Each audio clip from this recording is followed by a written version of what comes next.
I had a bit of good news this morning. Go on. I was on the tube coming down, and I don't want to sound arrogant, I don't want to sound pushy, but I was at Green Park, and I'm fairly certain, Rick, it's not 100% corroborated, I'm fairly certain that a woman pinched my arse. So what do you think of that? Yes. There's a lot of pickpockets around Green Park. No. My wallet was still there. Really? But even if it wasn't, that would have been money well spent. But the wallet was still there. So what do you think of them apples? Eh? So what did she just pinch off? I can't confirm it at this stage, exactly what happened, but it certainly felt like a pinch. I looked round, there was a woman behind me. Right. She was fairly old. I think she's probably in her mid-30s. Right. Kind of reddish hair. Right. I don't know if she's listening. Right. But she knows where I am. And so I don't know how to proceed, really, Rick. I don't know if it's worth putting up some posters around the Green Park area. Well, what you could just to try and corroborate it. If you saw a woman pinch the lanky guy's arse, you could probably get in contact with British Rail and go back over their CCTV cameras, yeah. And then they could probably zoom in and, so identifying sort of birthmarks, or she might have been holding some up. Then I could hire a private eye. Yeah. Again, money well spent. Well, so there you go. I'm just saying maybe maybe things are looking up. Things it's getting are towards Christmas. The worm has turned. I mean, it's a little sexy story to get the show going. it is but pretty what do you make of that then, Carl? What do you think of that, you're Carl? quite damning. What's your answer? Well, I mean, you're quite a tall fella. Sure. So she must have really wanted to sort of reach up and have a pinch. Mm. Do you know you think she was a dwarf? She did it with her teeth. He didn't say she was a dwarf. No, but Steve's taller than, his arse. Yeah, but his arse isn't 6'9", is it? His arse is about 3 foot off the floor. 4 foot? What? 4 foot off the floor? No, I don't think so. About 3. She'd have to be a midget to have to reach up to pinch Steve's arse. How many cats do you say you've got through? I'd say whilst I was living at home. I mean, it's still on the increase even though I'm not there. So whilst I was there, probably 5. God. Oh. Yeah. And were you upset each time, or you just got used to it? It's one of them things, isn't it? Like I've said before, when you first see something, it's a bit of a shock. Do you know what I mean? It's like the Elephant Man or whatever. Yeah. First time you see him, it's that sort of, oh, look at that. Yeah. Do you remember the first time you saw Steve? No, I'm not being funny. Do you remember the first? Yeah, but I've said this before. It's always, then you get used to how people look, and you don't. No. I'm gonna burst. You have to play a record. No, but this is Rockbusters with Karl Pilkington. Go. I can't do any photos because it's been nicked by a German. And what's the initial? AC. Right? Next. Second clue. If you keep eating, this bit of your body will get bigger. PC. PC. It's an artist or a band. Who is it? PC. If you keep eating, this part of your body will get bigger, right? Yeah. And the last one I'm not really sure about. If you... He's actually winging it now. Imagine if this was Mastermind. I'm not sure about it. I know your specialist subject Come is... on! Okay, go! The place where you go to take your dog a walk and that. The place where you go to take your dog a walk. Forget it then. No, we'll do it! No, do it! Get you. Tim Burgess. Oh my Corazon, is that? Yeah. What's that mean? I have no idea.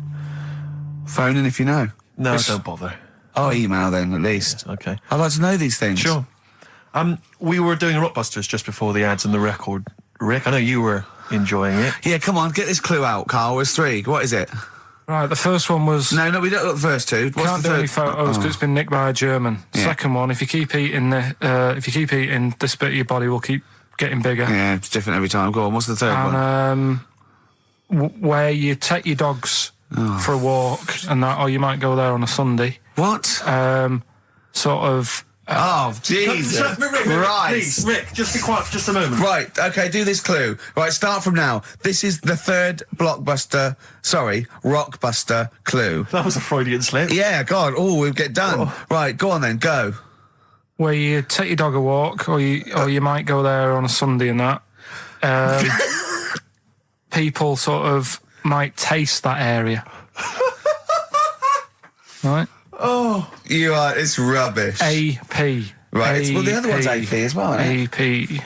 What? I see. Ricky.Gervais at XFM.co.uk. AP. A quick reminder of them again with the initials. Quick, Oh, go. this is such rubbish. The first one, can't do any photos because it's been nicked by a German. Second one, if you keep What was the eating... initial? AC. If you Don't keep, get annoyed, that's what the game's about, the initials. Yeah.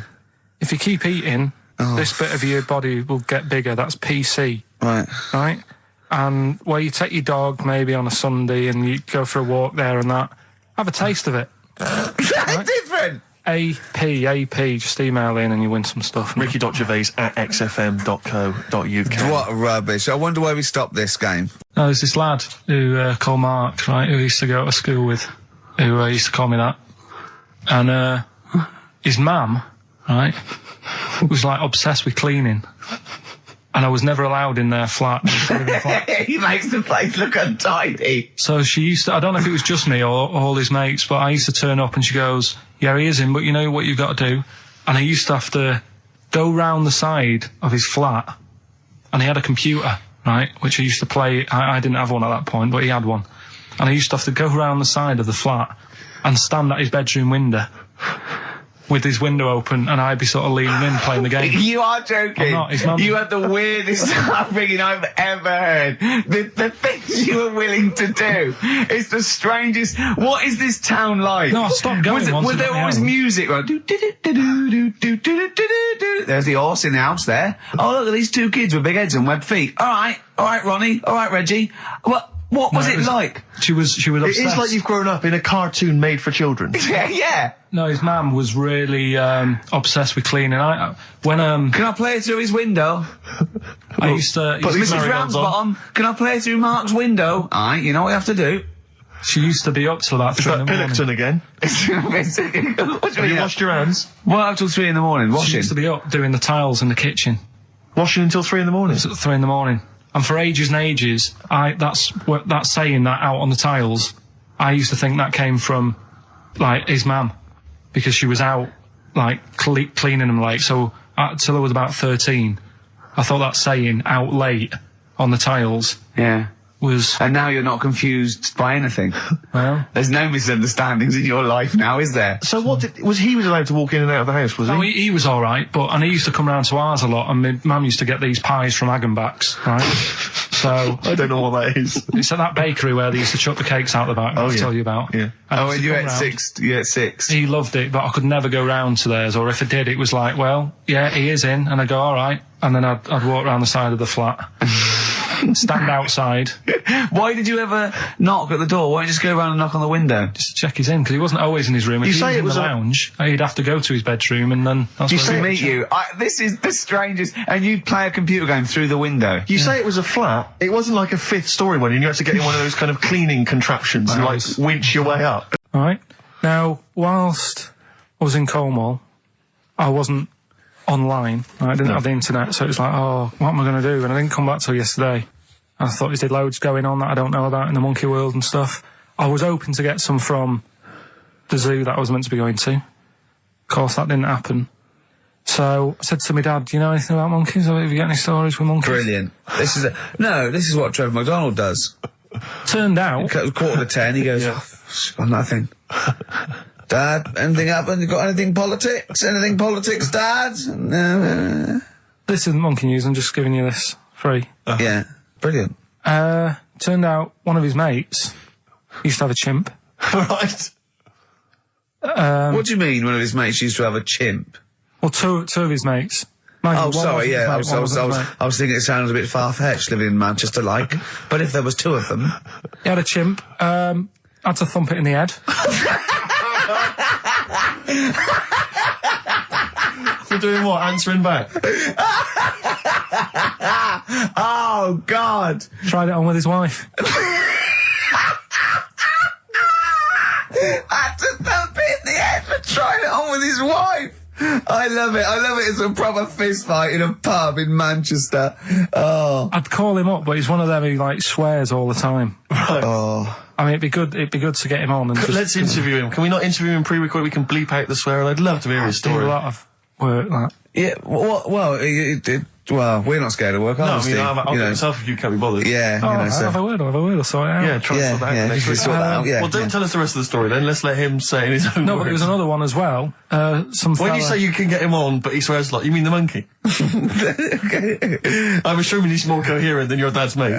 But there's him, and there's some other fella he knows who had a funny name. I'll have to find out, because you'll love his name. But he was a drag artist. Yeah. And I think he said my dad went round one day, I don't know why, right? Went around there, knocked on the door, chimpanzeed. Carl, I don't know what you're doing, mate. I don't know where this place you live, next door there's an horse in the front room. There's chimps running round. Mad. Anyway, Chimpanzee? Is that it? Is that the end of the story? There's a chimpanzee in the door and that's the end? You sure it wasn't a drag artist before he'd shaved? no, Sure it wasn't your gran? Because I like the really airy ones that decide they can be female impersonators. Yeah, your gran. Kind of, you've probably got experiences of your own that you might want to talk about, but people ask me what Ricky's like in real life. And I don't want to get grotesque. It's Christmas, people are listening, people are eating sandwiches, but he has a flatulence problem. I don't know if you're aware of this. It is... It's not a problem. Right. Well, it is for us. It is for us. Yeah. You may not. Yeah. I think the problem with Ricky is Ricky hates to miss out on anything. He's terrified that there's going to be something going on that he's missing out on. A conversation, a joke, someone falling over, you know. And so he daren't spend any time in the lavatory because it's too any period of time he spends in there, he could be missing out on some fun. So he kind of tries to get his lavatory, you know, occupying time down to a minimum, an absolute minimum. Plenty of pissing. There's loads of that, but none of the other activity. Really, I mean, you keep that. Really, it's like you're in, you're out, and sometimes I don't think you've done the full job, Rick. Yeah. And today, I tell you this, my eyes were bleeding. It's intense. It's just a word of warning because the kitchen at XFM is out of bounds now. No one's going in there until the new year. A to J in the library. A to J in the record library. I'll tell you this, I don't know if like Tony Blackburn's in the building. His wig will fall off. But seriously, not that he wears a wig. He doesn't wear a wig. But if he's going down now, maybe he wants to play some Beach Boys. I mean, seriously, forget I'm a celebrity, get me out of here. Good time's gonna come, innit? Right, Carl, come on in, educating Ricky. So, don't let the cat out of the bag, that's where that comes from. Comes from a crafty butcher. Right, go on then. So the next little headline is Wash Up With You. Wash up with you, go on. You want to know about that? Yes. It's a survey that they did this week. They? Yeah, some university did some survey. Brilliant. Did a world test on washing up. Yeah. And each country were given 140 pots to clean. Brits were the quickest. Yeah. Yeah. Turkey were the slowest at washing up. The Turks. It's not because the little fellas that work in the kitchens with no... Is it? They can't reach. Spain were the cleanest, and the Germans were pretty good as well. So... I don't know where to start with this. Honestly, Steve, I don't know where to start with that. Sorry, what was that? Wash up with you? That was it. But was that it? Survey of washing pots and pans. I didn't understand. You said who? You said Italy were the cleanest. No, Spain. No, Brits were the quickest. Yeah. We were the quickest, but Italy was the Spain was the cleanest. Turkey were the slowest. Yeah. Spain were the cleanest. But why weren't we clean then? Because we were washing up. Why were we not paying attention to the? We did it rubbish. We did it quick. We did it quickly, but I don't understand what it was being rated on. Who was doing it? Was it Annette Newman or Ainsley Harriott? She's quick. Both of them are quick. Yeah. Well, they've got like kind of loads of slaves that do it for them. Did we use fairy liquid? Don't know. It didn't have. Did we use a whole bunch of Boy Scouts? Didn't say that. It just said, you know, that. Who had the softest hands? Who had the softest hands? So it didn't say. I didn't. Why is it we don't get notified that this is taking place? I don't know. When I was a kid, no one ever said, you know, we need recruits because we're doing a survey on who can wash up the quickest. Are you disappointed in yourself with that one, Carl? It is pretty dull, to be fair, and that is why we've got to bring in either con merchant or a wine merchant. Or shut up at your face. Yeah. Well, it's funny you say that, actually, because in a survey, it came out this week, it's quite extensive.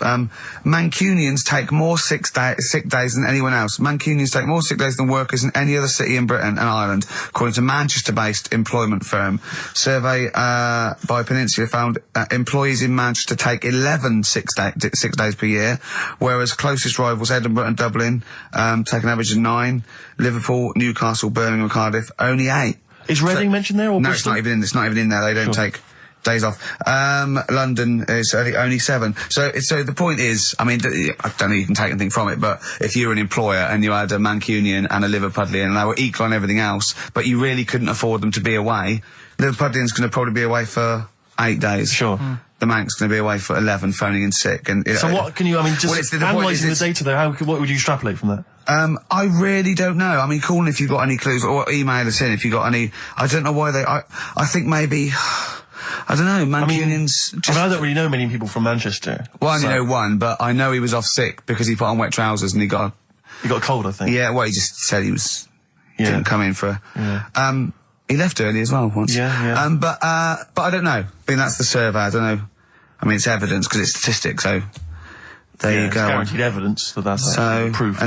Any thoughts on that, Ricky.Gervais at xfm.co.uk? I mean, oddly enough, you're from Manchester, Carl. Yeah, I am, yeah. What are your thoughts on that? On what, sorry? No, on the survey. Wasn't really listening. Sure. Well, Mancunians take off more sick days. They call in sick. I mean, presumably spuriously. Yeah. I mean, because they've got the same body. They're biologically the same, so... They're obviously making up their life. Yeah, some of the days. Maybe there's just the 3 extra they're making up. Yeah, they're moaning. Probably because we work a lot harder than the others, so we're tired, so you're sick, so you need time off. Probably. Seems unlikely. I mean, the Scousers, to be honest, take them on, let them work in your office. But you know how many computers are going to go missing? Right, that... So offensive. Is offensive. Right. This is a survey that proved. You just made that up. You just carried on the myth that Liverpudlians thieve. Now that's not true. That is not true. Well, it's not. Well, some of them do. There's been no survey that you're more likely to thieve if you're from Liverpool than if you're in Manchester. So that hasn't been proven yet. So all I've got is the evidence from a survey of, I think, 3,500 people. It's proof that Mancunians take off more sick days. XFM 104.9. This is April Come She Will by Simon and Garfunkel. Brilliant. So, if you're from Manchester, sorry about that. I mean, it is true. We aren't making that up. We weren't doing a stupid stereotype like Kyle did with Liverpudlians. It's just a survey that... Do you know why people tink the glasses before they have a drink? Why they tink? The verb to tink. I do know that, Carl. Is it about poison? It is. Here we are. What, would it make a different noise? Nope. Brilliant. Go on, explain Why? it. You explain it, Steve. No, don't, Steve. You explain it, Carl. Go on. I've started, so I'll finish. Come on, Carl. Explain why they tink the glasses. Ages ago. Yeah. Only people with money had drinking or something. That's like one of my film reviews. Years ago. Welcome to History Now. Now, ages ago, only people with money had drinking or something. Keep going, Carl. Keep going. Like spirit and stuff. So they'd it's like businessmen. It's easy for you to say. This is getting to be cruel, isn't it? This is amazing. Yeah, go on. Why did you open your mouth, Carl? What were you hoping was the best that could happen? Because you were trying to make me look stupid before with the planet, so I'm... Whereas you know... Yeah, go on, no, come on. Businessmen with money have got to drink and ching. Okay, so then... So they'd nip round to have a chat about whatever they're earning money with. And they'd say, right, do you want a drink then? And they'd go, oh, yeah, that'd be alright. Yeah. So, rather than, like, just pouring it out of a bottle into a glass and saying, there you go, it could be going, hang on a minute, it could be poisoning me head and trying to, like, nick my business idea. Yeah. So what they'd do, it'd sort of pour a bit of his drink into the other person's glass and you get that tink noise. And that's like, cheers, you know. No, Carl, I just have a slight amendment there. I think what it was you're absolutely right that they would then test each other's drinks to show that it wasn't poison. But over the years, that was reduced to just chinking the glasses by way of saying, let's not actually bother going through the whole rigmarole. They just did the chinking of the glasses. Yeah, that's good. It was exhausting though, wasn't it? I know. Was it worth it, do you think? Well, I like that, because people carry that with them now. When they do that, they'll think, oh, that bloke's definitely not trying to poison me. Yeah. So the horrible thing is that now, when I do the glasses, I can laugh and go, they don't know I've poisoned them. Exactly. You should always do the pouring back and forth. It's a shortcut, it's a slippery slope. You know, just be careful. Mostly.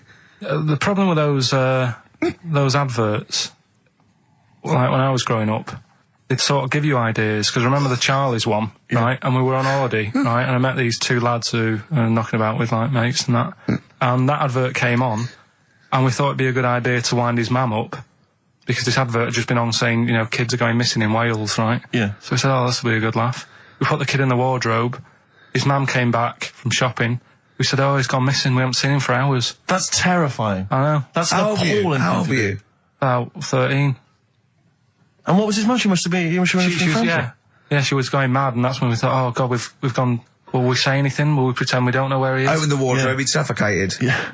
That's horrible, Carl. I know, but Such it's a just cruel what you thing. do, isn't it? It's just what you do. Well, no, you do. What do you mean? It's just what you do. But what was it? Was he in the wardrobe? Was he listening to this? Why didn't he go, Mum, it's all right, when he heard her crying? No, she wasn't crying. She was just panicking and screaming a little bit and that. Screaming a little bit. Okay, we'll tell her when the screaming starts. Exactly. Yeah. And then what's the other thing? Like on the same, like all this was going on when I was growing up. And one time we're on holiday, and my mum says, "Right, if you're going on the beach, it's a big beach. But if you're going to go out and play there, I need to know where you are. So where are these bells? Where this cowbell around your neck? She gave me a balloon. Good idea. A balloon, and it just sort of attached to my arm. So wherever I was playing in the sea and that, you can see the balloon and that. Brilliant. But then the problem was, everyone else thought that's a good idea. And it was just like loads of kids with balloons and that. Oh, I ruined it. So that didn't work. Yeah. Had to bin that idea. That Sainsbury's are bringing in square tins. Is that a concern for you? Is that true? Apparently so. Why? Don't know. Like it's easy to stack. This is what the guy in the Sun has said. That should be interesting. That should be his comment on Sainsbury's are bringing in square tins. Is that should be interesting for meatballs.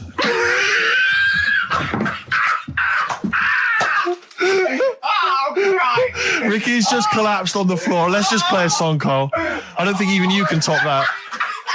Cooper Temple Claws. Who needs enemies? Good question, lads. Nobody. This is XFM 104.9. I'm Ricky Gervais. Oh, they should print a little book of those. They're great. Oh, how you can relate any song or artist to anything else. Easy. Joyful. Easy. Well, yeah, so me and Carl went out for a beer, and it was great, wasn't it? Yeah, we started off, good. and you met my mate Robin, didn't you? Yeah. And some of the stories. Do you want to tell Steve some things about Robin that you learned? Do you know him well? Yes. Well, do you know about his worm problem as a kid? Go on. Right. He, what I can remember is he had worms as a kid. Not sure how you get him. He never answered me. He was getting a bit touchy about it. Right. This is like the second time I met him. I think he was a bit annoyed that Ricky told me about his problem. What yes. Now straight away, you not being there, instinctively, what do you think went on with this story about worms? My suspicion is rather like when you told a group of people that Robin had once suckled milk from a cow's udder. Did he mention that as well? Yeah. My suspicion is that, like the cow story, the worm story is not true. But and why would he get so sort of uppity about it? Well, imagine if that wasn't the first time he'd done it. Imagine if he did that every single time he was with somebody for the first time and Robin was just met them. He will tell that story to anyone. But they do say there's no smoke without fire. Robin. I also told him that the way Robin cured these worms was because the doctor told his mother, right, to hold a piece of ham or cheese near Robin's anus so the worms would come out for the food, and he believed it. I'll tell you why, though. I said to Robin used to sit on spam to try and get the worms out, and he believed it. But Steve, right, do you remember that story about 3 or 4 years ago where there was some bloke in the army? He went away to somewhere, Vietnam or whatever. He was messing about in the woods. Messing about in the woods? Shouldn't he have been fighting? Whatever. Yeah. Right, and he walked through some lake, and I think he'd cut his toe or something on something, and some worm of some sort crawled in the gash. Yeah. And it was in his body, and the doctor said, we've got to get this out of your body. So what they did was, they said, right, the thinnest part or something of your body that things can crawl through is on the top of your head. So they wrapped where the skull is. So they wrapped some bacon. No, they didn't. They did. That's right. Everyone... So he's gone in by the toe. So what we do is, I'll tell you what, that worm's probably heading straight for the head. We'll put a bit of bacon on it. The thinnest part of the body is the skull. Of course it's not the thinnest part of the body. It's where your brain case is, isn't it? It's the skull. There was a reason for it. and it was like they stuck some bacon on his head. And as ever, the vital piece of information, i.e. the reason, Karl seems to have forgotten. Because the worm was in his body, and they said everyone likes the smell of bacon. Including worms. Even a Vietnamese lake worm. They love bacon. Remember last week when I said about the little fella with the bone with no brain, and you were proved wrong? No. We were saying it wasn't a little fella. We were saying it was a stillborn child. It wasn't a little fella. You're changing it now. You weren't having any of it last week. Right, hang on a minute. I'm getting confused. There was a Vietnamese snake that went inside of a soldier. A little, like, maggot or some sort that you have to get out of your body because it causes problems. Yes, and so in order to get it out of the body, they strapped bacon to his head. Yeah. That is great. This doctor. And did that work? I think so. They had a picture of him smiling. Oh, God, what, the worm or the bloke? The bloke. Oh, dear. Honestly, I hope someone knows the story. Right. It was about 3 years ago, I reckon. Okay. And, it did work. G.I. Bacon. So this is why the worm burrowed out of his head to get the bacon? Get to the bacon. Right. That's great. So this is why when Robin was telling his story, I was a little bit disappointed if it wasn't true. Right. Because in a way, Robin's never been to Vietnam. No, but what do you really think that Robin? Well, as Robin said at the time, Karl, why would I sit on ham then tell Ricky Gervais? It's a very good point. Because if he was a kid, you do daft things like that as a kid. Right. He is telling Ricky Gervais though. Yeah. And then, bless him. Okay. And then anyway, Robin left, and I tried to chase him, but he got away. He knows that and then we had a few pints, and then Karl embarked on some of the greatest stories ever told. Can you tell the story about your dad? Let me run it by. I haven't spoke to him all week, so let me run it by him. Okay, play records. Because what we got? We've got one of Steve's tunes. Yeah, well, bizarrely enough, this comes from the Teachers 2 soundtrack, the soundtrack to the current TV series. There's a slight whiff of nepotism in the air. Yeah. Rick, would you like to explain why? Well, that's why you're doing it. My girlfriend worked on it. But you were going to play this anyway, weren't you? Well, I was, actually. Bizarrely enough, I was going to play some I Am Clute, and this is from, as I say, the Teachers soundtrack. This is called To You. It's a good track. That's I Am Clute, a track called To You from the Teachers soundtrack. That's also got, I noticed the Electric Soft Parade, The Hives, Star Sailor, Feeder, Turin Breaks, Mercury Rev on there. It's a good little collection. Lovely. Karl has just had confirmation. He's looking smug because someone phoned up and went, it is true. It's a Laogai chi worm. To have good songs, me and Steve are working here. I'm pressing the buttons. I'm paid to press the buttons. That's what I'm doing. Has every CD started on time? Then why would they give you Monday off if you just paid to press the buttons? Don't get every other Monday off, do I? So have you stopped doing that now, have you? Well, yeah. Why? Because there's work to do and that. But I'm not moaning about it. Let's get on with it. Right, Scrooge, right, is the film that I'm in. Thought I'd do a Christmassy one. Okay. Right? Yeah. Get people in the Christmas mood and that. Yeah, you have got people in the Christmas mood. You're like Santa visiting them. Right. So... It's you in the film Scrooge. Yeah. Which version of Scrooge? The old one. Is it if it's just you moaning with bells, I'll be annoyed. Right, that is essentially Scrooge. yeah. Right, Scrooge, listen to this, and then there's some question at the end. All right. And you can win some stuff and that. Yeah. All right. Yeah.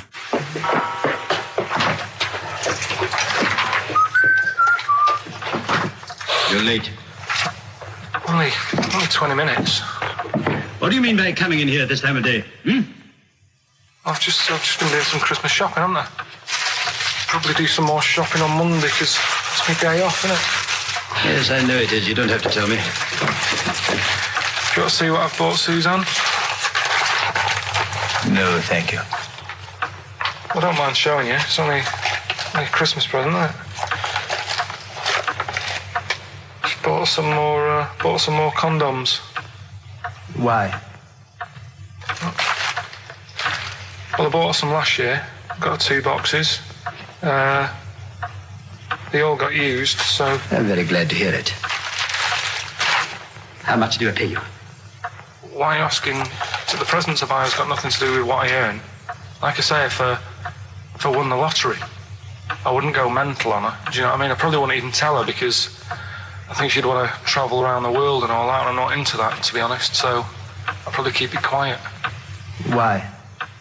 Well, once you've been around the world, where do you go next year? Each to their own, though, isn't it? You know what I mean? Well, what do you want? What for Christmas? Not that fussed, really. And you, it's just as well I'm not that fussed, because do you know I do some work at XFM? Do you know what they're giving me for Christmas present? Nothing? No, might as well have been nothing. 2 CDs. That's it. I was well fed up.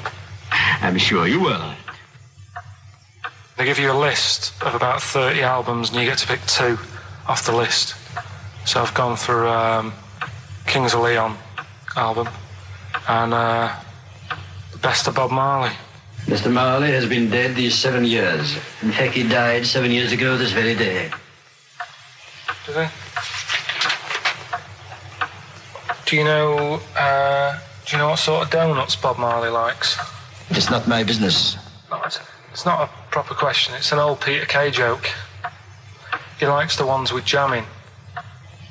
Do you get it? Garlic bread.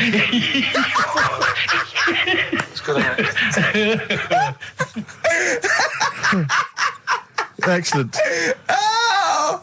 Carl, well done. Carl in Scrooge there.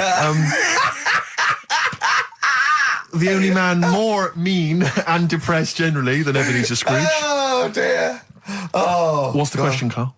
Well, if people have been listening from the start, right, what albums am I getting? Yeah. Is that good? Mm-hmm. Good, yeah. What albums am I getting from for working for this place for 6 years? All right. Ricky.Gervais at xfm.co.uk. Do you want to apologise once more for anyone you might have offended over the year? Yeah, like I say, I never want to upset anyone. We're just chatting about stuff. It's just chatting. It's from the heart. You see something, you say, "Oh, it looks a bit like so and so," or "Isn't it a bit?" You're not really, you don't really try and hurt anyone's feelings, do you? But I think most people know that. And I've got to apologise for laughing at anything you say. I actually can't help it. Again, it's not vindictive, but when Carl comes out with some of the things he says, it's impossible for me not to laugh or react. So, have a Merry Christmas, everyone. Well, before that, Rick, is there some final, for the year, Monkey News? Tell you what, let's play a good song. Okay. Right? We'll have a bit of Monkey News, and then that's it. A bit of Amy Mann, then. Perfect. Yep. Brilliant, this one. I bought in Metal Christmas, is that all right? That's my only request from this show, that we do play Paul Di'Anno's version of Santa Claus is Coming to Town. The rest of it's over to you. Yeah, we're going to play some Christmas tunes, we're going to play some, our favourite hits of the year, but mainly, this is the rock programme. This is the rock programme. What worries me, Rick, is there's a lot of people who listen to our show and they're not regular XFM listeners. They just kind of crawl They're out not regular people. Stupid on a Saturday afternoon, put the show on. So they might not be familiar with Well, Ian Canfield is a young man. He's been in he's about 14. He's been in radio. It's weird, he's 14, but he's been in radio for 15 and a half years. He was weaned on the milk of Avant. Yeah. Right? And he's going to be the new rock god, aren't you? Well, I'm trying. Yeah. No DJ Canfield. Just go, yeah. Right? And over the 2 hours, I want to work out the 4 pillars of rock, right? I want 4 names, 4 pillars of rock, right? Huge rock pillars. And then I want the king who stands astride them like the archangel of metal. So we'll be asking Ian, every few minutes we'll be asking, right, who's your first pillar of rock? And then, keeping the one that stands astride them. Okay? And how many do we need? Well, we need 5 names then, don't we? The 4 pillars of rock and who stands astride them. Right, okay. Like the Overlord with these Axe Attack albums. Yeah. Yeah. This is Oasis. Christmas. Oasis doing their version of Merry Christmas, everyone. It's Christmas. It seems only appropriate that we play the occasional Christmas tune. There aren't many decent ones. We will be playing the greatest, not just Christmas, one of the greatest songs of all time, but certainly the greatest Christmas tune of all time, Fairy Tale in New York. Is that going to be the version done by, what's his name, out of Boyzone? Has he done one? Yeah. Because he's lived the hard rock and roll life. What's his name? What is his name? Ronan Keating? Yeah.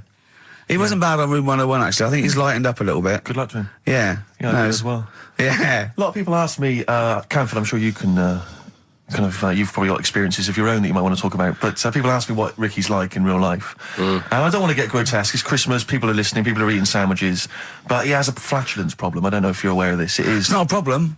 Right. Well, it is for us. Yeah.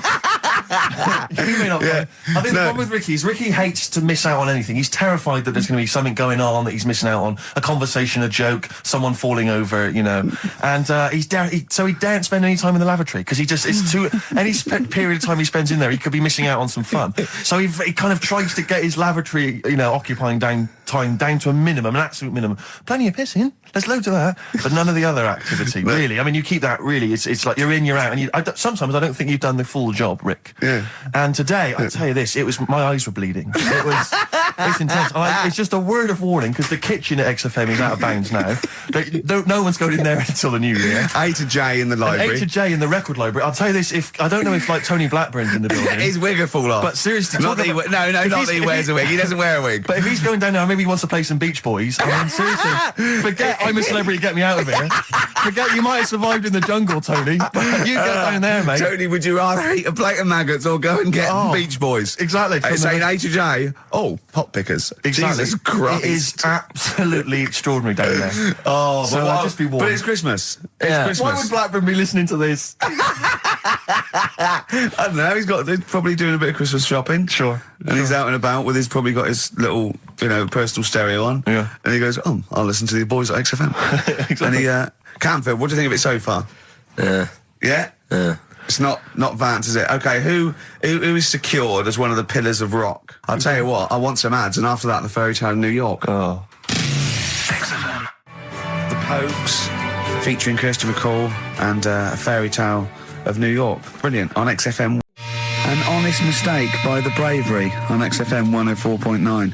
I'm Ricky Gervais, with me Stephen Merchant and Karl Pilkington, our producer. In inverted commas, heat put. Yeah. They know.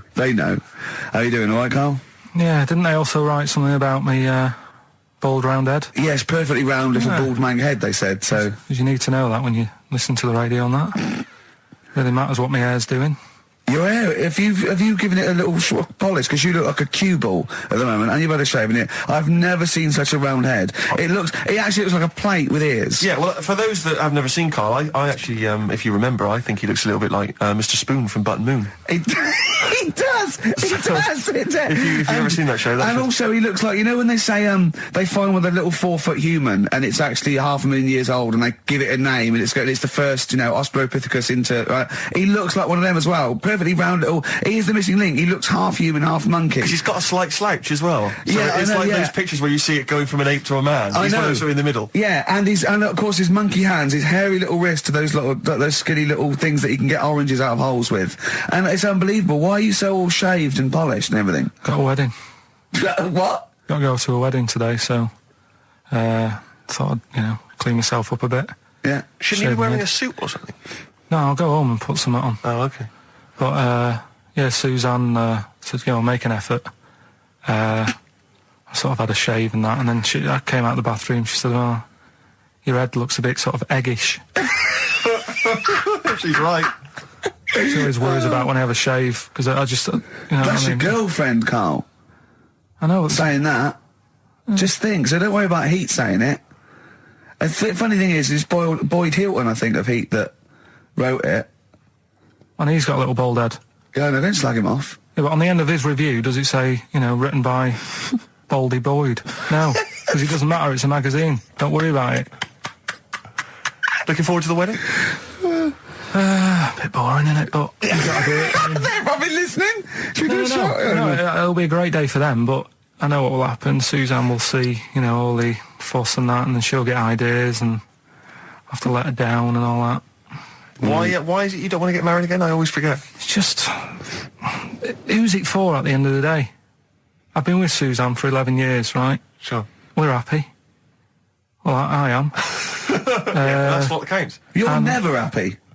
I am. I'm all right. Yeah, no, you're happy with Suzanne and everything, but apart from that, you're never happy. You are the most grumpy, moany thing in the world. I mean, I get annoyed, but I'm always happy. I was annoyed here. I was happy coming here, but there was a bloke behind me walking and scuffing his feet. He had a pair of those stupid skulls on, and he was clicking and scuffing. Wear some shoes. You don't have to click. Pick your feet up. Flip-flops annoy me. But I'm happy. I'm just annoyed. You are just like, the world's on me. It's rubbish, this. I know the world's great. It's just sometimes people annoy me by being there. But Steve said I should be locked in one of those towers that princesses used to be locked in fairy tales, because everything annoys me. But you're grumpy. I'm not. I'm all right. Oh, right, okay, listen, we better play a record soon, but coming up, Steve, I went away with Karl, okay? It was a little present from Jane, it was a golfing day, and I could take someone, took Karl.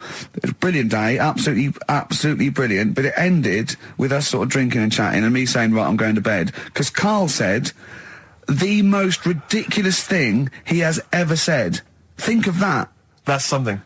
Oh, sometimes, Karl, I think you're on another planet. Here's the only ones. Another Girl, Another Planet by the Only Ones. What a song. Amazing. One of my favourite intros ever. Dr. Fox disagreed with me. His favourite ever was, I think, Money for Nothing, if I remember correctly. Interesting. Yeah. Another great tune. Yeah, another great tune. I'm not knocking him. If you'd like to let us know what your favourite intro of all time. That number again is over. Right. Well, we got so much to get through with this show. Let me just get this. I don't quite understand. You were given a gift, and the gift was a golfing day of golf. And yeah, for my Christmas present, part of my Christmas present from Jane, a night away, 2 rooms, 2 rounds of golf, dinner for 2, right? But not with her, I noticed. Well, she doesn't play. No, she knew. No, it was a present. They were playing golf. It was a golfing day. She doesn't play golf, so I had to choose someone to take away. It's all right. It wasn't a romantic meal. No, that was my immediate thought. Yeah. Me and Karl just getting in there in the jacuzzi together. It just sounds like an excuse for Jane to have a day off from you. But you don't play golf, Jane. I know. Go. Yeah. Enjoy yourself. A bowling ball with my name on it. So chose Karl, obviously. We went. It was a great day, wasn't it? Brilliant round of golf, absolutely brilliant. Such a beautiful place in Stoke Poges, it's like a really posh place. And are you a good golf player? Well, we'll get to that. Oh, okay. Well, he bought the shoes especially for it. Oh, I'd love to have seen him in those little shoes. I know, and they were no good because they were metal spikes. We had to change them. He was annoyed straight away. He spent over £22 on these golf shoes. We hired a buggy that was brilliant fun. I was bombing along, wasn't I? I don't drive, but it was great on that buggy. Well, you've been on a buggy with me, and you were a bit scared. Yeah. What? I nearly killed us once. I was just taking banks and things, but you don't see sort of bunkers, and he'd scream and go, stop! And he'd put his foot down the brake, and then I reversed. At one point, he sort of did a handbrake turn next to the lake, and then we had to reverse, right? And you just flick a switch and put your foot down. He did that without looking. I looked behind, there's a big oak tree there. He screams, watch the tree, right? So Dukes of Hazzard. And I kept jumping in and leaving him behind because I had to go to my ball. Anyway, so the first shot, I got on the driver. I honestly did one of the best shots I've ever done. It went straight down. It was great. I thought, phew, got away with that because it's always the first one because it's a clubhouse and you want to look good. Yeah. So.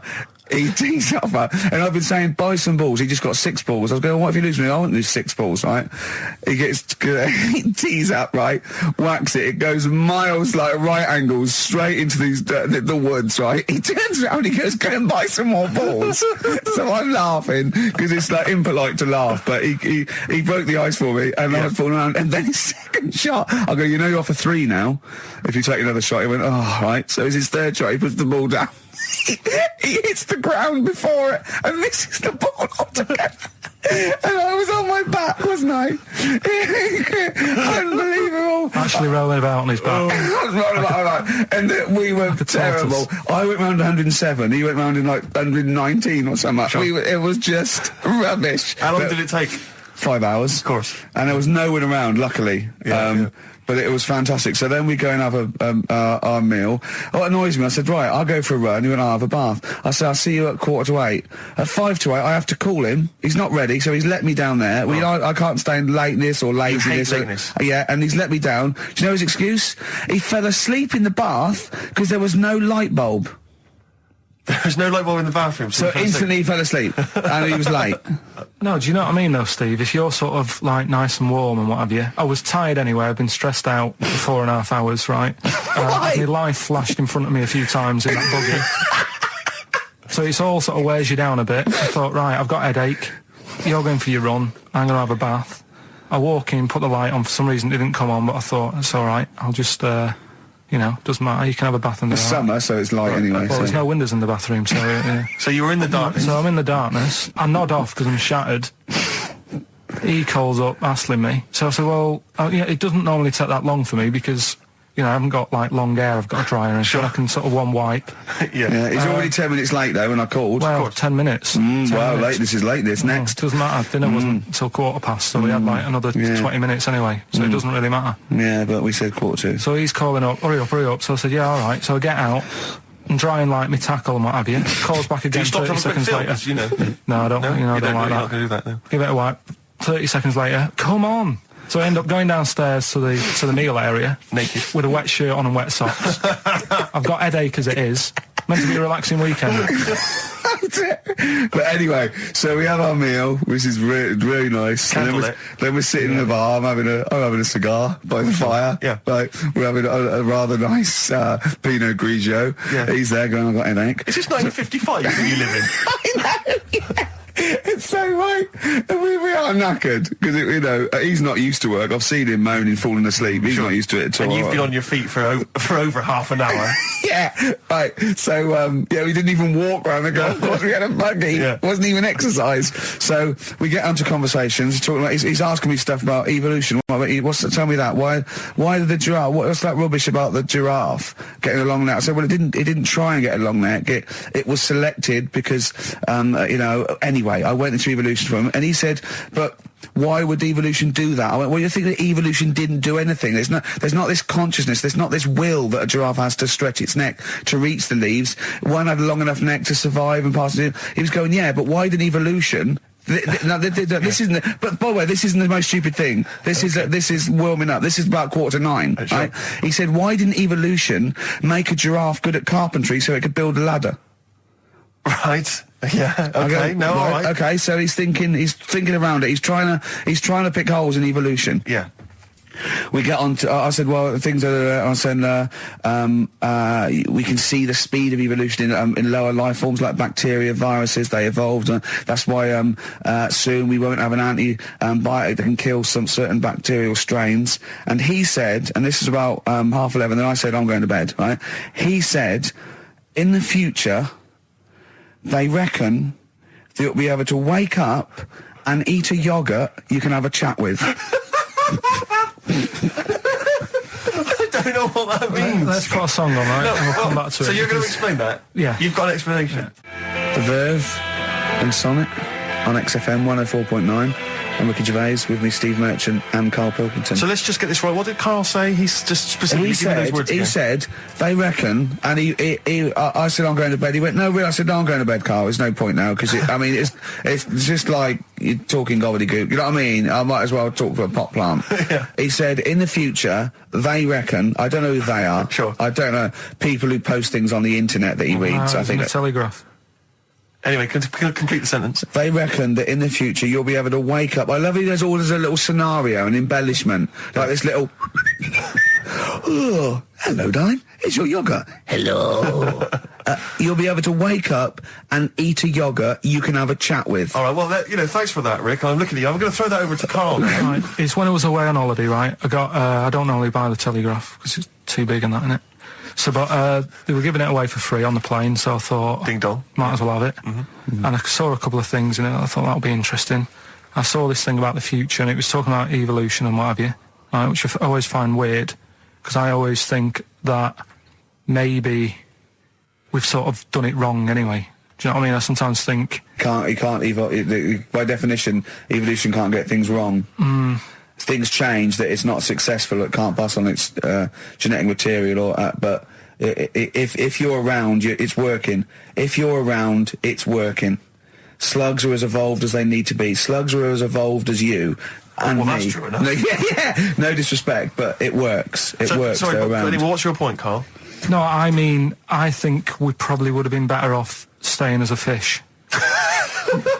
Just because there's more water than land, isn't there? Right. And you wouldn't drown. This is why I went to bed. No, I can imagine. I'm thinking of dozing off now. Yeah. No, but do you know what I mean? From, what was it? It was bacteria, it was fish, mermaid, man. onwards and what have you. So anyway... Oh God! No, there are a few knowledge gaps in your theory of evolution. You generally got it right though. So but I mean, basically, yeah, it went bacteria, fish, mermaid man. What's next is the big question. So it was telling you all about this and what have you, and saying how like we shouldn't have interfered because maybe if we wouldn't have invented planes and what have you, maybe we'd be able to fly and what have you if we really needed to and stuff like that. Okay. So we've interfered with evolution, you see. Right. Well, then it was saying, well, what's the future got? Well, yes, in one way we have interfered with evolution. Yeah, the evolution of the human being in society is changing. It's no longer based on the strongest or the fittest because medical science can keep us alive long enough. People can pass on their genetic material where without this civilization they wouldn't have been able to. So yeah, there are different parameters, there are different pressures, there are different things that say whether we're going to pass on our genetic material or not. Okay, so in that sense you're right. And that, Rick, as far as I'm aware, has led to a yoghurt that you can eat and have a conversation with. So this is what it was saying. It was just saying, you know, we're living in mad times and that. You know, there's a lot of weird stuff going on. One of which is... And the fellow was just saying, you know, with computers and stuff like that, the way it is, we'll be able to wake up... Go on. Have a chat with your yoghurt and have something to eat. What do you mean, have a chat with your yoghurt? Because of the amount of... I mean, you have them yoghurts already, those friendly yoghurts. Those bacteria-friendly ones, so this is just a really friendly one. Yeah, they don't... Oh, God! I might burst! Do you know what, sometimes, Carl, I think that we're having a chat with a yoghurt. Do you know there can't be any difference. Yeah, but then I'm always reminded that would be more entertaining. That would be more informative. God! XFM. Carl, you haven't told us about your holiday yet. You were meant to do it last week and you didn't. You started telling us, but we didn't have time because we had to do monkey news about a monkey who was a director who cared about lighting and stuff. Is there more monkey news this week? Is it as... okay. Is it real monkey news? Did it happen, or is it mostly embellishment in your round little head? It's proper stuff. Yeah. Okay. Good. So holiday. Where did you go on holiday? Sardinia. Good. Yeah, it's all right. Yeah.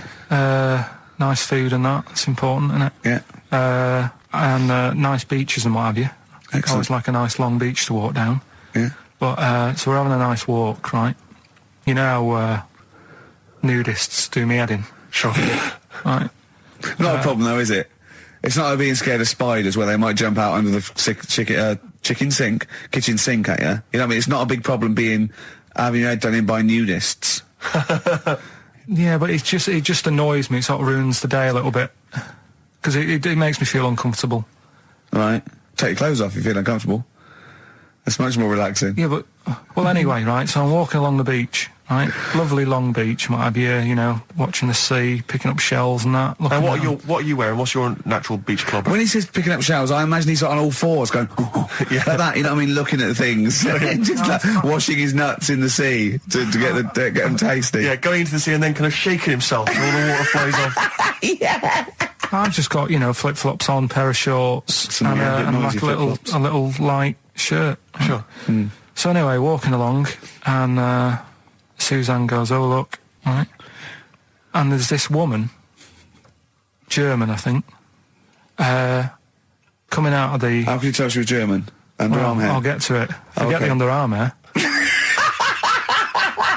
She came out, it looked like she was smuggling seaweed. I'm going to burst! Oh, God! And the funny thing is, right, she... Smuggling seaweed! Oh, God! She was a bit hairy down there, was she? Mental. I felt bad because I hadn't had a shave for 2 days, right? Looked at her, it was ridiculous. She might as well have kept her trunks on. It was just like she was wearing furry trunks, right? So anyway, so I'm walking along. So, yeah,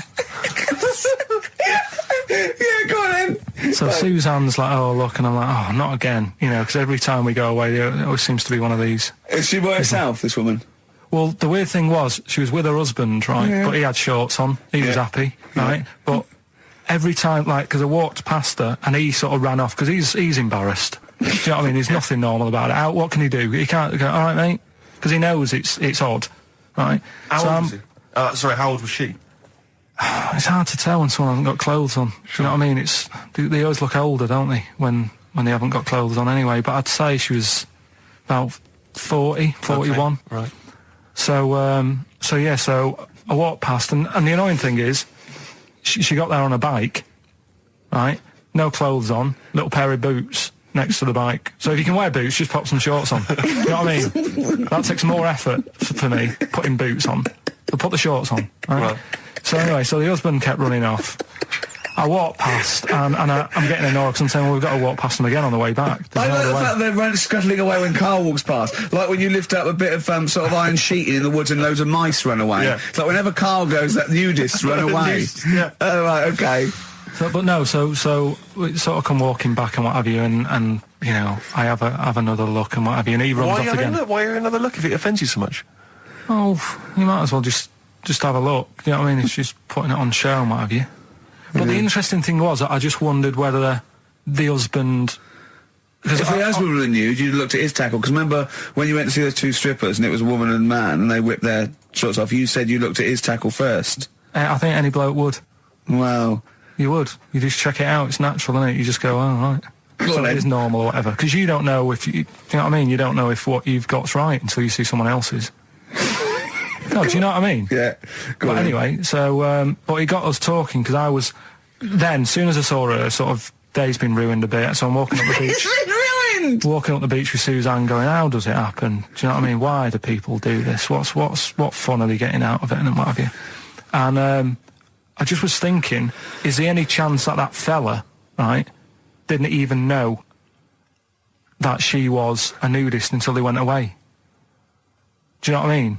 Because I said to Suzanne, if I met Suzanne, it's like we're getting on, yeah, everything's fine. Yeah. And then you go off on holiday and you go, you haven't got much luggage.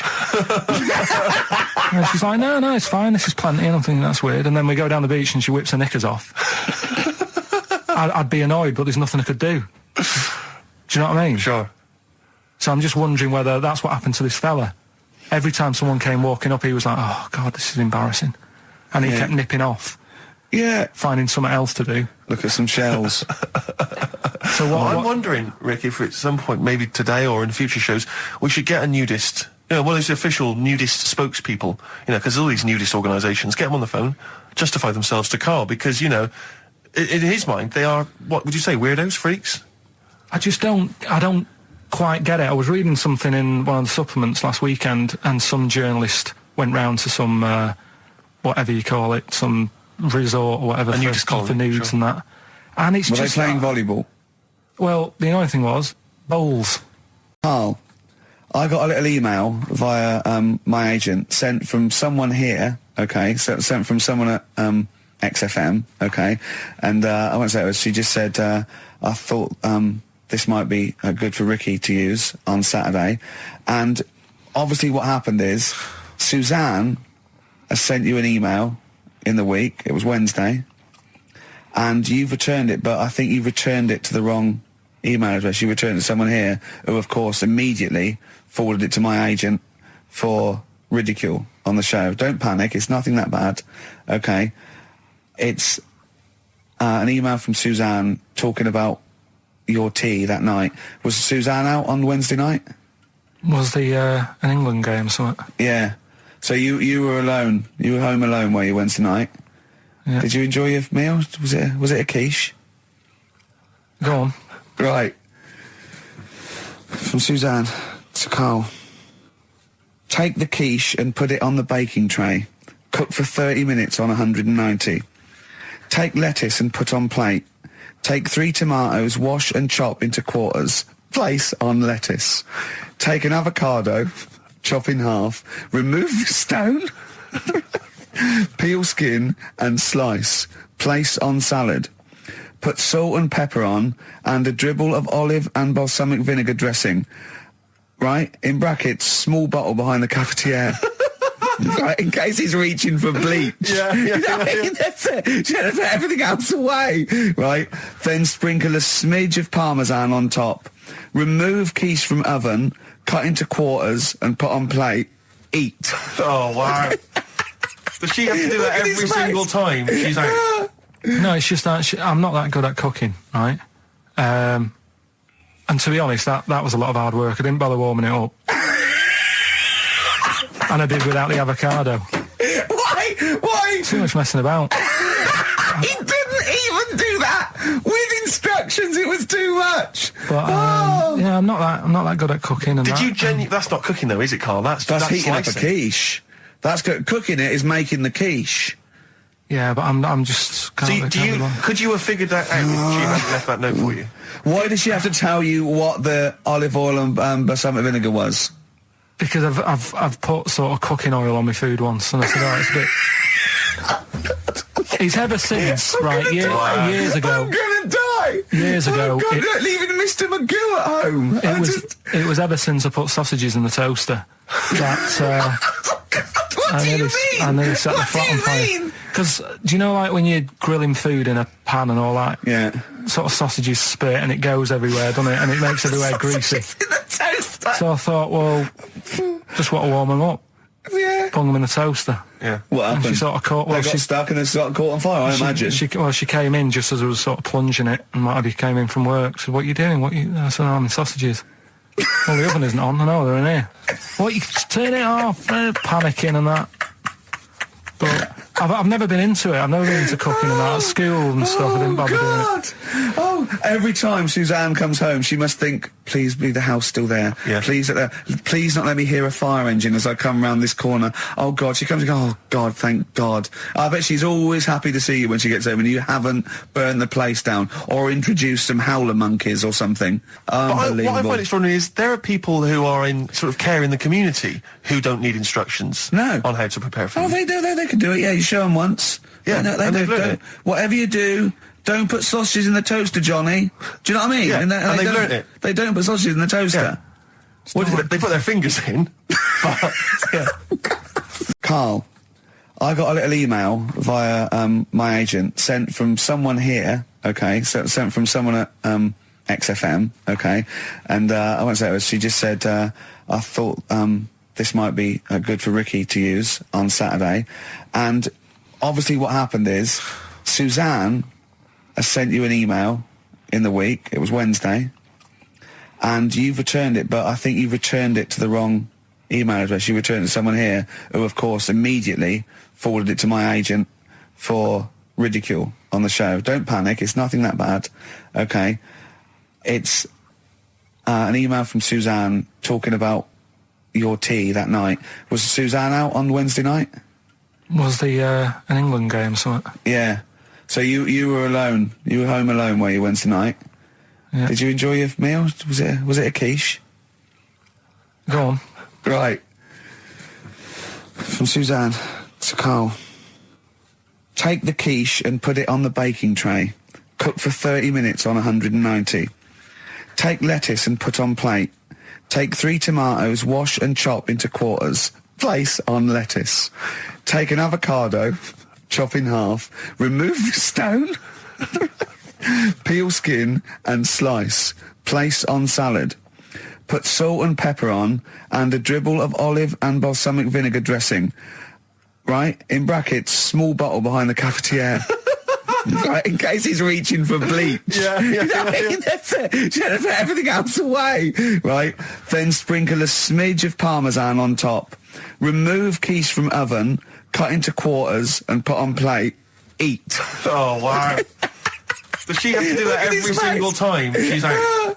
No, it's just that I'm not that good at cooking, right?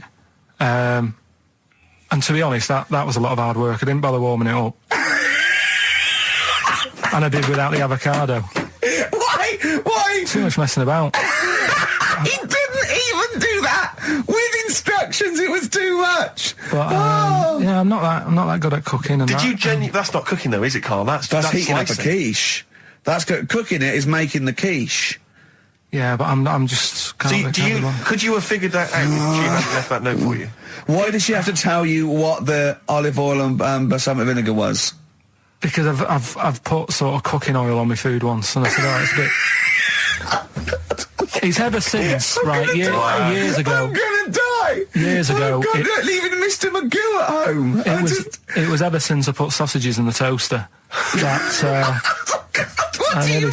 I nearly set the flat on fire. Because, do you know, like, when you're grilling food in a pan and all that? Yeah. Sort of sausages spit and it goes everywhere, doesn't it? And it makes everywhere greasy. In the toaster. So I thought, well, just want to warm them up. Yeah. Bung them in the toaster. Yeah. What happened? And she sort of caught... Well, they got stuck and they sort of caught on fire, I imagine. She came in just as I was sort of plunging it, and Marty came in from work. Said, what are you doing? I said, I'm in sausages. Well, the oven isn't on. I know, they're in here. What, you turn it off? Panicking and that. But I've never been into it. I've never been into cooking and that. At school and stuff, I didn't bother doing it. Oh, every time Suzanne comes home, she must think, please be the house still there. Yeah. Please not let me hear a fire engine as I come round this corner. Oh, God, she comes and goes, oh, God, thank God. I bet she's always happy to see you when she gets home and you haven't burned the place down or introduced some howler monkeys or something. Unbelievable. What I find extraordinary is there are people who are in sort of care in the community who don't need instructions on how to prepare food. Oh, they do. They can do it. Yeah, you show them once. Yeah, they do. Whatever you do, don't put sausages in the toaster, Johnny. Do you know what I mean? Yeah, and they've learnt it. They don't put sausages in the toaster. Yeah. They put their fingers in. But, yeah. That's what they're waiting for, is the Rockbuster dancers. That's right. Right. Okay, give us the clue, give us the answer. Right then, first one. Hurry up, because we haven't got long for monkey news. Don't worry about it. Don't worry about it. First one. There's a vehicle over there that's it's changed. Selling kebabs. Oh, it's changed. Go on. Initial D. Yeah, what is it? That was Donovan. Okay. All right, yeah, okay. Yeah. That Good. works. I'll give you that. Yeah. Second That's a one. real clue. Well, they got it, like they always do, so they're always real clues. Second one. You're asked if you want that bit of the egg, right? You think about it, then you decide against it. I think I know this one. What was the initial again? Y-O. Is this, John Lennon's, wife, Yoko Ono? Yeah, that's right. I think that was her name, Yoko Ono, wasn't it? Yeah, it was Yoko Ono. It was Yoko Ono. No, you've got it wrong. You're thinking about it. You're asked if you want a bit of the egg. Yeah. You go, yolk. You think about it. Oh no. Oh, so you say it twice, you stutter. So No, it's no. Yoko Ono. No, you didn't No, her wrong. name's Yoko Ono, though. Yeah, Yoko Yeah. Ono. Listen to the clue again. Okay, no. Listen to the clue. So what you say is, do you want this bit of the egg? You think, oh, the end of it, no. Yolk, oh no. That's Yolk, right. oh no. Yolk, oh no. Yolk, no. Oh, yolk. Yeah, go on, brilliant. Yeah, okay, yeah, Yolk, no, yeah, go on. Works Yeah, perfect. Next, yeah. And the last one was, Your point was more that weren't you interested in why swearing people find it offensive? yeah, a little bit. Because of that seems obvious to me. Because you were saying yesterday that you never understood why people find it offensive, weren't That's you? right. Yeah. But I know. Well, yeah. carry on. Yeah, but that's what I was saying to you, why you can't do it on the radio, because people find it offensive for some reason. I don't agree with it, but some people do. Yeah. I'm saying everyone swears. Bleep it out, I would. Well, this Bleep it out. Bleep it out, that's my theory. But you say that everyone swears. Not everyone does swear. I don't know why you've got this in your head that everyone swears. I'm convinced everyone. What? Everyone? Like, religious people, religious leaders? Jesus. I bet Jesus swore. Right. What's your evidence for that? No, I'm just thinking, things are better now than they were back then, right? Right. He's wandering about in his sandals getting pebbles stuck in there and stuff, and that's annoying. Nails in his hand, that must have hurt. What I'm saying is... That's offensive. No, it's not, though. That's blasphemous. No, but what I'm... Don't laugh at the crucifixion. Play a record. I'm not laughing at that, though. That is terrible. I'm just saying... No, you can email in, if you want to complain. Karl. Yeah? .pilkington@xfm.co.uk. Wasn't offensive, though. I'm just saying it's a fact. When you stub your little toe, you let out a little effing and jeffing. And what do you think is he some effing and jeffing? So the kind of ancient Hebrew version of effing and jeffing. Ooh. It's like... I know. Once, right, I was talking about this in the week, actually. We had this, teacher, and he must have been sort of 60 then, right? And we're all about sort of like 12. We had to do French. You had to put your thing on the booth, and it was I told you something. Le chat est and all that, right? And répété, cats on the wall, right? He'd repeat it in French, and of course everyone was going F. C, just for fun, and he heard this, and he listened back to all of them, and he realised and he went mental. He went, I don't believe this! Do you know how much these cost? He was going mad, and he was going red and bursting, like Karl was earlier, and it was like, I can't stand this anymore. Anyway, he picked up an exercise book, he said, look at this exercise book! Look! And, I won't say the kid's name, he went, so-and-so, look, oh look, he's put and I'll change his name, Smithers. He went, oh look, he's put Smithers in his shit. Oh, he goes, oh, he's got Clever on this side. He's put Smithers in the lump of shit. That's good, right? And he went berserk. He went, oh look, he's drawn a picture of a penis with wings, and he's written underneath Dicky Bird. He went, is that clever? He went, do you want me to put a piece of paper up so you can come and write swear words and draw ladies' genitals all day? And I went, like that laughed. He went, I'm glad you think it's funny, Mr. Gervais. And he stormed out. Oh, God. Yeah. And did he ever come back? No, but we put the bit of paper up for him and said, look what we've done, you sir. That's a funny. Yeah. There's some knobs. Good. Just talking earlier about teachers, weren't they? Have you got any amusing anecdotes about teachers or anything around that subject? I didn't go to school that much. Go on. When I did, it was, I was telling Suzanne about it the other day how, you know, she goes out with me now and she thinks I'm great. She's lucky what she's got. So. No, she's done well. Yeah. Right? But I was the sort of kid who she would have hated at school because I never had, like, a pen. Oh, yeah, I know what the sort you are. Never a pencil case or any stuff? I'd start off the term, I would, and have, like, you know, a brand new carrier bag with my stuff in. A brand new carrier bag, classy. And, well, you got to have somewhere to put the stuff you've nicked from Woolworths in, haven't you? Right, so that'd be there, but then by the time, like, a couple of weeks down, I'd put my pen down, I would have lost it, and then I'm sort of going around saying, can I borrow a pen? You didn't try sticking it up your nose, it's not still lodged up there. It's not, no. But the funny thing with, like, you know, you were talking about teachers and stuff. Were you a disruptive kid? Were Not you really. Causing trouble? No, not really. He wouldn't cause trouble. He was terrified of the boss here, wasn't he? No, it's not that. It's just that, what's the point in winding people up? I find it quite annoying if people do that. So I don't wish it up on anyone else.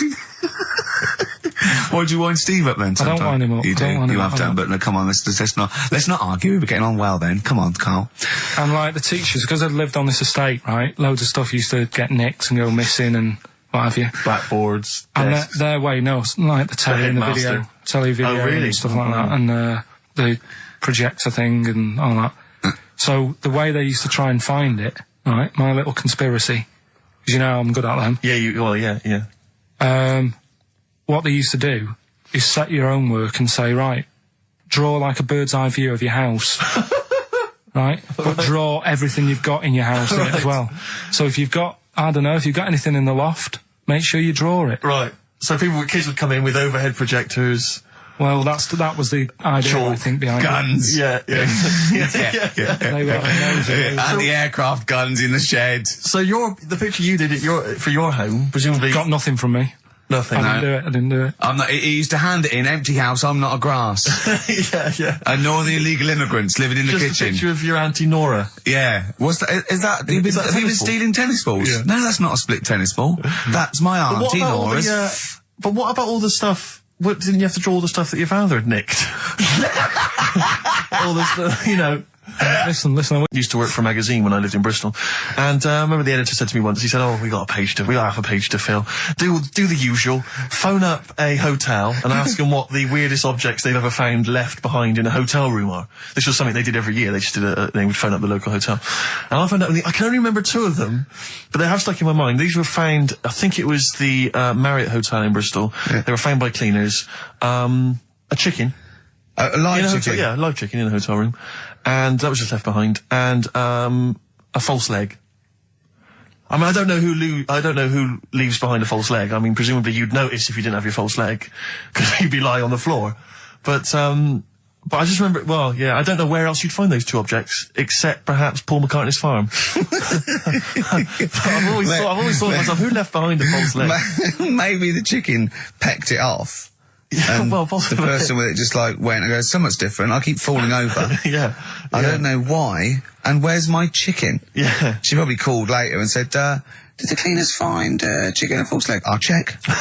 Yeah. Remember this particular hot feature? We basically ask Carl some of the questions that are asked of a white van driver in the sun. They always have this on Saturday afternoons. Anyway, here's the first one. They're not fascinating, Carl, but I'm just interested on your take, really. Yeah.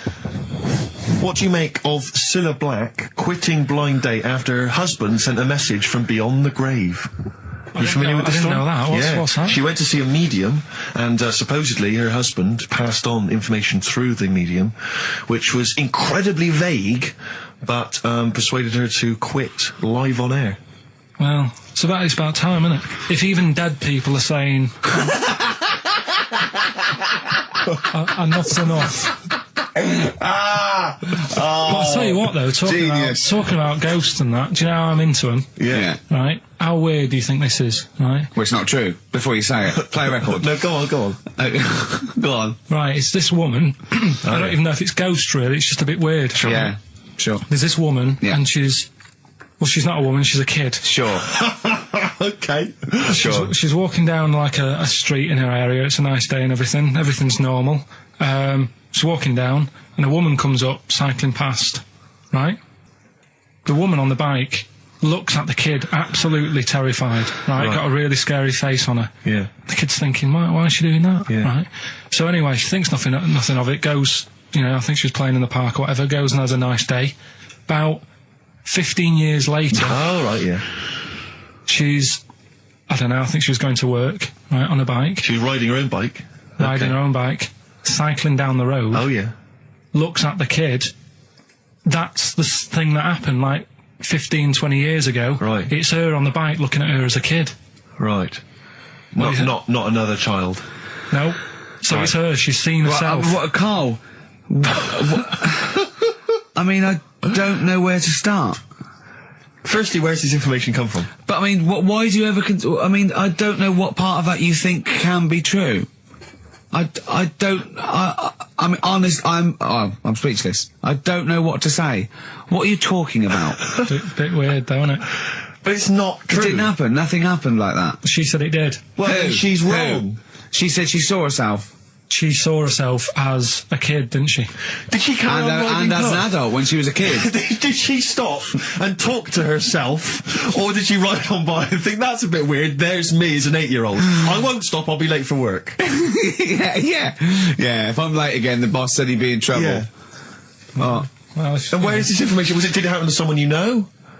No. You overheard it on the bus? No, it was in the 14 Times. We've had a lot of emails saying, could you bring back White Van Karl? Oh, yeah. Which is that section of the show where we ask the questions that the Sun asks someone else. Random punters of Karl. But sadly, recently, they've got very politicised and very kind of, basically a little bit depressing. So there's not really anything appropriate. But I have trawled the papers looking for other questions posed in other sections of the Sun. Good idea. I was just looking here at the Dear Deirdre section, which is the sort of problem page. I don't know what your views are on this. I'd love to see Karl. Oh, God, can we get him a job? Just ask... Oh, my God, that would be amazing. Right? Well, here's one. I'd like to see your view on this, Karl. I'm a happily married 42-year-old woman with 4 kids, yet I've developed a huge crush on pop star Darius Dinesh. Yeah. It sent my hormone levels through the roof, and last night I woke my husband up at 4 a.m. for sex. We've been married for 20 years and he can't believe his luck. Recently I've been having... I want to go to I'll stop you there. Why are you telling me?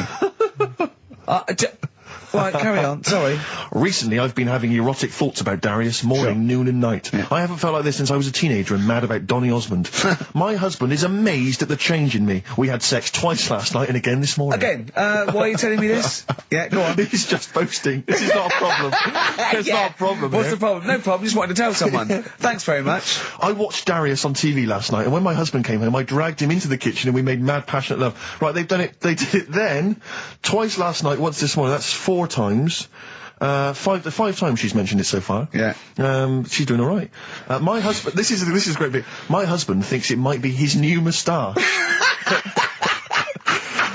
Or that I'm going through the menopause, but I know You were thinking of growing a moustache? I was thinking of changing luck with the ladies? I love the idea that's what he thinks it is. He's telling his mates in the pub. You should grow with these. The old Tom Selleck. 5 times in the last 24 hours. Hooray for sexy Darius. So, what do you make of that then? What are your views on that? Hold on though, if that bloke is reading that paper, that narrows it down a bit. It's got to be, yeah. Who else did he know? His wife likes Darius, he's had sex 5 times that night, and he grew a new moustache. He's thinking, I wonder if that's me. Maureen. Yeah, go on. But what's your concern? Because I'll tell you what her problem is. She's worried that, the reason that she's now kind of overly excited and she's having this great sex with her husband is because she's actually fantasising about someone completely different, younger. She's having these wayward thoughts, isn't she? She's a bit concerned about that.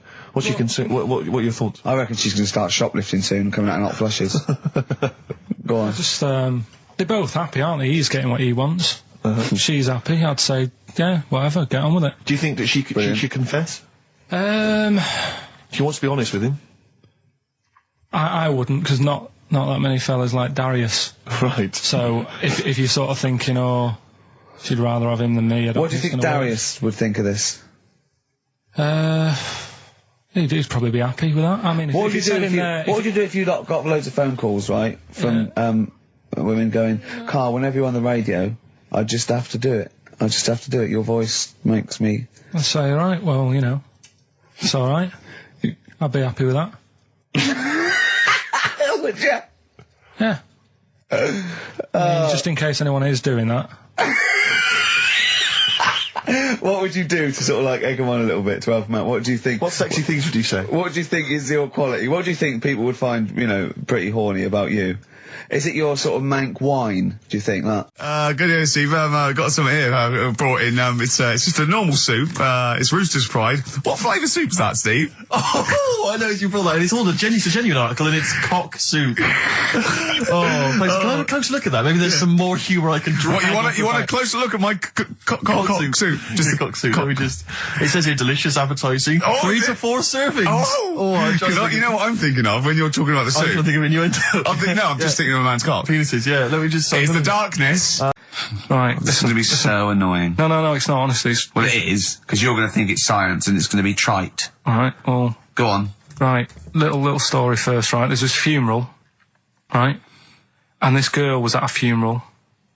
Same funeral? Yeah. Right. It was a mother's funeral. Oh, yeah. Right? She met this fella who she didn't know, right? But she thought this fella who she met was amazing. She didn't know him, right? But she thought he was brilliant, right? Like a dream fella. Right. And she fell in love with him, right? But never asked for his number, his phone number, right? And she couldn't find him. Now, a few days later, the girl killed her own sister, right? Yes. Question is, why did she do that? Okay, well, it's one of those stupid things then, isn't it? So it's not logic, it's what am I thinking? No, it's not. Seriously, it's a proper mental logic. test. It's a proper mental test. A mental test? It is a bit mental. So you understand the story, yeah? Kind of. Let me just get it right. So there's a funeral. A girl goes to the funeral of her mother. Yeah. She meets the guy, or she meets the guy at the funeral. He looks alright. I fancy a bit of that. Right. Has a chat with him. Yeah.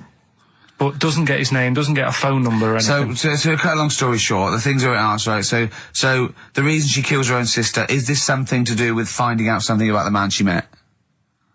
Well, just answer the thing. Just, why do you... okay then. I'll answer it then. She went mental. He was a spy called Derek. What do you mean, just answer it?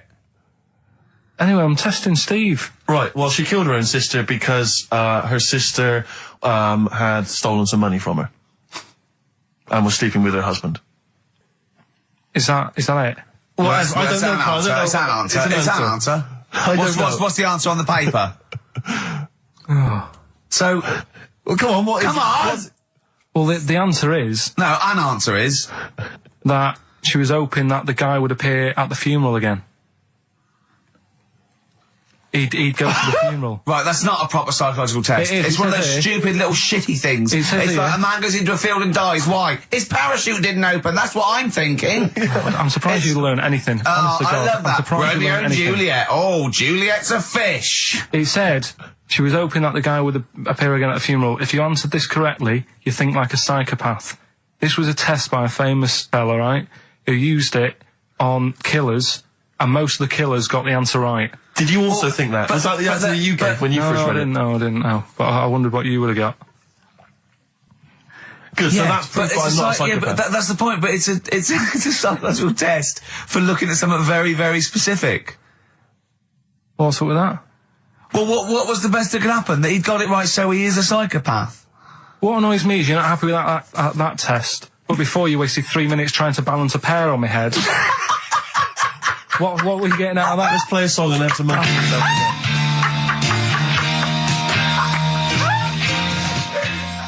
Joe Jackson, is she really going out with him on XFM? Right, it's the time that most people, I imagine, have been waiting for. Monkey news. Play the jingle. Okay. Oh, chimpanzee that monkey news. Right.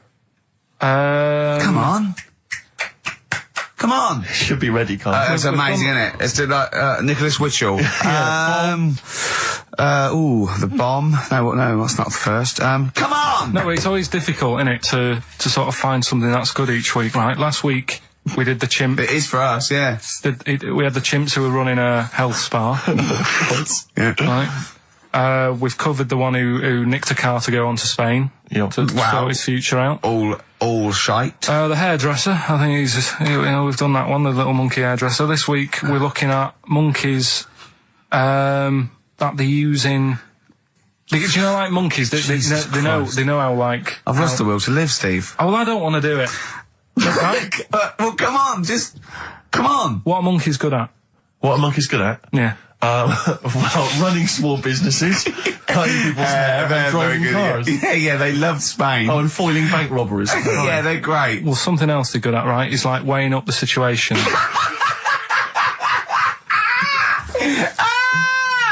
Oh, God! If you stick them in like a field with loads of, like, obstacles on it, right, they're good at sort of, I can get over that, and I climb over that, I'll swing from there to there, that sort of thing, right? Okay. So the people in charge of somewhere, I've thought... somewhere! Come on. I've thought we can use that skill, right? And what they've done is they've got a load of little monkeys, right? They've given an IQ test. Yeah. And the ones that score above 80, right? Get to produce this show next week. Join the army. Right. How do they join the army and what do they do? They just, what they do is they set little obstacle courses up for them. They do that. They do a cross-country run. They do, the cross-country run? Yeah. Okay. And then once they've done all that, they make them a little uniform. Made to measure little uniform. Slightly longer arms, shorter legs than usual, yeah. Yeah. And, basically then they taught how to use a gun and that sort of thing. Yeah, of course they are. You're talking rubbish again. This came through literally, pretty late on, so... So you've not had a chance to incorporate all the facts, as usual? Just have a look. Right, it's the bit I'm looking for is, well, A, why they're doing it, why are they doing it? Yeah. Why do we need monkeys in the army? And secondly, why are we giving them guns? I'll just check to see if any of that... I love that we only let gays in recently. Yeah. Talk amongst yourselves. Yeah. Just have a look. I can't read it. There's too much pressure. Well, it's rubbish. But it's rubbish. They don't get. It's the way that there are things. There are animal cores, right? There are horses. There are dolphins, sea lions.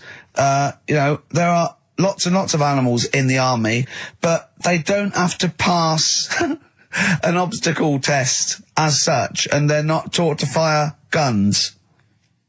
You straight away assumed that there's going to be loads of squads of men and then just one little monkey in the middle. Like, he came second on the test. He's in, boys. What do you think, Steve? You've read it? Well, as ever, Carl, this is an arbitrary email sent by one of our listeners. You know what Ricky and I think of them. and so we're not really basing this on hard evidence. We're basing it on the ramblings of one of our listeners. Rubbish. Once again, lazy, rubbish, uncorroborated, nonsense. The stupid test that you got wrong. Rick, that sounds like monkey news to me. I told you before about buying presents. Did those gloves have your name sewn in them? And a piece of string that ran over the back of your duffel coat.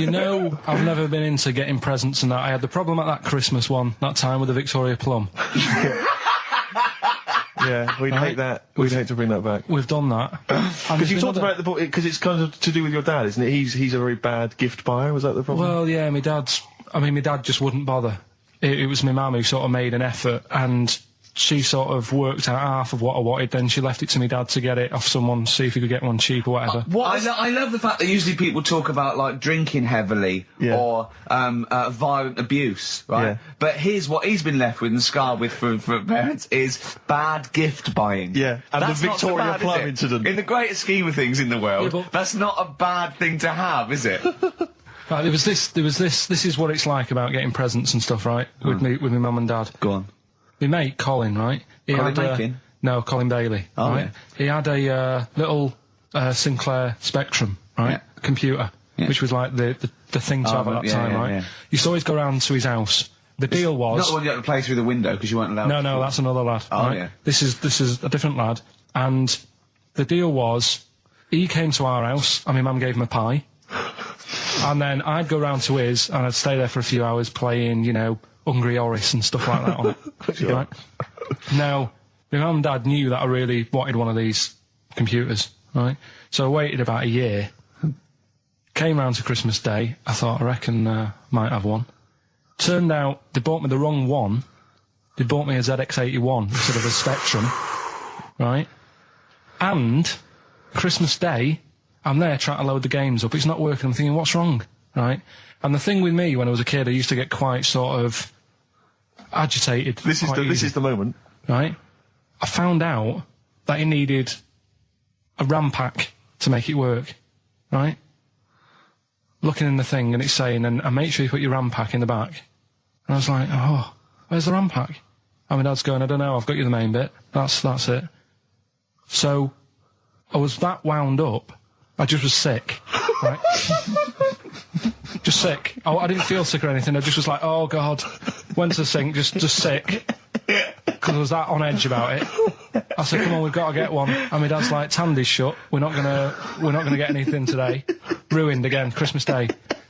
That was after the year when my train set got blown up by our kid. The following year, no RAM pack. And now you ask me why don't I get good presents? He's scarred. He just I'm gonna die. Honestly, I'm gonna die. He's just been sick. Yeah. There's no RAM pack. Did you get to the bottom of it? Why wasn't there a RAM pack? You have to buy them separate. Oh, okay. What do you mean I can't play Frogger? Oh no. So, wasn't there another incident when you threw up? Spontaneously threw up? Through sheer anxiety?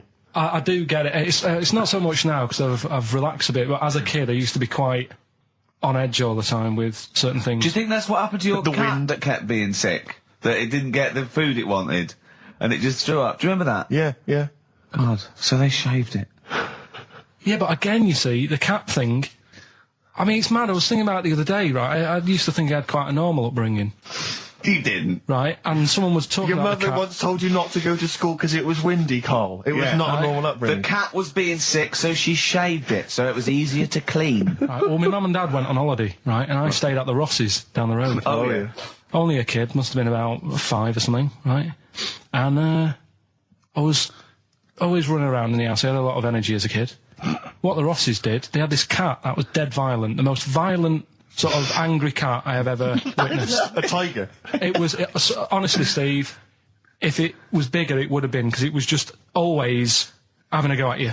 Yeah. If you went to pat it on the head, it went to bite you and stuff. And what they used to do with it, to stop me running around, I'd sort of be running around, and then I'd get a bit tired, and they'd say, have a lie down on the settee. So I'd lie down on the settee and I'd nod off. And what they used to do, I'd wake up, and I'd put the cat on my belly. Right? So I'd be scared to move, because it's like it's going to get me. But it would keep you there. It kept me there, and it used to sort of slaver on me, and they'd sort of, you know, go out or whatever, and I'd be lying there. That's not normal, is it? Carl, sorry, were you created by the Brothers Grimm for one of their fairy tales? What kind of a life is that? A cat paperweight to keep Carl in place. He keeps blowing around. It's windy. We'll have to weigh him down. Be careful. Your mum probably told him that it's a windy day. You got to get something heavy on him, otherwise he just gets blown into the road. God bless him. Did I ever tell you about my Uncle Alf? No. He wasn't a proper uncle, right? But it was just one of my dad's mates and that. And he was getting on a bit. He must have been about, 60, which is pretty old when you're younger and that. And he was the same. He used to always wear a suit and that. But it was never in good nick. It was always like a rough suit, but it doesn't matter. He's still, making half the effort and that. Yeah. And he used to sleep in a dinghy. Right, my Uncle Alf. What? In his house? Yeah. Why? Well, in a flat, he's in like a little bed sit. Because he only had a little bed sit, and he was into boats and stuff. So he had this Two birds with one stone. Had this little dinghy, had a little flat, thought, well, it's tight space and that. He had a dinghy as a bed, and He had 2 tellies, right? He had 2 tellies. One that the sound worked on, the other one only the vision worked. So if you wanted to watch a programme, you had to turn both on. Put them both on like BBC One, turned one up and watched the other one. Wow. That's extraordinary. From his dinghy? Sat in his dinghy. That is brilliant. It was an inflatable dinghy, it wasn't like a wooden... Yeah, an inflatable one, big inflatable Did you ever go around and visit him? Yeah, now and again. Was it weird seeing a 6-year-old bloke in a suit, in a dinghy inside, watching 2 tellies? It's weird at the time, I thought. Which of the TVs stopped working properly first? I mean, did he... let's say the sound went on one of them. Yeah. Did he carry on watching the other one, hoping that the other one was fine? No, he went and got a new telly, and then the vision went on that, and he went, oh no. He went, hold on though. Wait a minute. I've got another telly in the wardrobe that I haven't used. It must have been like that. Yeah. Wow, he sounds brilliant. Is he still alive? Yeah, he's still around, I haven't seen him for years, but he used to... be all right. Was he married? I think that's what happened. I think his wife passed away, and that's when he had all this, he had a boat. And it's like, oh, where am I going to put it in a bed sit? And it was like, hang on a minute. Yeah. You know what I mean? Sleep in that. So, yeah. I wonder if he ever brought any women back.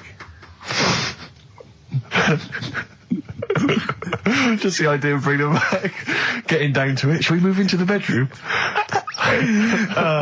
Ahoy! Oh, that is fantastic. What were we talking about before? I was going to tell you, the most complaints ever, the Last Temptation of Christ. I haven't seen it. Was it Scorsese, isn't it? It's Martin Scorsese, and I've bought the film actually recently because I was intrigued to see it, but I've not actually watched it. But from what I understand, the reason that it was so outrageous is because it has a whole sequence which shows what it would be like if Jesus had lived his life and not martyred himself on the cross, but lived his life as a human being, part of which is him having sex. And so I think that was chiefly what the outrage was, that it was showing this godly man to be, as human as he was supposedly, because he's supposed to be human as well. So that's the reason. That was the reason that there was complaints there. I don't know. I haven't seen the film. I can't say. You see him, do you? You see him having sex, I think, yes. Although it is an actor, Karl. Yeah, it's not actually Jesus Christ. It's not the real Robert Powell. No. It's an actor playing Robert Powell. Exactly. Is that, you see, sex on films and all that, right? When I was growing up, I'd be watching... No, just saying an example of this, really, right? When I was growing up as a kid and I'd be, watching films with my dad, right? He'd really be enjoying a film, right? And then a sex scene would happen. Right. And he'd go... On film? Or just behind you? In the film, a sex scene would happen. Your brother up to his old tricks again. And he'd get up and go make a cup of tea. Right? Right. Typhoon? That he'd stolen from some sort of telephone box? 104.9. That's the song, I think, that single-handedly keeps Shane MacGowan in gin for another year.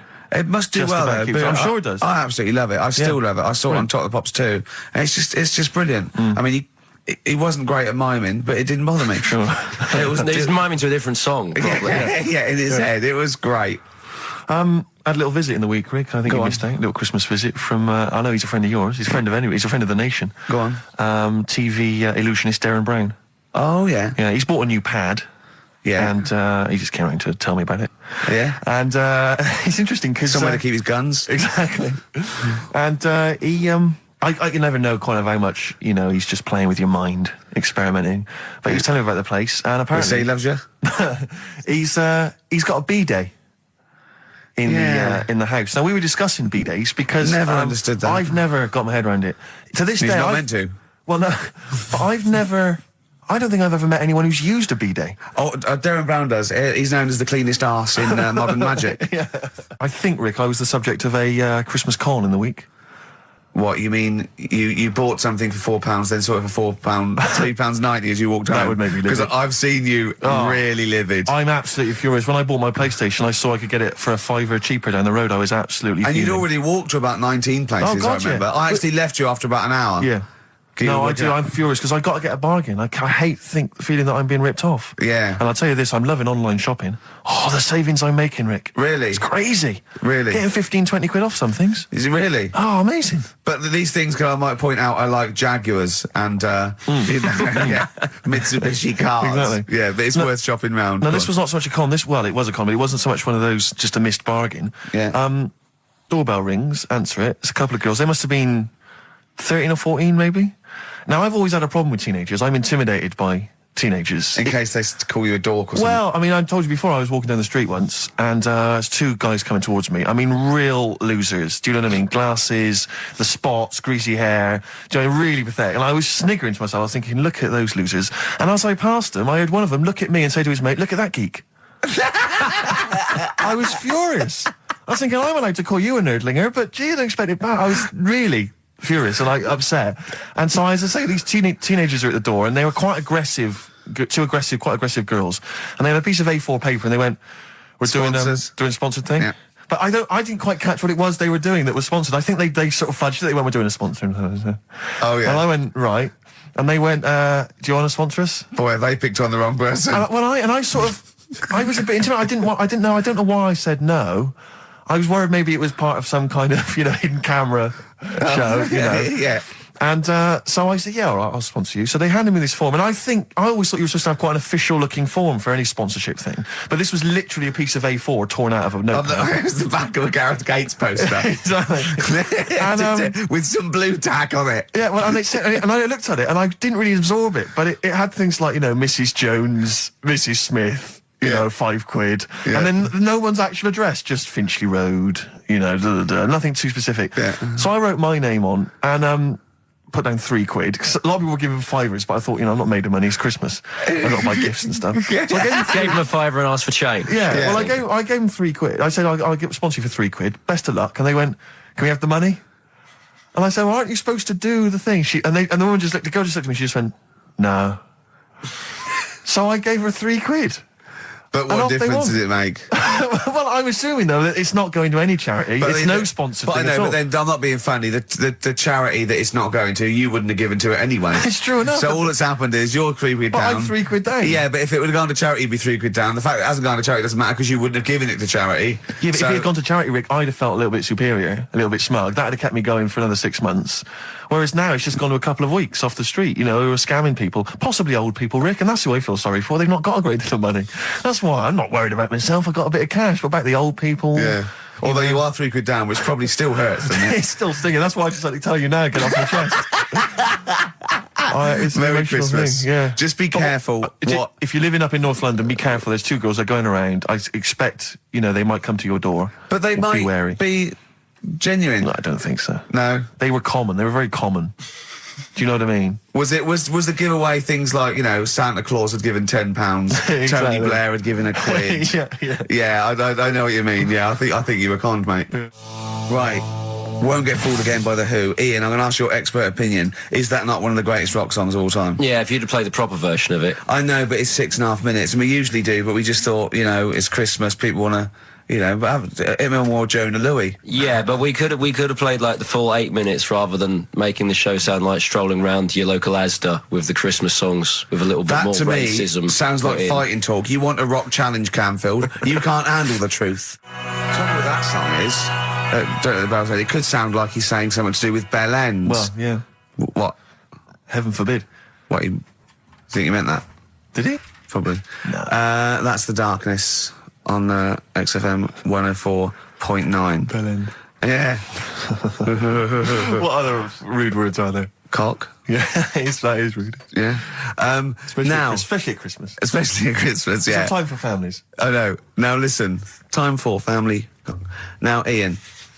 Yeah. Who is your fourth? We need a lead singer in this mega group, the monoliths of rock. Who we got? Lemmy, Keith Richards. We've got Keith Richards on guitar. We've got Lemmy on bass. Yeah. We've got Keith Moon on skins. Right. Some terminology coming out there. Yeah. Who's doing the Vox? Who's given Golden Tonsils Award? Robert Plant. He's gone for Plant. He's gone for Plant. A lot of trap names there. There is the group. The lineup is Moon, Lemmy, Richard, Plant. Okay. Now, our competition, Steve. Name that group. Okay. What's the best, heaviest rock name ever? Sure. This is obviously not a name that already exists. No. Okay. My mate of mine came up with, I think it was Brain Hammer. which I like. Velvet Nazi 666. Sure. So we want the heaviest, most mental piece of death metal, headbanging, bleeding out your brains rock. Axe Attack. Okay. Please welcome to the stage, Christ on a bike. Please welcome to the stage. Oh, look at you. That would be great. Yeah. That would freak out the metal. Yeah. Cheeky. Yeah. Oh, now listen. They need a manager. They need someone who could introduce them. They need someone to stand astride them. Who is the leader now? Who is the king of all that rocks? Well, it's obviously Tommy Vance, isn't it? Do you know what worries me, Rick? We've said Vance a lot today. I'm wondering if the kids today, do they know Tommy Vance? Are they familiar with him? If they don't know, they shouldn't be listening. Okay. Fair enough. So, Vance is their manager. He needs to, they're on at Wembley. He's got them on at Wembley. They're the greatest rock band of all time. We need the name. Please welcome to the stage. What are they called? Phone in, email in, and the prize, we're going to get some... We'll rummage through the bins as Carl normally does. Some old tat like Carl does, some VHSs, some CDs, greatest air guitar ever. Betamax. Yeah. Do we need to give out the numbers and stuff? Well, can email, don't can't get them to phone in. You don't want to talk to him, Ian, seriously. No, you know when... What's his name says to Agent Starling as she's going to meet Hannibal, don't let him inside your head. Yeah. Don't talk to the listeners, Ian. Exactly, it's very much the same Please thing. I'm a bit concerned that my email's going to be besieged by people sending you links to how to clean out the B-Day. Well, that's all right. But what's the most mental head bleeding, banging brain hammer operation this band can be called? Call in, Rick, because it always amuses me. I know it's cruel to put you on the spot, but some of your former band names have always amused me. Well, the worst. The worst one. Right, I'll just leave this. Ricky's had a number of bands over the years. What was the worst one? Ready? Get ready to play that record because I don't want any aftermath. No, hang on, before you tell me, what was the one? Because these pictures of you, like when you're a New Romantic, keep on being published. But that was Shauna dancing. Yeah, but that's pretty bad. But someone told me they were like, "Oh, ask him about when he tried to be Bon Jovi." Can you imagine such a thing? I know the name you're thinking of. Right, here we go. Play the record immediately. I say this. Ready? The Sacred Hearts. Play a record. All right? No. Oh, go on. Rick, as you know, there's always junk lying around in this studio, and not all of it is Rockbusters prizes. No. And there's, I've just been flipping through... It's the playlist. Yeah, exactly. And I was just flipping through an old copy of the Guardian Guide from last week. Sure. The little listings thing. Yeah. And, I don't know if people might have seen it. There was a documentary on this week about the transfer of British sitcoms to America. Yeah. And we did an interview for that because I'm remaking the show over in the States. I'm just flicking through and I noticed there's a little write-up about it here. And it says, blah, blah, blah, blah, blah, and it says, quoting me, it says, "We don't care if David Brent becomes a woman," burbles Steve Merchant, eyes bulging with imagined riches. No, my eyes bulge normally. That's not me being greedy, that's just me. You know that thing I did on it when I sort of like rub my fingers together and do that stupid Brent... People take that seriously. I know. Yeah. It's extraordinary. Oh, some people got it, but I think it was something in the paper the next day said Gervais's mannerisms could have been transferred as dollar signs. Well, I was doing it sarcastically. Exactly. I was doing it like that. I was pretending that I just cared about the money. Yeah. So, irony... You see, people say Americans don't get irony. Most people here don't get irony. Absolutely right. That's why they think this show's rubbish. Yeah, I know. We fooled them. Yeah. We've had the last laugh. Exactly. We think it's really good. Exactly. Carl, come on. Let's have some news. Let's do some proper radio. Have you? All your news comes from Ananova, doesn't it? What will Dr. Fox do about now at 2 o'clock? He'd do some amusing news. It's coming up for 2, and here is the news with Karl Pilkington. Well, like I said, it's just headlines and that. I don't bother reading on if I like the headline. And it's all from Ananova, not from a newspaper or... It's not made up or anything. These are real then. Well, let's see. Okay, imagine Trevor McDonald doing this. These are real news headlines. Okay, then. Wow, they're real to Karl. Okay, here we go. And here is the news with Karl Pilkington. Bong. Man hid in wardrobe to avoid work. Yeah, good. All right. Bong. Teenager gets stuck in washing machine. Bong. Dutch man has 2 right feet. Bong. Cow hit by train lands on farmer's wife.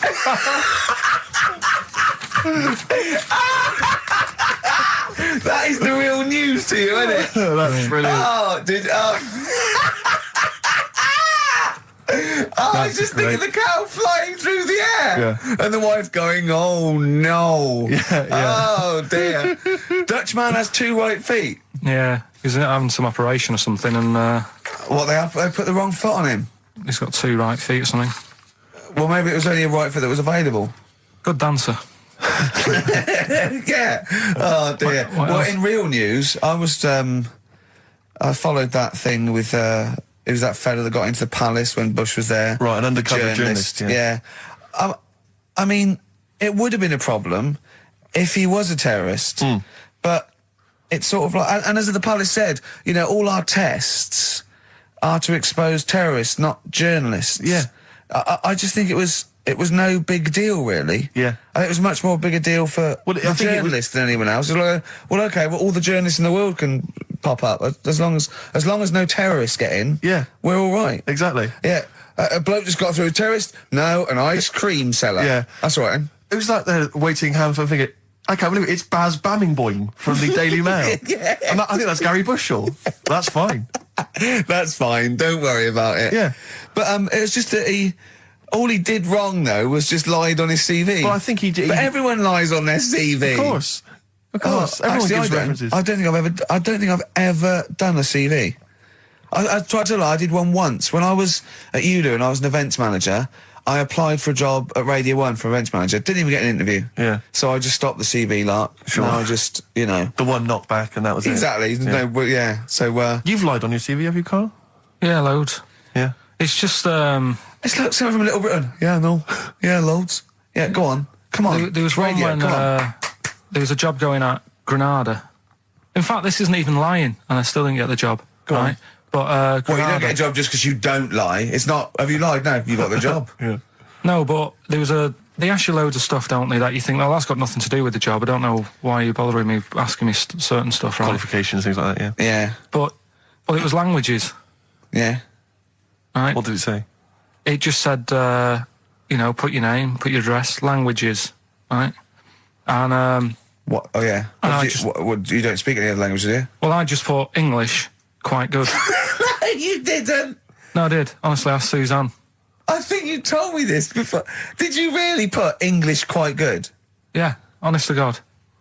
Didn't hear back. Well, you know what they meant now. That you know what your error was, don't you? Are you fluent in French, German, Chinese? Yeah, but I didn't want them to think I've got loads of big words and that. Do you know what I mean? Well, I don't use loads of big words and stuff. No, they meant, no do you speak any other languages? It's any other languages, Carl, not the one your native language. They assume that you can speak English because you're filling out a form. Yeah. Oh, well, it's like language is none. They assume you can speak something, and they'd probably think it was English. And to put quite good when you are English. Yeah. English is your first language, yeah, I'm quite good at it. I see your point now. It's true though, isn't it? Yeah. I'm not sure quite good is accurate. No, poor. English, weak. Poor. Weak. You didn't get the interview, no? What did Suzanne say when you told her you'd put that? She just laughed. It was too late. It was too late to do anything. How's her hair? Don't want to talk about it? She's off today, so... Is it alright, is it? Oh, she's listening, you mean? She's at home today. But it's probably alright now, isn't it? Because a bad hair day, it doesn't last. But it'll be nice. Well, nice, not today. You're scared of her, aren't you? No. I mean, I don't want to... You've learned your lesson that, you know, you can't talk about people like that because it upsets them. Well, plus I can't do it all now because we're doing Pulp Fiction later and it sort of involves her head. So... Brilliant. So excellent. There's me thinking that you're being considerate. Yeah. All worried about... I'll never listen to. Yeah. And 2 DVDs I'll perhaps get £9 for on eBay. Please get some decent prizes. Ricky, you're BBC's golden child of comedy. What are you doing? How many of your listeners really are into Stephen Polyakoff's The Lost Prince? No one. That's how many. Now, that is a winner. That's someone who's got a reason to like us and like you. I think he's got the same attitude as Steve when you give him something for free. Yeah. Yeah. Sorted you out with NERD tickets for last night. A lot of messing around, a lot of phoning round going on to get you them tickets. Yeah. Come in today. You enjoy the gig? Couldn't be bothered going, Carl. Typical.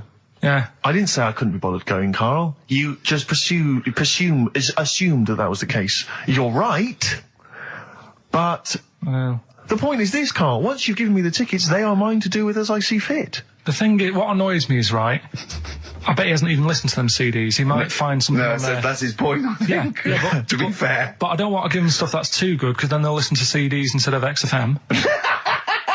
Of course, there's always careful planning. So you always got an answer. Oh, Carl, you're my hero. We don't care, do we, Carl? Well, I think the prizes are all right, considering what they've got to do. Do you know what I mean? Yeah. Right. It's just a bit of fun, for God's sake. So please do not blaspheme on air. Something else we're giving away. Go on. The Shining. It's just more throwing away, isn't it? Once again, is it on video? Once again, it's on VHS. Just because you buy it out of your own money, Carl, stop being so mean.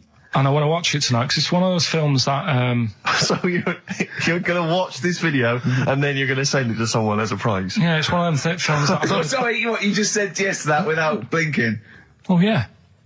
You don't think, like, Les Dennis doesn't have a quick go in the car on Family Fortune before he gives it away? It costs $5.99. Bowen has a go at those his and her towel racks.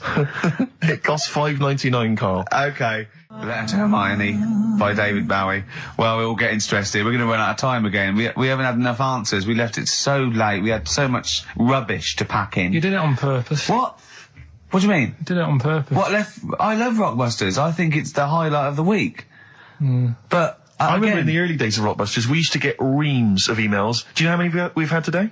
Go on. 2. Yeah, because we've just done it in the last link, and people have to think about it and do research. They have to guess, because I don't think XFM Family Fortunes is going to be a success. Don't knock XFM Family Fortunes, Carl. It ran on ITV for years. Right, well... Yeah, so has anyone got anything right, Carl? What we'll have to do just as well, we haven't got any prizes to give away anyway, because he gave them away our next month. Yeah, we're coming through now. Let's see, just hang on a minute. Well, this isn't radio. You can't just sit here looking at a computer screen going, hold on, that isn't radio. Right, well, it'll have to be the one who got the closest, right? Joe Jackson. Is she really going out with him on XFM? Right, it's the time that most people, I imagine, have been waiting for. Monkey news. Play the jingle. Okay. Oh, chimpanzee that monkey news. Right. Come on. Come on. Should be ready, Carl. That's amazing, isn't it? It's like Nicholas Witchell. The bomb. No, that's not the first. Come on! No, it's always difficult, isn't it, to sort of find something that's good each week, right? Last week, we did the chimp. It is for us, yeah. We had the chimps who were running a health spa. Yeah. Right. We've covered the one who nicked a car to go on to Spain. Yep. To sort his future out. All shite. The hairdresser, I think we've done that one, the little monkey hairdresser. This week, we're looking at monkeys, that they're using... Do you know, like, monkeys, they know how, like... I've lost the will to live, Steve. Oh, well, I don't want to do it. Well, come on, come on. What are monkeys good at?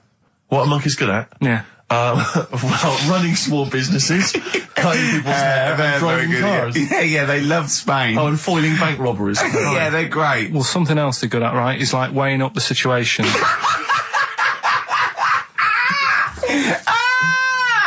Oh, God! If you stick them in a field with loads of, like, obstacles on it, right, they're good at sort of, I can get over that, and I climb over that, I'll swing from there to there, that sort of thing, right? Okay. So the people in charge of somewhere, I've thought... somewhere! Come on. I've thought we can use that skill, right? And what they've done is they've got a load of little monkeys, right? They've given them an IQ test. Yeah. And the ones that score above 80, right? Get to produce this show next week. Join the army. Right. How do they join the army, and what do they do? They just, what they do is they set little obstacle courses up for them. They do that. They do a cross-country run. They do, the cross-country run? Yeah. Okay. And then once they've done all that, they make them a little uniform. Made to measure little uniform. Slightly longer arms, shorter legs than usual, yeah. Yeah. And, basically then they taught how to use a gun and that sort of thing. Yeah, of course they are. You're talking rubbish again. This came through literally, pretty late on, so... So you've not had a chance to incorporate all the facts, as usual? Just have a look. Right, it's the bit I'm looking for is, well, A, why they're doing it, why are they doing it, why do we need monkeys in the army, and secondly, why are we giving them guns? I'll just check to see if any of that I love that we only let gays in recently. Yeah. Talk amongst yourselves. Yeah. I can't read it, there's too much pressure. But it's rubbish. But it's rubbish. They don't get again, it's the way that there are things, there are animal cores, right? There are horses, there are dolphins, sea lions, you know, there are lots and lots of animals in the army, but they don't have to pass an obstacle test as such, and they're not taught to fire guns. You straight away assumed that there's going to be loads of squads of men, and then just one little monkey in the middle. Like, you know, he came second on the test. He's in, boys. What do you think, Steve? You've read it? Well, as ever, Carl, this is an arbitrary email sent by one of our listeners. You know what Ricky and I think of them. and so we're not really basing this on hard evidence. We're basing it on the ramblings of one of our listeners. Rubbish. Once again, lazy, rubbish, uncorroborated, nonsense. The stupid test that you got wrong. Rick, that sounds like monkey news to me. I wanted to play those adverts for you on XFM 104.9. Well, that's about it. We've had some tears and laughter. I mean, the only real thing that we learned from today's show that's corroborated and is absolutely true is that, remember, Mancunians take off more sick days than any other area, 11 days per year, compared to sort of like 8 Liverpool. And from that we extrapolate, do not trust Mancunians. Well, I'm not saying that. I think that's a bit harsh. I'm saying, you know, make sure you get in writing that they're not going to have more than sort of like the average number of days off per year. Yeah. Or if they start taking loads off, fire them. Yeah, do you know what I mean? All right, Carl, we've had a good day? We're going to end with a beautiful song, aren't we? Just to show we're all still friends. It's Jimmy Webb and his version of Galveston. See you next week, I guess. Bye. Placebo in this picture on XFM 104.9. 8 minutes to go. Let's make it a good 8 minutes, and then we can all chill out. Yeah? Enjoy the rest.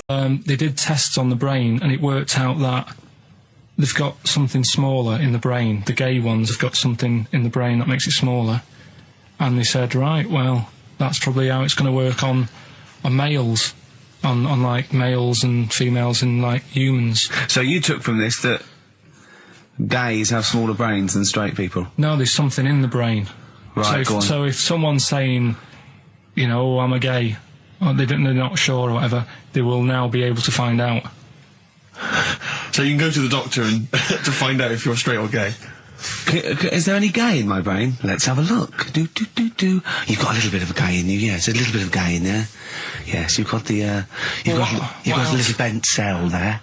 Well, that's why they did it, anyway. I don't understand how they could differentiate which was straight and which were gay to begin with, before they then gave it to the scientist. Wasn't that what the scientists figured out? How could they tell? There's one theory that it's genetically determined. There is one. There is a theory that's genetically determined, but I don't think it's as easy as pulling a sheep's brain apart and finding a little pink sort of like blob in there and going, right, we've taken the guy out and now he's going to go and shag some ewes. I don't think it's that straightforward. Although homosexuality does occur at a similar sort of rate in animals, I think. Yeah. Yeah. So you knew that, didn't you? So that's that one. I mean, I just like the idea of the farmer figuring out which is straight and gay. Well, that one's wearing quite a camp-looking neckerchief. So I'm thinking maybe he's gay. Is that? Yeah. I love the fact they can. That one's a big fan of Sophie Ellis-Bextor. Yeah. They put on ABBA and see which ones dance. Exactly. That's how they. Which one? Yeah. Well, Put on like Barbra Streisand and see which ones sing along. It is rubbish. What did I find out? Did you just say that is rubbish? No, I found out other stuff in the week that didn't make the top 3. Wow. We haven't even had to. This must be mediocre stuff. This must be really bad. Yeah. Or it might be dubious. Go on. We've got to think proactively now. We've got to sort this out. See, there's always other things going on in my mind when I'm in that pub quiz. For me, it's just a little bit of fun. Sure. It's a night out. Do you know what I mean? Suzanne enjoys it. Yeah. It's a bit of a get-together. We have a chat beforehand. Yeah. We have a bit of fun. Yeah. But there was other things on my mind. Carl, I could do that here. I don't have to lose a tenner. Wait, what were you thinking during the quiz then, when the questions were coming out? What were you thinking of? Well, what it was, right, just before the quiz started, I had to go to the toilet, right, because the rule is, right, people who don't go to it, once it starts, phones off, no more toilet. They take it dead serious, don't they, right? Yeah. So, I went to the toilet. Now, I'm not being out of order here, it just got me thinking, right? I went to the toilet, the gay fella in there, right? There was a gay fella in there? Gay fella in the toilet. Now, how could you tell? How did you know? Just typical, everything about it, right? Everything about it, right, yeah. Oh. What, large handlebar moustache, leather cap. Butt plugs, amyl nitrate. Could I just say that these views do not reflect the views of the management of XFM or me and Steve. Or most of the people in this country. Go on, Carl. What's your problem? Yeah, but this is what I'm worried about, really. But this is why I only got Danny Minogue right. Right? Because this was floating around my mind.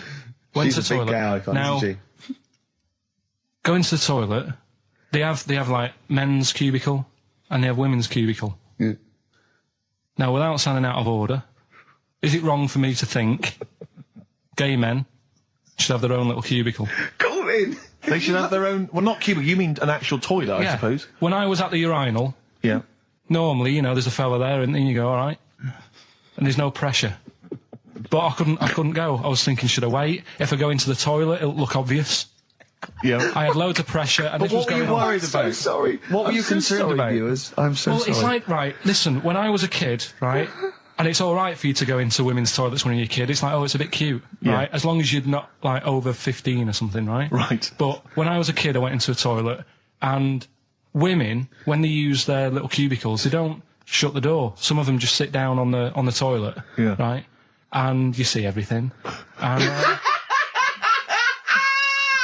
no, seriously, that's probably one of the first times I saw, like, a woman. Yeah. That, right, and my Auntie Nora when she was staying over. What happened with your Auntie Nora? She was, she's into wearing caftans. Into wearing what? Caftans. Oh, yeah. What are caftans? Big, bellowy sort of dresses. Right. And, I used to sit on the floor at home in front of the telly. Sure. She was on the chair behind. Yeah. She did a bit of a sort of a Sharon Stone scene. Oh, God. Yeah. Did you see it? There was no underwear? No. What age were you? What was it like? What age were you? It was like a ripped tennis ball. What? Right, we're off air. Either that or put us in for the Stoners. Iced tea. That's how I'm living. A bit of old school hip-hop. Where's RT? Good point, yeah.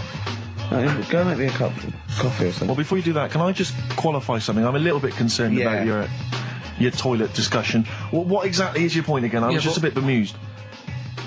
You see, it's a tricky one. All I'm saying is, right, there was at the pub quiz, I go to the toilet, not thinking about anything. I try to go, right, there's a little gay fella next to me. I love this little gay fella.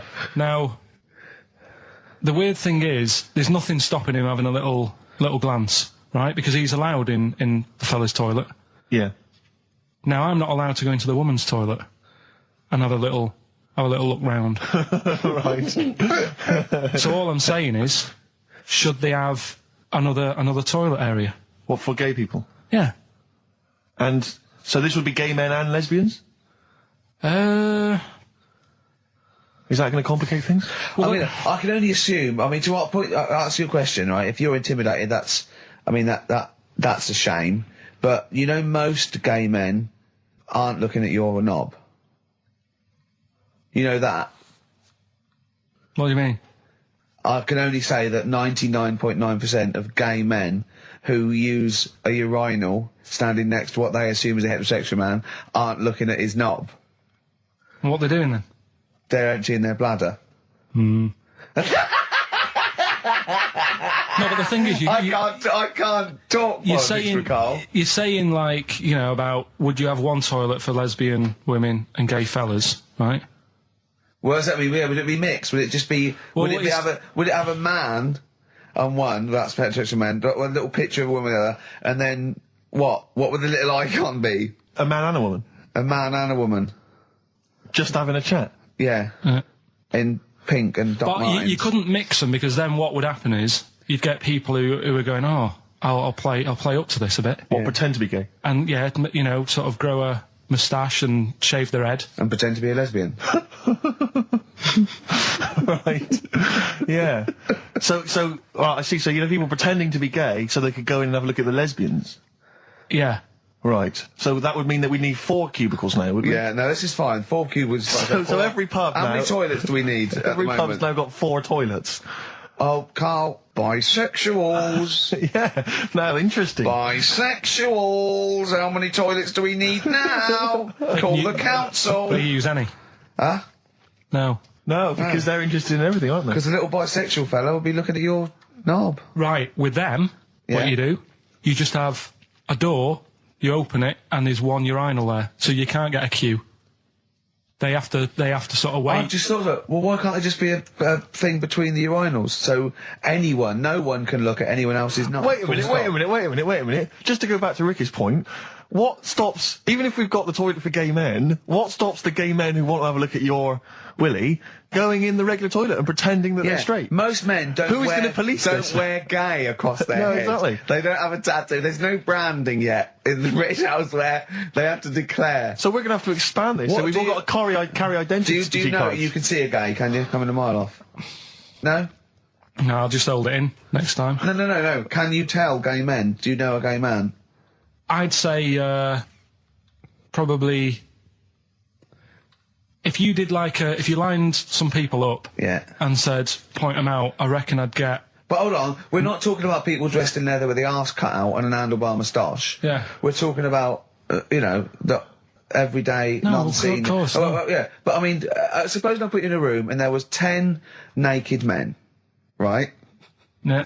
And there's 5 gay men and 5 hetero. Could you walk along that line looking at those gay... Am I naked? No, you don't have to be naked. Why would you have to be naked? To catch them out. Play a record! How would you catch them out? No, don't go into it. Don't go into it. Play a record. Miserable now. Would you share a toilet with Morrissey? From Manchester, you have a lot to talk about, wouldn't you? Yeah. We've had an email, Rick, from Jim, and he's just simply said, what about a separate cubicle for bold Mancunians? Also, can I send a big shout out to my grandparents, who I believe might be listening on their new digital radio? They're pretty high tech. Very nice country. Yeah. Are they the merchants of Bristol? Merchants, yeah. Props to them. Props to them, yeah. It's a slightly truncated show, isn't it, today, Carl? We've got Monkeys, I would trust. I don't like change, and that's what's happened. I'm not You don't, do you? You're like Rain Man. Yeah. He really is like Rain Man.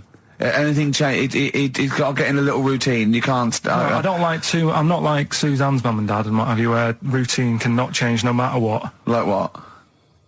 Well, we've talked about it where, you know, if it's a Tuesday, I'm having sausage, egg and chips no matter where I am. That's what they're like. Right. That's what they'll remember, actually. When I'm saying about stuff about Live 8 and all that, you know, people will remember. If people said to a dad, you know, you remember Live 8? Okay, what day was it on? Tuesday, when I had sausage and chips. Nothing changes. But the thing is, today, normally we have a bit of a, you know, I know what we're doing where and all that, and it's all sort of messed up. We don't usually know what we're doing where. We say, what should we do next? No, but I know, like, Rockbusters has been done early. Right. So that's normally done at about... That's really throwing you. I say, I just don't... I don't like all this change and that. It's messing about, isn't it? Rain Man. So what do you want now? Well, what about Song with the Story? See, with the... right, well, last week... Look at him, he's in a genuinely foul mood. No, he's actually rocking. Yeah. He's actually rocking like Rain Man as well. Last week we did, like you say, Eric Clapton. This is the section where we play a song with a story. I think every song, if it's a good song, it's got a story. You've got to listen to it, sort of, you know, from the start. You get in the middle, you're going, oh, how's it going to end and all that. Yeah. You wait another minute, you know the ending, you're happy. But the thing is, as Steve said, you know, sometimes you're disappointed with it, so it's just not a good story.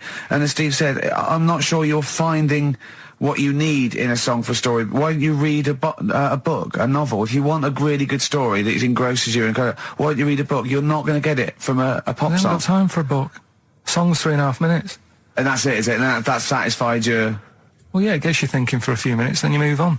Then you stop thinking. 2 minutes 50, this one, right? And it's brilliant. Go on, Ed. It's about, last week we talked about the little crippled fella, right? This one... as I say, I don't think we say cripple anymore, but go on. Alright, this one, someone emailed in saying, if you want a song about that, this is a song you ought to listen to, right? Right. It's about this fella who, basically something happened. I think he's in a wheelchair, right, for some reason. You thought that last time. His wife, you know, likes going out. She doesn't take him with her when she goes out. Right. Is it really Don't Take Your Love to Town? Yeah. Brilliant song. We'll just play it then? Yeah, great song. All right. What do you mean?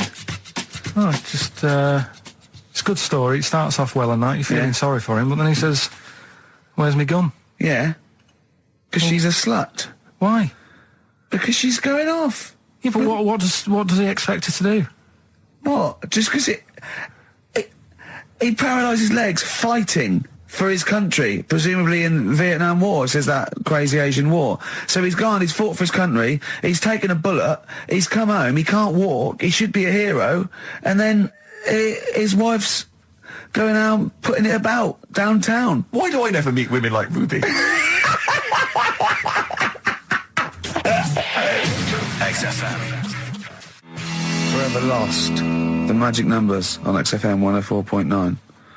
Well, the concert's kicked off, Steve. Yeah, I'm a bit annoyed that we're still here, really. Let's try and wrap this up quite quickly and then shoot No off. one's listening anyway. Nah, we could talk about anything.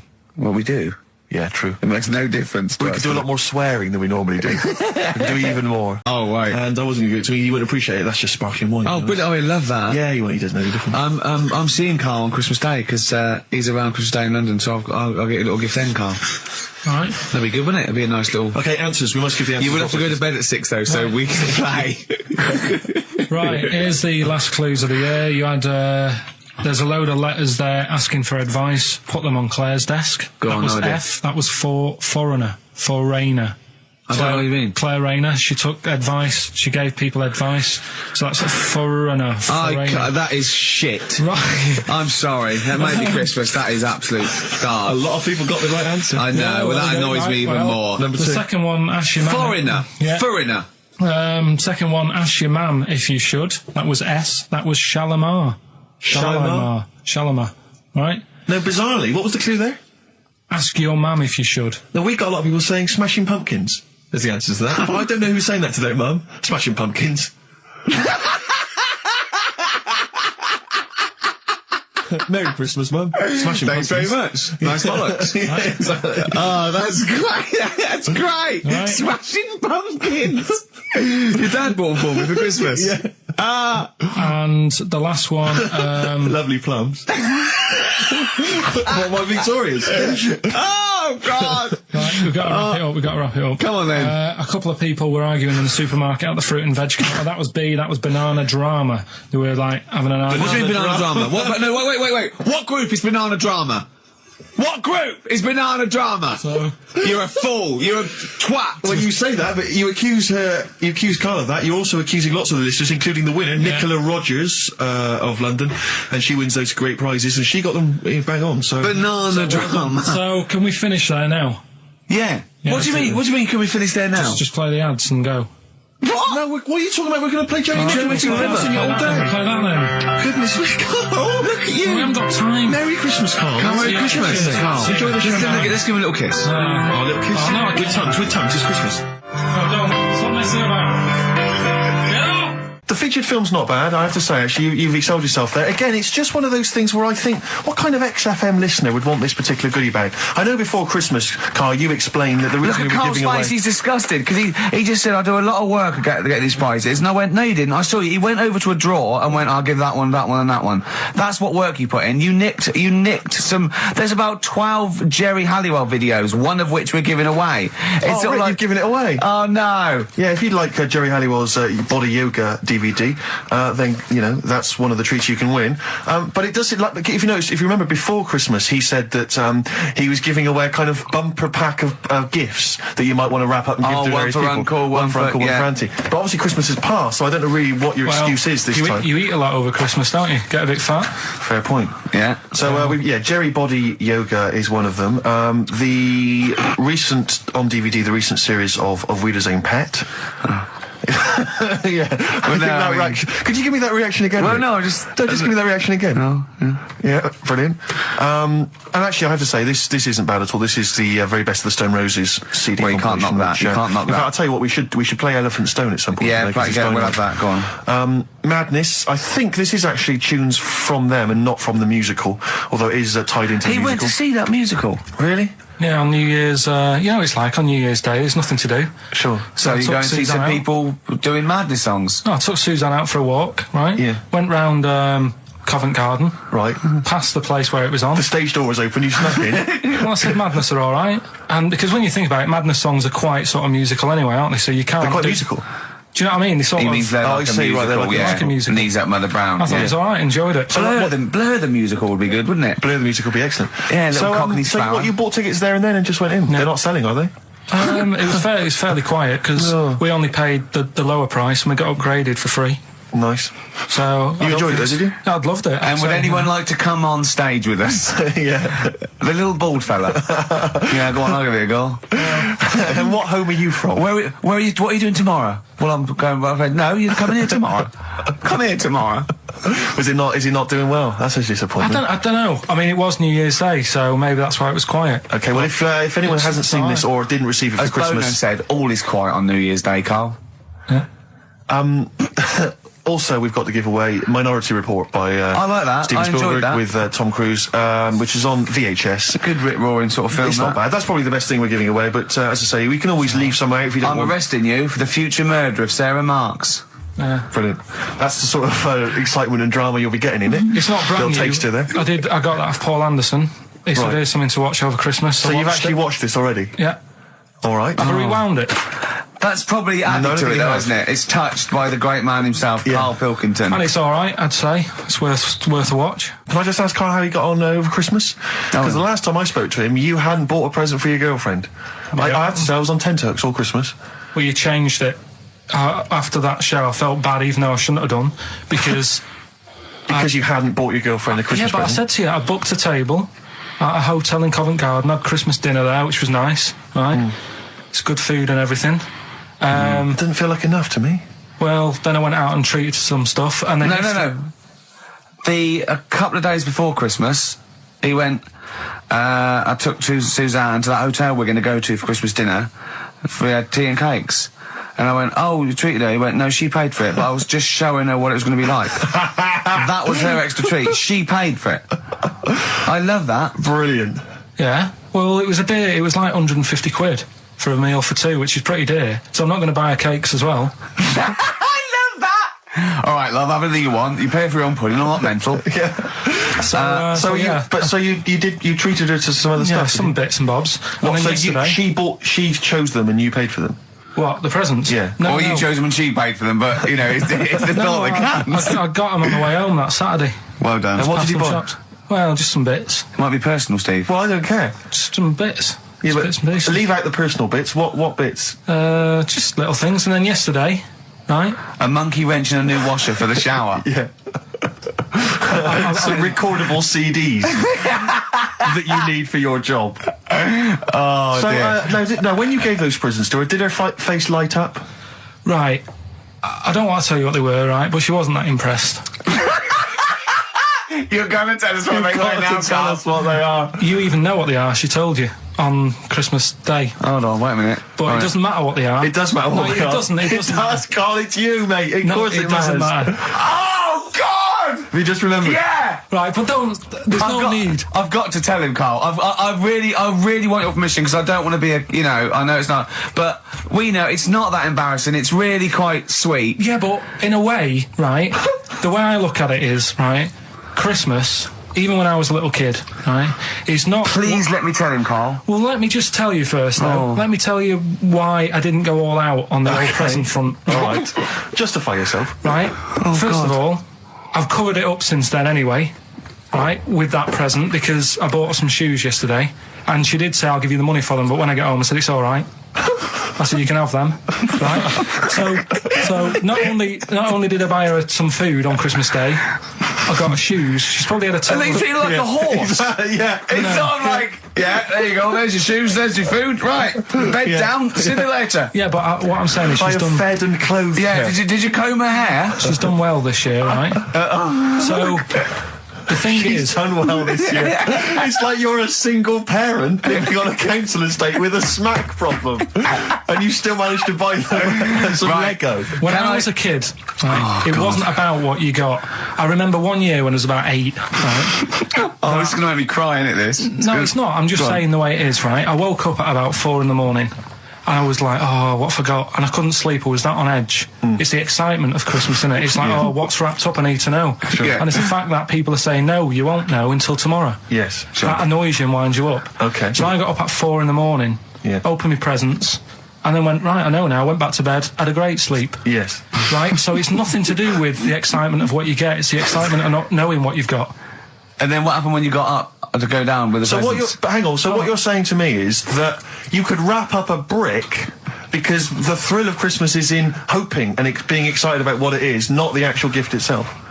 Yeah. Is that what you did? Did you get a brick? No, let me tell you now what he got. He got her a present, right? And she said, she came, I said, yeah, he got me. It was an industrial-sized packet of condoms. It was a joke gift. No, it wasn't a joke. It wasn't even a joke. I went home that Saturday after the year, past Boots, thought, might have something in here. They were on, like, some value. Right, you passed the Were makeup. they used? The makeup, you passed all the other... Passed the makeup, stuff. passed the lovely vanity cases. Yeah, the foot spas. Exactly. Yeah. Oh, hold on. How much are these, love, for 100? Yeah. $4.99. Yeah. Do I get them reduced if I buy in bulk? So how many did you buy? What was it? I don't know, probably about 100. Right, okay. And is she allowed to use those with anyone? Did you wrap them? Can she just go out and have a wild time? Well, you don't need to wrap. They're already wrapped, aren't they? Oh. And then what did she say when she opened them? No, wait, Carl, what did she say? Right, play a record and we'll come back to this. Oh, you're worse than my father, that's genius. Made famous, of course, by Jimi Hendrix. Yeah. That's All Along the Watchtower, as originally done by Mr. Bob Dylan. On XFM 104.9. So, Carl, just take us through the moment where you gave this gift. Firstly, you went into Boots, right? You thought, all right, 100 condoms, brilliant. Okay, did you wrap it up? I don't know if it was 100, probably 80. Right, okay, yeah. Right. You don't want to go mad, do you? Wrap them up. I'm just resting easy knowing that he's not trying to breed. Right? No. Yeah. So, I got her them. I got her Grease on DVD, because she's always watching that. Yeah. Right? Yeah. So just think of when her mum said, what did Carl get you? Some condoms and grease. I was going to say, I'm glad he said on DVD.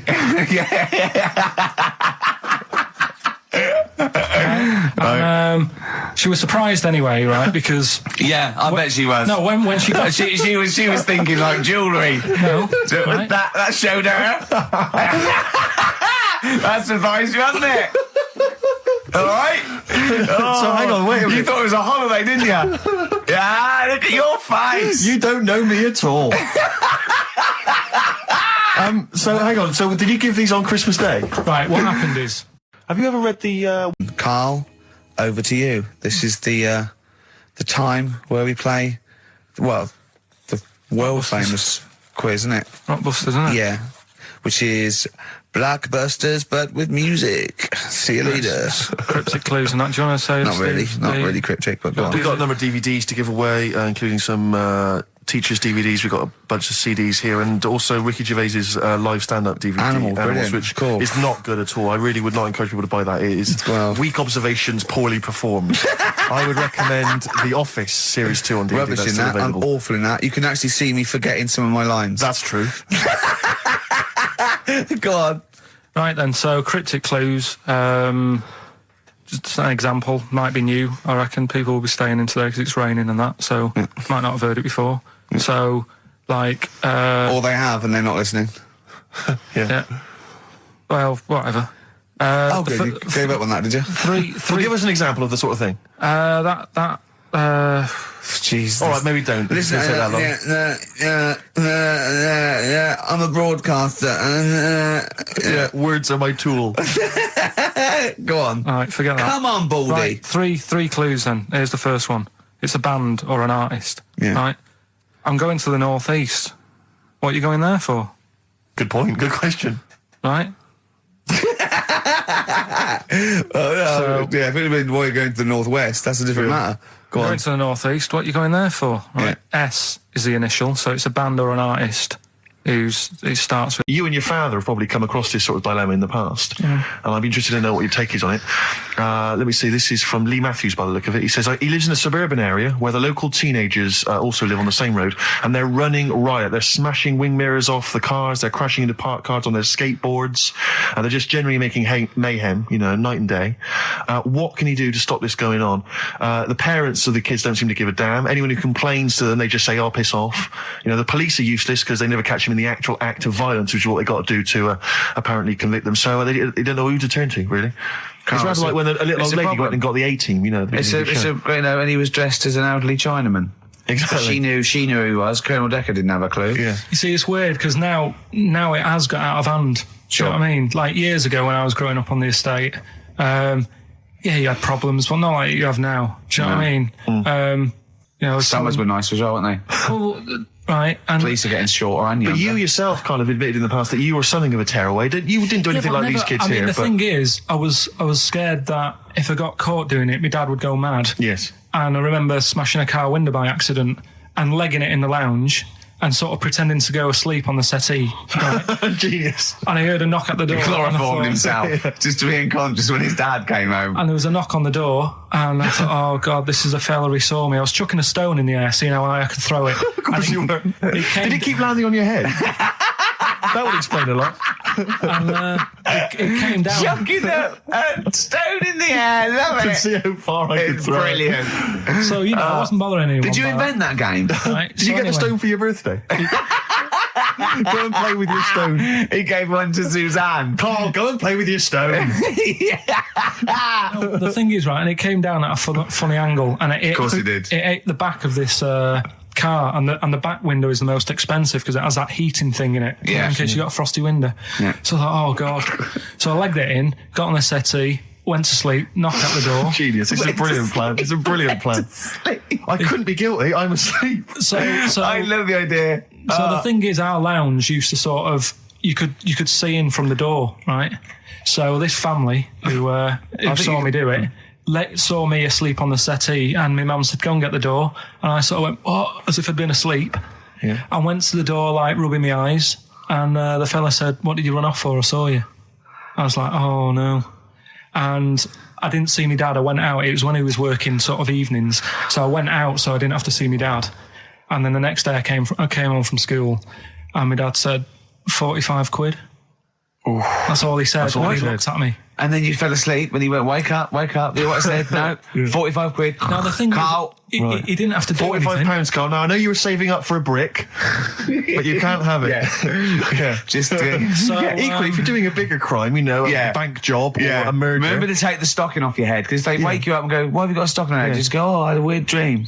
Right. Some people emailed in the songs with stories in it. One of them was Babushka, and he went, what's that? And I went, asked Katie Bush, what is it? I said, it's about a woman who dresses up as another woman and seduces her husband. He went, they wouldn't work. Just dismissed it like that. Why do you think it would work? Because you'd know. I mean, say like, Suzanne, right, who I go out with, right? She can see me from, say, if I'm coming down the high street. Yeah. She knows it's me by the way I walk. Right. So just the fact that this woman went and put a wig on, there is no... You haven't even heard the song! I know, but you're saying that she put a disguise on and he's like, oh, I fancy her, and he takes her out, and he doesn't know it's his missus. You're not buying it. I mean, I'm controlling this. Whereas the flea with your brain going to Glasgow, perfect sense. Yeah, Babushka, rubbish. Carl, can we have the tomato story after the next tune? Yeah. Bit of Coldplay. Yeah, love it. Yeah. Just looking through some of the news stories that Carl did make it into Carl's news roundup. Yeah. Just this one you might be interested in. Headline: Woman says partner ran off to become vampire. Yeah. And it says a young mother says her partner has dumped her to become a vampire. Rebecca Roberts from Somerset says Matthew Barrett fell for a blood-worshipping woman in a US cult. The 23-year-old mother says he began shaving all his body hair, dressed in black, and used Rebecca's lipstick to redden his eyes. Rebecca caught him performing weird blood rituals in front of his computer at night, cutting himself to prove commitment. She said, I thought it was just a hobby. Everyone's got a right to one. I was pleased he'd found an interest. Brilliant. This is apparently from The Sun. Apparently he's left. He's gone to America. He's living in this Ohio-based cult.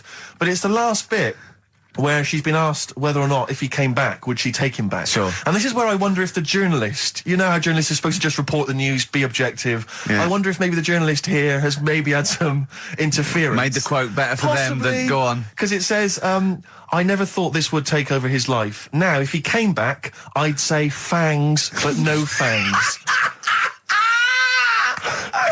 Oh dear! I can't believe. Imagine you're the woman, Rick. Okay. And I've come round. You're the journalist. I'm the journalist, and I've come in and I've said, okay, I read about this. All I have to do is not say that thing. You've come. I understand you're obviously quite upset. Your husband's gone gutted.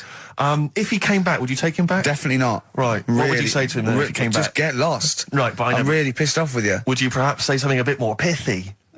Not in this situation, no. You're upset? He cuts himself, he drinks blood, he's left me. Sod off. I'm not interested, mate. Because I tell you what. Go on. I mean, I like what you said there, but I wonder if we could condense that a bit more. If he came back, would you say... Go away. Would you ever say something like, thanks, but no thanks? No, because it makes it flippant, because I'm really angry. I know you're annoyed. And I'm upset, so I wouldn't say... I certainly wouldn't say thanks. I might say no thanks. But what if you sort of said it like aggressively, like you were giving him the finger, thanks, but no thanks? Like you didn't really mean it. Sort of sarcastically? Sarcastically, would you possibly say I might say thanks, but no thanks, and that'll be it. And that's and I'd leave it there. I'd never change that. Sure. I'd never change those words. Can I ask you a question? Go on. Do you like puns? Hate them. Right. I don't like Countdown. I don't like QI. I don't like any of those posh Cambridge, Oxford types. I hate puns. If you had to say thanks but no thanks in the form of a pun, what would you maybe say? I wouldn't. I never would. Right. I'd say thanks but no thanks. I would. I mean, I feel embarrassed that I'd even say that because I don't think I would even say thanks but no thanks. Okay. But if I did go that far, I'd leave it there. Sure. So, have you ever noticed, as I have, the similarity between the word thanks and fangs? Not really. It's very similar. Not fangs, really. Fangs, F-T-H, there's a K. Fangs very much. G, it's A and S. Well, the A, the N and the S, but that's about it. Would you agree it sounds marginally similar? Yeah, Is it possible you might one day say fangs but no fangs? I wouldn't know. Right. I could put that though, could I? But don't say I said it. Right. I mean, yeah. Fangs, but no fangs. Yeah. This is the thing. Just, if you ever read an article in The Sun, The Mirror, anything, do not believe it. Really seriously question and query it, because... If it ends with fangs, no fangs. If it ends with a pun, almost certainly they never said it. Okay. That's Feeder and Come Back Around. It's a new leaf, Steve. I'm going to do properly now. I'm not going to be slovenly. I'm sitting up straight, you see. Yep. And it's going to be a proper DJing, because I think... Coming up soon, some great tracks, including a new one from Abs and an old one from Snow. Informer. You know me, then. It's Stormy Eka Boom, a licky boom boom down. I'm joking, of course. We've got some fantastic tracks. This is a great chat, and we've got Carl with me, great Steve. Chat. Steve, I'm Ricky Gervais on XFM 104.9. There he is indeed, with him, Steve Merchant. And Karl Pilkington, of course. Say hello, Carl. All right. Yeah, nice. And you say you read... The beginning of a radio show is very much your wares, your shop window, laying out your stall. I don't think you could choose a better track than The Only Ones, Another Girl on the Planet. I'd love to hear it. One of my favourite intros, that. Amazing. Oh, that was dangerous, because I once heard on Capital Radio, this has got to be the greatest rock intro of all time. And they played Money for Nothing by Dire Straits. Brilliant. Yeah, I can just imagine them putting their head down. I remember a friend of mine, when I was at school, he just bought a car, and he took me outside to show off the stereo system, Money for Nothing. Really? He just played that. I've never heard the song before. Just played that for its entire 4 or 5 minute duration. It is a good song for the sound system. Yeah, it's a good song for showing off intros and sound systems. Exactly. Yeah. You said you were driving along earlier. You saw someone. It was one of those zooped up sort of sporty saloons. Nice. You know, the big like a Mondale or something. Big, and it was blaring out. And the bloke in it was sort of like, I could tell he was 24, but already going bald. Yeah. From like obviously his estate agency job, not jail. Yeah. But he's made a bit of money, and he's got. And the stereo system was ridiculous. I mean, so loud, and it was going through Covent Garden. He was playing Snow in Former. Do people remember Informer by Snow? It was a big tune in my I don't know. It's great. Yeah, I always enjoy it. Can I bring that in next week? Can we play Snow next week? Well, you can play a tiny little bit. Tiny little bit of Snow. Yeah. Informer. Do you remember Snow, Carl? Yeah, you loved it. Yeah, big tune. Yeah, loved it. Oh, did you? Big tune from the 90s. Happy song. Rick, you were saying that you've turned over a new leaf. Yeah. Is that in all aspects of your life, or is that just in your broadcasting career? Because the reason I bring that up is because, do you want to describe what you were eating just now when we came in? Because you're a 40-year-old man, you've put on a little bit of weight, so presumably you're watching what you eat. Well, no, but it sounded exotic. I went into a cafe and they didn't have a cheese sandwich. Right. And can I describe what it looked like to me? Right, it looked to me like a big slab of cheese. You've just got them to just cut off a big block of cheese, like the size of a CD case, or one of those double albums, right, of cheese, right, and just lightly melt that for me so it drips over my hand and it gets really greasy in the bag. But just lay some strips of bacon on the top. Yeah, but listen, you've embarrassed yourself. Is that what it was? No, it's a croque monsieur, so it's French. It's a what? A croque monsieur. A croque monsieur. Yeah, and so I thought, I've never heard of a croque. You're having monsieur. let's see, you've embarrassed yourself. Is that how it's pronounced, or is it croque monsieur?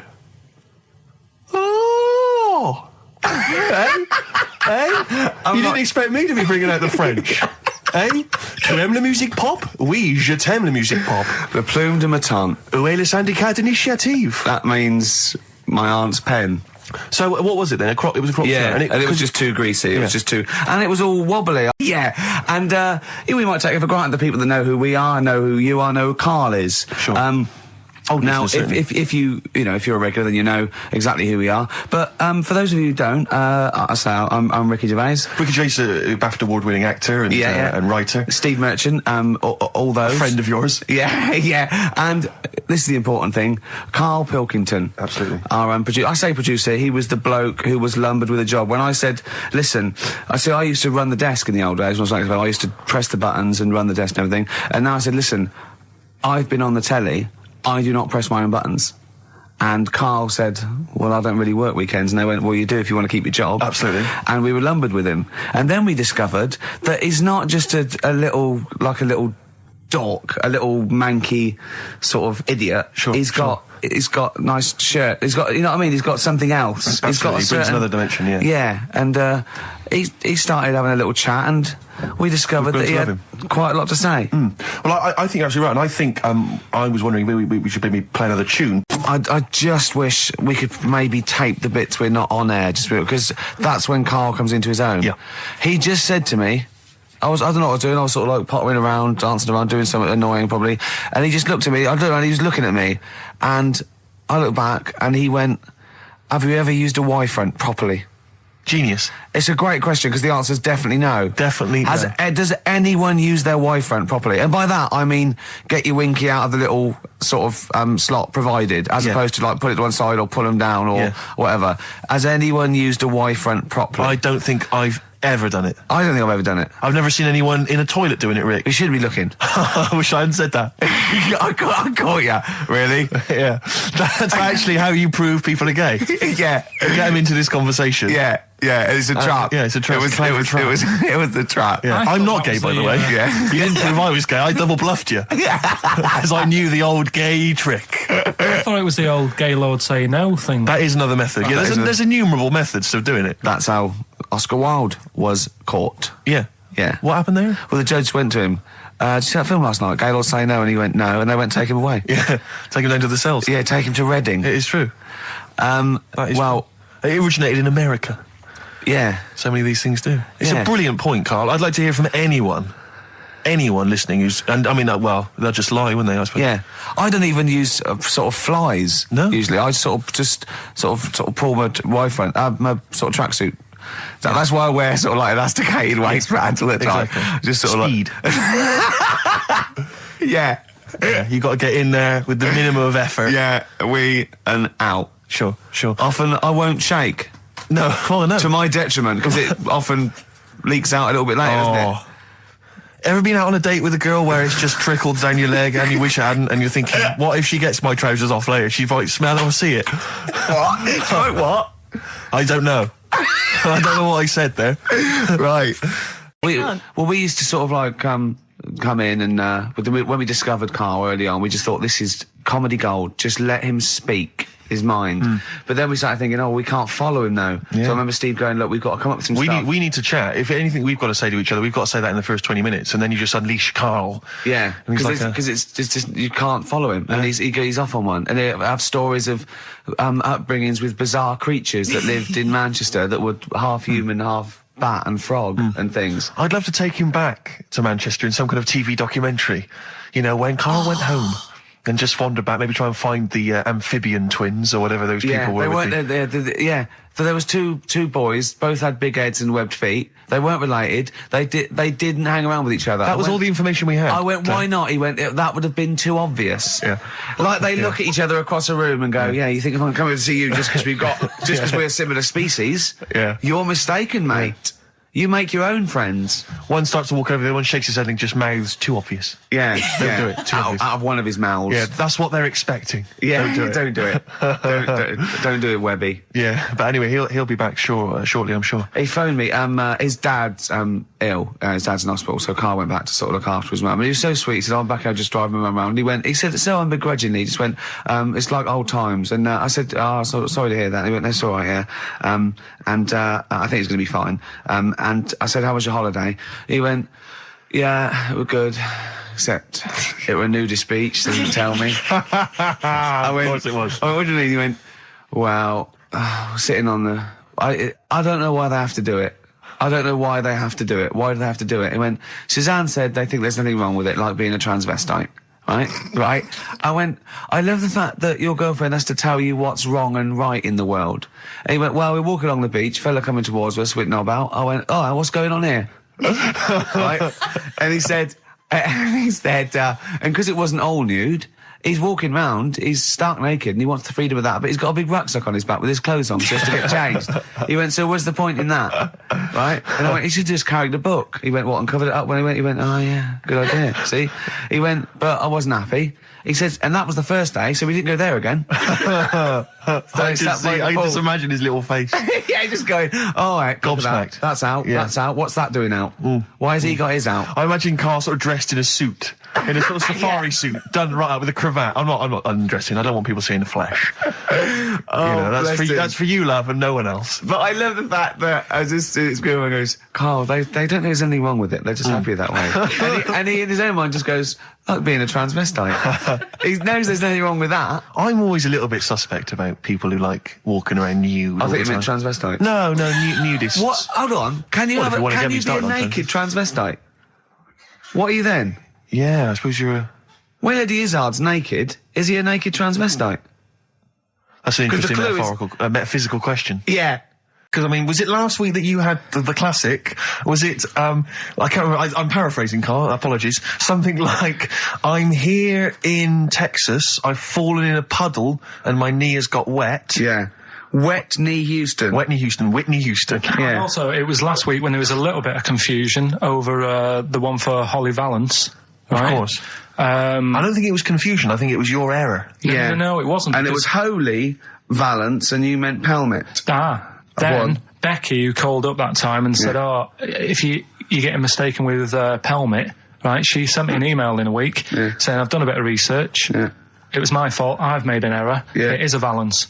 Okay. And I know about Valances, as I told you last week at the very end, my auntie loves them. Yeah. Right? She makes them. She started off just like putting them on top of the sort of window around the curtain. And then she thought, I can do more with this. Yeah. And she had a little coffee table that had magazines underneath, and she said, I'm sick of seeing them magazines when I'm sat down. She sounds like a Pilkington. So I'm sick of seeing them magazines when I sit down. So she put a Valance around the table. Yeah. She just got Valances around everything now. Yeah. Then, next step, she tapes everything. She never actually watches telly. She tapes it all because she gets sick of listening to the adverts and that. Yeah. So she tapes everything. So she's got loads of videotapes and that. And the video used to get on her nerves. When she was watching a film, she'd see the clock changing. And it distracted her from the film. So she put a Valance around that. Yeah. That's genius. Yeah. So, that is or is it mental? Only Mrs. Einstein can tell. I don't know. She's even made a little Jack Russell look like a hovercraft. Yeah. It's great. So everything's got a balance. If you go round and you stand still for too long, the chances are she'll balance around your head. Yeah. This is this is Auntie who? Auntie Nora. And this is the one that farted for 5 minutes. Lest our listeners forget. Farted for 5 minutes, called his mum, saying I'm farting. 2 minutes into the fart. She's about 2.5 minutes in. Yeah. She said I'm about 2.5 minutes into the fart. My mum said, how long's it been going on for? She said, well, it was about 2.5 minutes before I called you. Yeah. And then it went on for a further 2.5 minutes or something. And then it stopped. And, she couldn't time it because there was a balance over the clock. Yeah, she used to annoy her when she was on the phone and you put her off seeing the time. She was guessing it was 5 minutes. This was one consistent fart. Yeah, I mean, it wasn't making a noise, it was just... Oh, it wasn't making a noise? Just gas. Right, endless gas.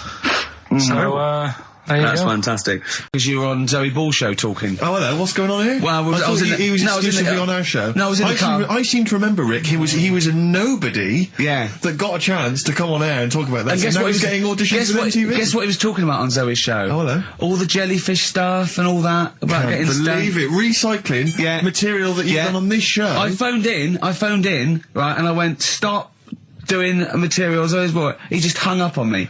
Well, I had a job to do. Who do you think you are? Your ego has just gone through the roof. Hang on a minute.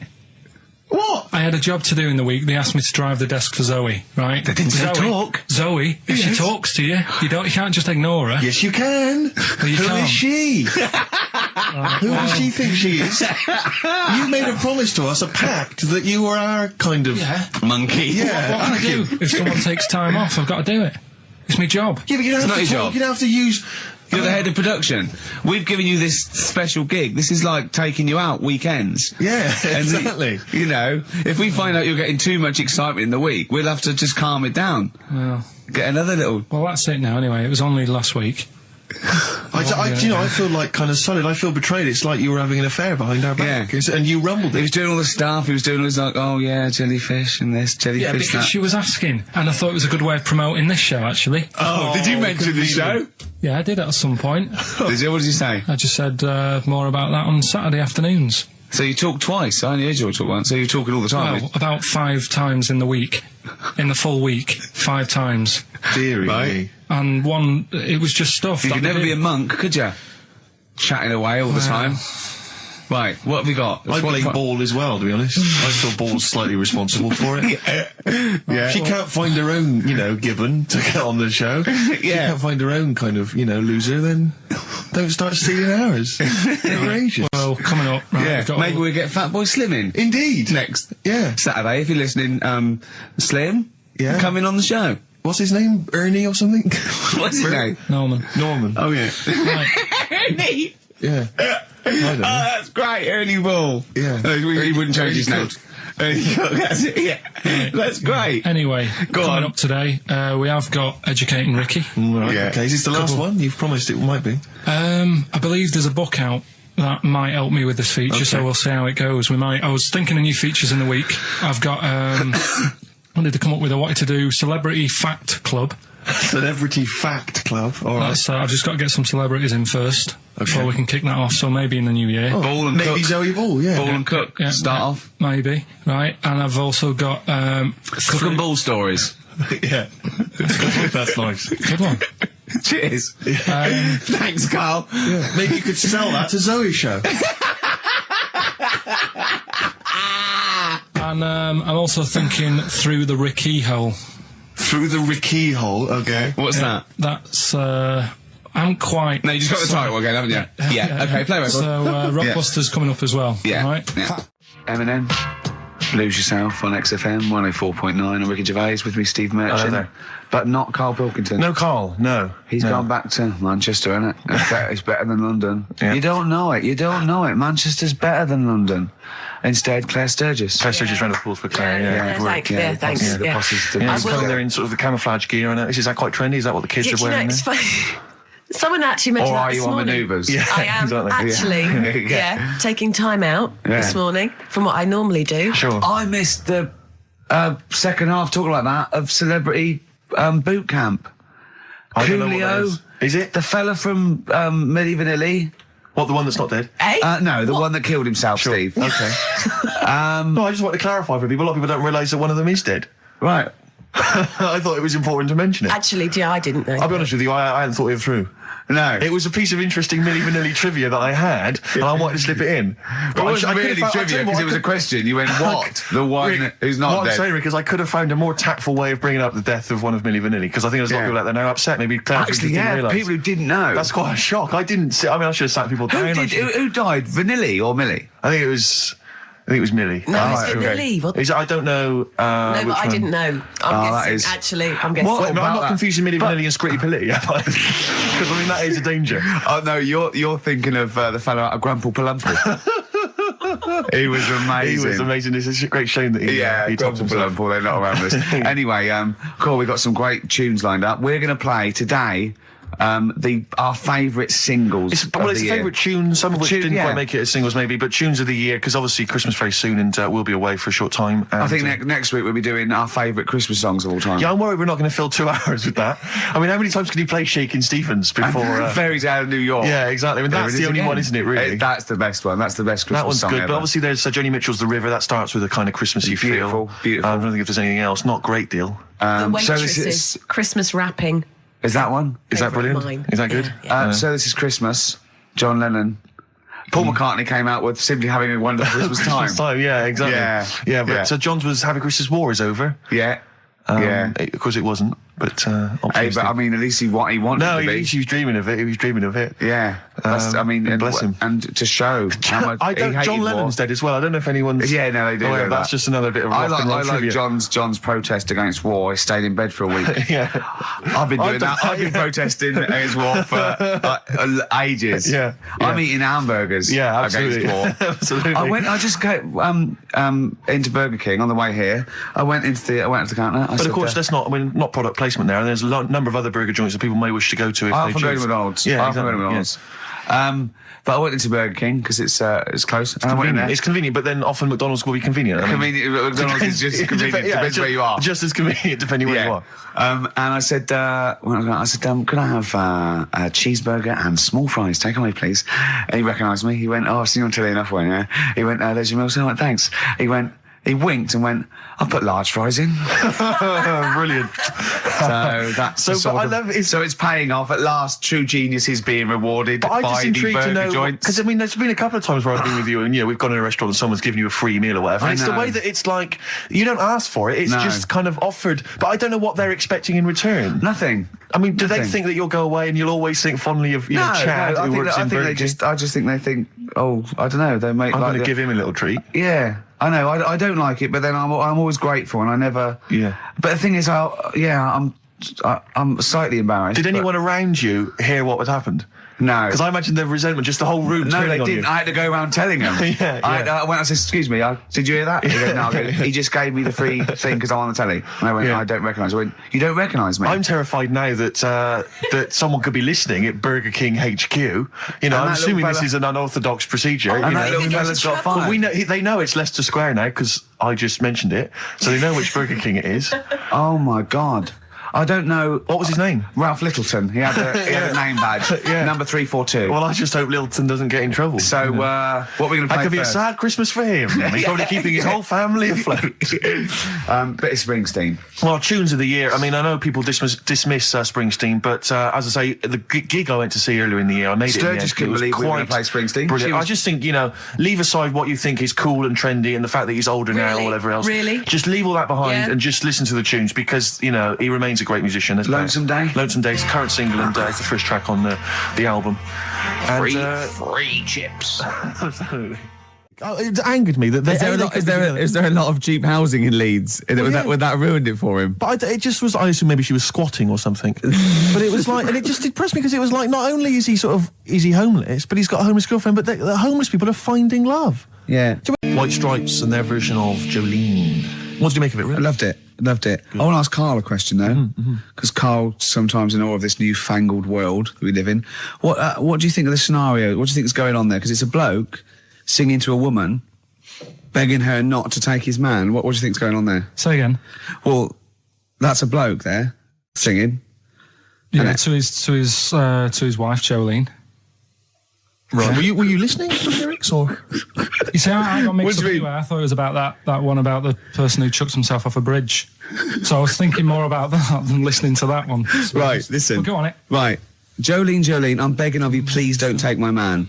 You flaming locks of auburn hair, even though you can, don't. He's all I've got. You're a beautiful woman. Don't take my man, because I can't compete with you, right? Yeah.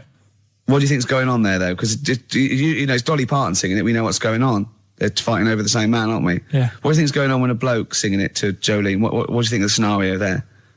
That's one of them names, isn't it? That could be a bloke's name. It's like Leslie. Oh, Christ. Okay, sorry, it was a... I wish you'd not asked him that question. It's so exhausting. Yeah. This is the reason, because actors are often quite handsome people, but yet they're always quite obnoxious. We are. No, I mean, they're normally quite obnoxious, Rick. Again, you know, you're a good example of that. And yet, I think it must be the small man complex. That's what makes them so obnoxious and so kind of desperate for attention. Didn't realise it before. Steady on. Because of course I tower above everyone. You do, don't you? I'm, for people who don't know, who are listening, I'm 6'7" tall. That's high. Yeah. And for people who've never seen him, he doesn't hold it well. It's not like he's a sort of handsome athlete, is it, Carl? He's a bit of a, what would you call him? Carl, don't answer. No. Don't get drawn into that. You know the game he's playing. No. Do you know yesterday when you were in the office? Yeah. You did a little move, and it reminded me of Blakey. Oh, I hate you, Gervais. Oh, I hate you, Pilkington. That's his stance. Yeah, but even he held it a little bit better, didn't he? Because he was a man, you know. He had a big coat and everything, and a peak cap. But, yeah. I can't believe you. Like, I've not suffered enough from being freakishly tall. Now, two of my best buddies, live on radio, are just... It's not just height, though, is it? It's the posture and the face and everything. But it's got you places, hasn't it? No? What do you mean it's got me places? I think people give you a bit more of a chance in your career and stuff, because it's like... What, yeah, stacking shelves? Because I can reach to a high level... Muse, Plug-in Baby on XFM 104.9. Rick, Gervais, go on. Well, yeah, but I know you guys are laughing about the height thing, and for those that have only just tuned in, I am 6'7" tall, which is tall, and that's big, and I pride myself on it in a way. You know, I've worked hard, I've not smoked, I ate well, you know. Yeah. It's an accomplishment, but obviously I didn't have much involvement in it. I just and it's a curse because mainly the problem is that you can't get stuff, you can't get clothes, you can't get shoes. You know? Yeah. He's size 14 feet. Yeah, but it is genuine, and I don't know. I mean, it costs a lot to buy a pair of size 14 shoes, and if you're if you were genuinely poor, I don't know how you'd afford to be tall, because the clothing costs more, everything costs more. I've seen this in comics, that you'd actually go to school in a barrel. Wearing a barrel. With just braces, it'd just be a barrel, and you'd have sort of flip-flops. And you'd take a mule with you. They all had a mule, didn't they, the poor people? People always think, like you'll be in a pub or something, and people just think they can talk to you about it. They just think, hey, oh, you lanky, it's just like, because it's like they But that really annoys you, doesn't it? Well, it annoys me because it's like they think I should be proud of it. Like, well, exactly, but they don't think that this is not a disadvantage, this is not a disability, is it? You're taller than most people. It might get disability. No, if you were 8'3", it'd be slightly debilitating, you would, but... Debilitating? What? Debilitating? Yeah. No, you're a medical man, aren't you, eh? But, no, the point is, it's a debilitating because when you go on public transport, like if you're on a coach... yeah. The only place I can sit on a coach is that seat... On the driver's lap. Either on the driver's lap or that seat at the very end. Yeah. You know, which sits into the aisle. Yeah. That's the only place I can sit. You stand up, some sort of kids at the back waving at drivers. You could drive it from the back. Here he comes, watch it. Were you a tall baby? Oh, Mr. and Mrs. Merchant, you've given birth to a basketball player. Look at his dribble already. Were you a tall baby? Babies aren't tall. At what point did you suddenly, Jesus, nothing fits me? Well, it didn't happen overnight, Carl. Let's do a little graph. How tall were you at 5? Oh, I don't know. 3 foot. 3 foot. How tall were you at 12? 6 foot. 6 foot, you really? I don't know, do I? How do I remember? I don't remember this. Well, when did teachers start calling you freak boy and lanky? They didn't. It wasn't so much. It was no. You went to a funny school. I went bowling with him once, so I'd never been bowling before, and he'd been once before, and he went, let's go to this bowl. We went to a bowling alley, right? And you have to wear these special shoes. Now, they're sort of like pointed things anyway, and they're multicoloured, sort of red and green. They look pretty weird. And the woman said to me, "Oh, what size?" I said, "Oh, 8." She went, "Yeah." "What size are you?" He went, 14. She went, 14? He went, "You probably haven't got them." She goes, "Yeah, I think we have got one pair." And she put them on the table, and it was like Krusty the Clown. And I just started laughing. They looked so long, and he had to run round this bowling alley in these freaky clown shoes. But they don't look freaky clown like when I'm wearing them, because the rest of me's in proportion to it. It looked like a little wall bracket. One of the worst things that happened to me was when I was like, I don't know, when I was about 16 or something, we went to, it's a fire there's a fire alarm going off. There's a fire alarm going off. And the fire light's going off. Yeah. Should we not just maybe play a record and go and check that out? Wrap it up if you want. No, not wrap it up. Play a record, I'm gonna go. No, it's gone off, Rick, it's gone off. Oh! What, we might have burnt down! Yeah, I think we'd know about it. The flames licking around our ankles would be a clue. God. I'm gonna go and investigate. You shouldn't ignore a fire alarm, did you? Blimey. We're entertaining the nation. Oh, look at him, he's scared of fire! What do you mean?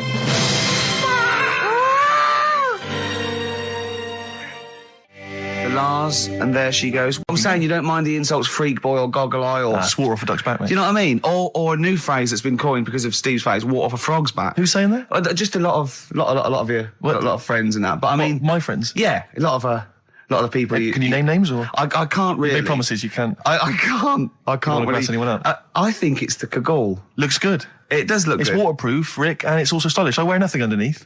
So it's tight to the skin. It gets sticky in damp weather. Is that why you sort of rustle? Sexy. But what's all the... Is there abuse? What's this? No, they just say...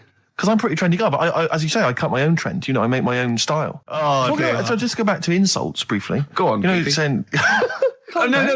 See, that's... Goofy, that's not fair. No, because that's what he said. It's in my head. What do you mean he said? When did he say that? No, I mean... When did you call me goofy? No, he didn't. He said about what's in my head. Hey, no, when it's... come on. Come off it. Don't What? Who's start calling me goofy? No. I'm not even goofy. Goggle-eyed's fair enough. Yeah, but you can sort your look out. I can't.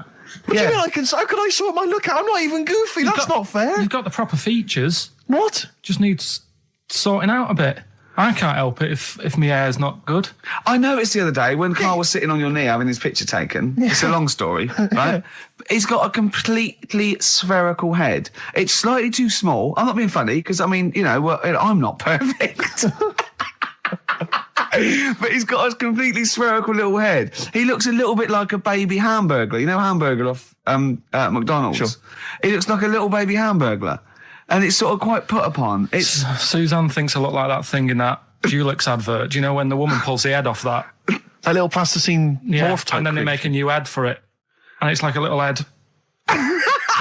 Really? And that's your girlfriend saying it. I know. Anyway, listen, let's get back to business here. I had a bit of good news this morning. Go on. I was on the tube coming down, and I don't want to sound arrogant, I don't want to sound pushy, but I was at Green Park, and I'm fairly certain, Rick, it's not 100% corroborated, I'm fairly certain that a woman pinched my arse. So what do you think of that? Yes. There's a lot of pickpockets around Green Park. No. My wallet was still there. Really? But even if it wasn't, you know, that would have been money well spent. But the wallet was still there. So what do you think of them apples? Eh? So what did you just pinch off? I can't confirm it at this stage, exactly what happened, but it certainly felt like a pinch. I looked round, there was a woman behind me. Right. She was fairly old. I think she's probably in her mid-30s. Right. Kind of reddish hair. Right. I don't know if she's listening. Right. But she knows where I am. And so I don't know how to proceed, really, Rick. I don't know if it's worth putting up some posters around the Green Park area. Well, what you could just do... to try and corroborate it. If you saw a woman pinch the lanky guy's arse... No, you could probably get in... contact with British Rail and go back over their CCTV CCTV cameras, yeah. And then they could probably zoom in and, you know, sort of identifying sort of birthmarks, or she might have been holding something. Then I could hire a private eye. Yeah. Again, money well spent. Well, so there you go. You know, I'm just saying maybe maybe things are looking up. Things it's getting are towards Christmas. The worm has turned. I mean, you know, it's a little sexy story to get the show going. It is but pretty what do you make of that then, Carl? What do you think, you're quite damning. What's your answer? Well, I mean, you're quite a tall fella. Sure. So she must have really wanted to sort of reach up and have a pinch. Do you know you think she was a dwarf? She did it with her teeth? He didn't say she was a dwarf. No, but Steve's taller than, his arse. Yeah, but his arse isn't 6'9", is it? His arse is about 3 foot off the floor. 4 foot? What? 4 foot off the floor? No, I don't think so. About 3. She'd have to be a midget to have to reach up to pinch Steve's arse. How many cats do you say you've got through? I'd say whilst I was living at home, I mean, it's still on the increase even though I'm not there. So whilst I was there, probably 5. God. Wow. Oh. Yeah. And were you upset each time, or you just got used to it? It's one of them things, isn't it? Like I've said before, when you first see something, it's a bit of a shock. Do you know what I mean? It's like the Elephant Man or whatever. Yeah. First time you see him, it's that sort of, oh, look at that. Yeah. Do you remember the first time you saw Steve? No, I'm not being funny. Do you remember the first? Yeah, but I've said this before. It's always, then you get used to how people look, and you don't... No. I'm gonna burst. You have to play a record. No, because I just see Steve's. Carl, you know our mate Johnny? He's a Doctor Who fan. Yeah. Do you remember? He bought the Doctor Who magazine, and he went to the toilet, and Steve got post-it notes and put geek on every page, and Johnny opened it on the tube, right, and it had geek and everything, and Johnny bought in the new Doctor Who magazine, I think this week's or this month's, right, and they've done the perfect Doctor Who fan, right, what the geek is, right, and it looks exactly like Steve. Alright, don't have a go, Rick. It does, and he went, and I'm going to try and put it on the website. It's amazing. It's got your hair, glasses, it stands like you, it's sort of dressed like you, and it's only, it's hilarious, and he was, I mean, I'm insulting you now, it sounds like an insult, but if you'd see it, you'd laugh. Steve, I'm flabbergasted. But also, you don't like spending money, right? He's mean and weird looking. Valentine's Day. Are you sort of, you know... You've got to love him now, haven't you? What are you happier with? The fact that no girls like you enough, right? This is really mental. Or are you happy because you don't have to spend any money on a card for someone? A little from column A, a little from column B. Right, let's have more monkey news. What have we got? No, we've got so much to get into this show. Insults. We don't need the insults. I think we've got enough. We don't need the insults. Yeah, there's no more insults. What angers me with Carl is, he's been planning that. No, I haven't. I was thinking about it on the way in because Valentine's Day is coming up and I'm not a big fan of it. Right. Condoms? You bought your girlfriend a box of condoms for Christmas. I don't think you can have a go at me. To be fair. No, but I don't just treat her on Valentine's. I'm always... Do you know what I mean? You don't even treat her on Valentine's. You don't even treat her at Christmas or on her birthday. When do you treat her? Hang on a minute. Wait a cotton-picking minute there. Why I order. Wait a minute. What was that? Tiffany dog. I treat your girlfriend better than you, and I've only met her twice. I took her out last night and she enjoyed herself. Where'd you go? Until she had to write the check. Where'd you go? To a chippy. A really... No. Play a record! It was a chippy? No, a quality one. Right. Oh, God! Under a fiver for 2. Oh, nice wrapping. Not newspaper, greaseproof paper. Bread. That's Feeder, Just the Way I'm Feeling, on XFM 104.9. Ricky Gervais, Steve Merchant, Claire Sturgis. Well, he's defying me. He's not calling in. We're going to give out his number and he's not calling in. That's even more annoying. Who does he think he is? I don't know who he thinks he is. I'll tell you I'll tell you who he is. Yeah. He is a little bold Mancunian. Let's never let him forget that.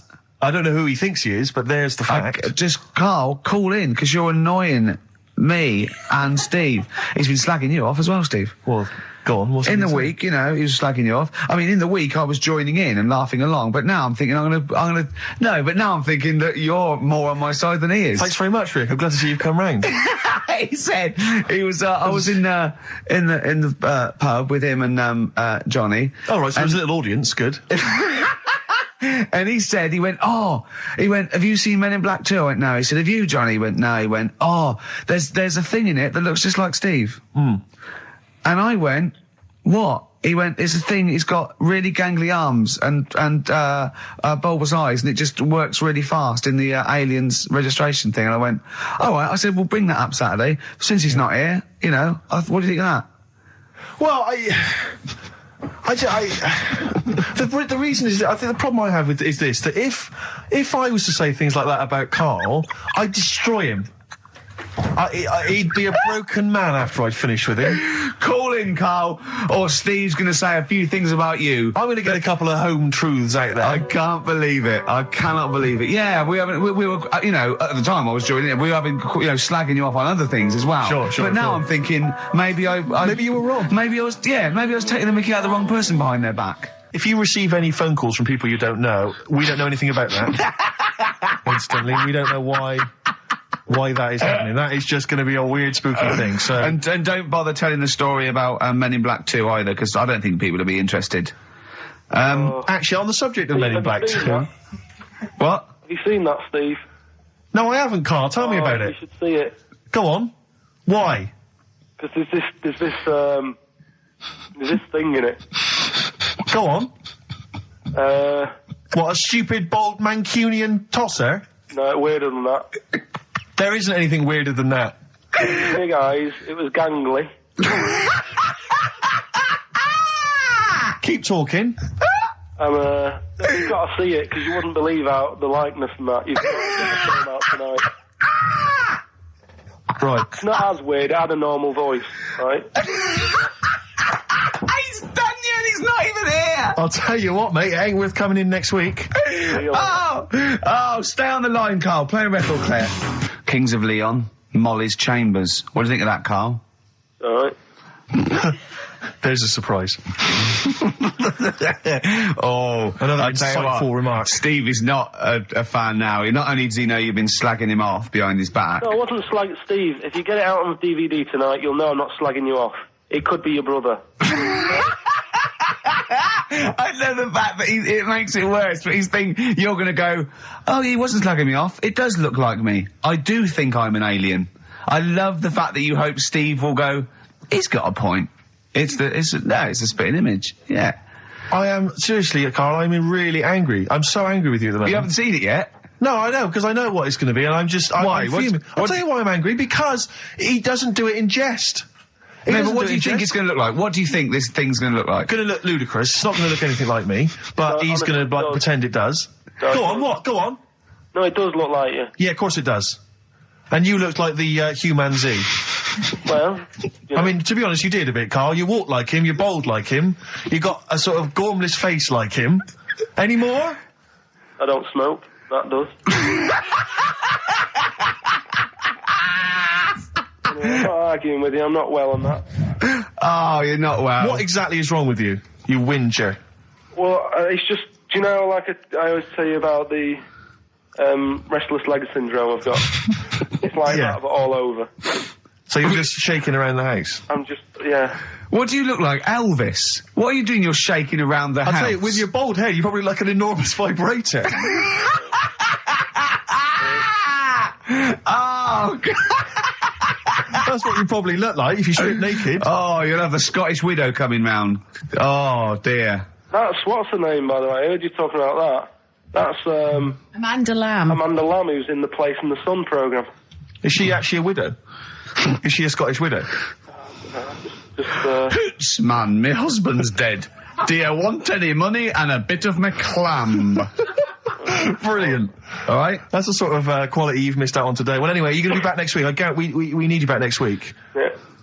Yeah. Well, how do you know? Also, how did you know you were going to be ill today? Because you phoned and arranged this yesterday. Convenient. And I spoke to you yesterday and you didn't sound very ill. I felt ropey yesterday afternoon. You've got a bit of a bunged up nose. Even though I have a bit of a bunged up nose. I was ill, I still sorted it out. Yeah? I'm a little bit sweaty. Karl, sorting it out does not mean you phone up Sturgis and send her down. That's not sorting it out. That's making things worse. Have you learnt nothing?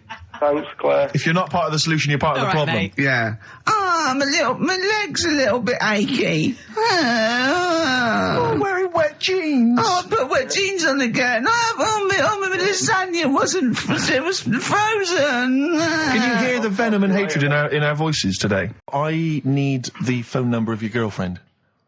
Let me explain why. I was lucky enough, once again, to be on your quiz team this week. Ricky still to beat me. He's still to beat me with his team. Yeah. Second I came. We the gang here and some friends. We sometimes go down to a pub quiz in the local area, and I was very nicely. I was invited by Karl to be on his team. Twice now I've been on that team. Ricky's always on another team, and what can I say, Karl? Do you mind me saying this now? Because I've analysed the team, and it's very much your team, and you've put the team together. You've recruited some excellent personnel. Your girlfriend's very, very good on the team, as is one of her work colleagues. And you normally bring in, someone like myself. I like to think I'm providing something with the entertainment section. I seem to remember last time I answered at least 6 or 7 questions that other people hadn't got. So I felt I provided something there. Karl, I rather like John Harvey Jones, who used to be called in to sort of troubleshoot companies. I see why you are not winning ever, and it's a rather pricey contest, isn't it? It costs a tenner to enter per person, and unless you get in the top 3, you're not going to get to see your money back. No. So I think you're going to maybe need to step down from the team, because Karl, I'm not sure. I am not sure. You consider yourself a kind of player manager, but frankly, I'm not sure you're providing enough. Right. See, this is funny, because as bad as I imagine you are, I don't think Steve would make it into my team, so he's getting a bit cocky here. I want to know what your opinion of him, because he's told me he's great on it. Well, you bang out of order, first of all. Okay. Do you have a good night when you're with us? I tell you what, I wish I'd lost a tenner every time I've come down. That would have improved it. You point out there about the football analogy. Mm-hmm. Alex Ferguson, when did he score a goal? Right. He doesn't. He tells the others how to do it. Right? That's my role. He doesn't take up one of the 11, though, does he? No, exactly. It's not like you can only field 10. Yeah. Because we only got 10 again. I want to be in the 11. Exactly. He's not running around in midfield, falling over. Yeah, shouting, "Oh, what have I told you?" Yeah. No. Right. I'll admit. And there's a limit of 5 players. We should explain that. That's the point. Yeah, there's only 5 players on the team. So. But it was pretty tricky on Tuesday, though, wasn't it? It was one of the tougher... Tell everyone the one question you got right. Something about... Well, tell us the answer. The 2 words you had to say to get the answer. Danny Minogue. Danny Minogue. That was what you provided, Danny Minogue. Is this valuable? Well, no, not really, because there was at least 2 of us who also knew the answer. Oh, well, we gave him. No, exactly. We gave it to Karl. We massaged his ego. But I just feel Karl. Do you know what? I feel a bit bad now, because I just he had a crushed face. Then. Can I just tell you right now? He just can't believe this. Can I just tell you right now? I think the problem is this. I think there's that precious 5th position that is not being filled at the moment, I think, consistently enough by a decent player, right? You've got a solid team. I'm thinking if you want to remain on the team, you are going to have to pull your finger out and find a 5th member that is going to provide, and I'll tell you where the weaknesses are. I can tell you right now, mate. The weaknesses are natural history and science. Something which Ricky Gervais is scoring on week in, week out on his team. There is a few. Now, if he was available for a transfer, we could be fine. But we've got to find someone to fill in that space. Otherwise, I'm either going to quit or you're going to have to step down. Because I don't think I can be on a team where there is these obvious deficiencies. There are visible deficiencies. And, you know, the £10. That's £10. I'm not made of money. That's once a month. I've seen him depressed for 2 hours when he lost £20 at a casino after 5 hours playing. Don't bring that back. Don't bring up that again. That story. He doesn't like wasting money, Karl. You know that. What do you think? What's the solution? We've got to think proactively now. We've got to sort this out. See, there's always other things going on in my mind when I'm in that pub quiz. For me, it's just a little bit of fun. Sure. It's a night out. Do you know what I mean? Suzanne enjoys it. Yeah. Bit of a get-together. We have a chat beforehand. Yeah. We have a bit of fun. Yeah. But there was other things on my mind. Karl, I could do that here. I don't have to lose a tenner. Wait, what were you thinking during the quiz then? Let's play Educating Ricky. Right. Brilliant. Go. Right. Ding-a-ling-a-ling-a-ling-a-ling. Educating Ricky. Right, what are we going for then? Hanging the bacon, airy Chinese kid, alien gives man a beard. I think alien gives man a beard. I'd like to do that. Right, there's this fella, I think it happened in America, and he saw a bright light in the sky. And God, if you're bored. And he stood there. This is a true story, is it? Yeah. He stood there. Yes, of course it isn't, Steve. And he saw this bright light, and it came closer and closer, and it was a UFO, right? Yep. And he looked at it, and it disappeared, right? And he gets back in his car. He looks in the mirror. And he looks in the mirror. Yep. He's only got a beard. He hasn't. You sure it wasn't someone else who got in the car, and he was still standing out there? No, right. What? And it turned out, he got home and said to his wife or his girlfriend, it's a bit weird. So I just got out of the car to look at a bright light, and I got back in the car and I grew a beard, and she said, never mind your beard, where have you been for 3 days? And what had happened is... He passed out because he was pissed? No. The UFO had taken him for 3 days. Yeah. But he'd only thought that he'd only looked at it and it went away. Yeah. But what had happened is, he took him and he grew a beard because he hasn't had a shave. Right, okay. I mean, was Will Smith or Tommy Lee Jones anything to do with this at all? Did you see this on a video maybe and thought it was an educational film? No, it's from a book that some kind person sent in to me. Here. Can I just ask again, just again, I'm just throwing this right back at you. Do you think there's any other possible answer here? Right? A man is absent for 3 days from home. He's grown a beard. The length of time that it could take to grow a beard, lest we forget.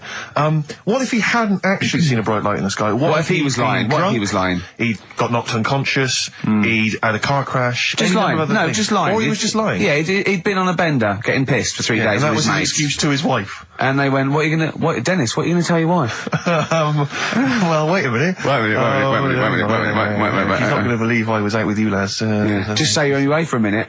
No, I wasn't away from it because of the beard.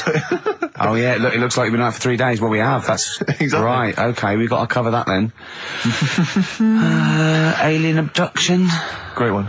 Okay, let's try that. Do you see? That's a little scenario there that could have been played out. So, when you say educating Ricky, what have I learnt from this? Never listen to you again. That's all I've learnt so far. Never listen to you. Yeah, we'll add a little bit more in here, right? Well, no, what do you mean add a little bit more? We'll add a bit more to this what I'm educating you about. Go on. Right. There's only a law in America that says if you touch a UFO, you're going to get done. Now, why would they make a rule? I don't know do you know, like, all their rules have a code? Carl, I genuinely do not know what you're talking about. Right. Do you know, like, how here... Do you know? I have no idea. Right. Okay. Do you know, like, over here... I'm listening to Capital and these headphones. I got Foxy on from yesterday. Right, let's bin that. No, wait, it's great. No, I want to hear about Airy Chinese Kid. Let's play a tune. Okay, play a tune and come back with Airy Chinese Kid, definitely. Some doors. Yeah, I just thought I'd go back, take it back to the 60s. This is a tune that a friend of mine sent me. If you touch UFO, you get done. Soul Kitchen from the Doors. Shambles today, this. David Bowie, Slow Burn, quite a Eno trilogy feel about it. Logic and sort of low type, but, enjoyable. Now, okay. That's stressful, isn't it? I think we've got things working now. We've had people coming in and out, just shaking their head going, shouldn't have bought that desk. But it's all sorted now, I think. And, you notice how it took about 25 minutes for them to come down as well, though? Do you feel like we're maybe quite low in the pecking order in the building? Definitely. You know, it's like Capital First, Capital Gold. They can shoot off to other sort of pirate stations. People's car radios, then they come back here. Oh, dear.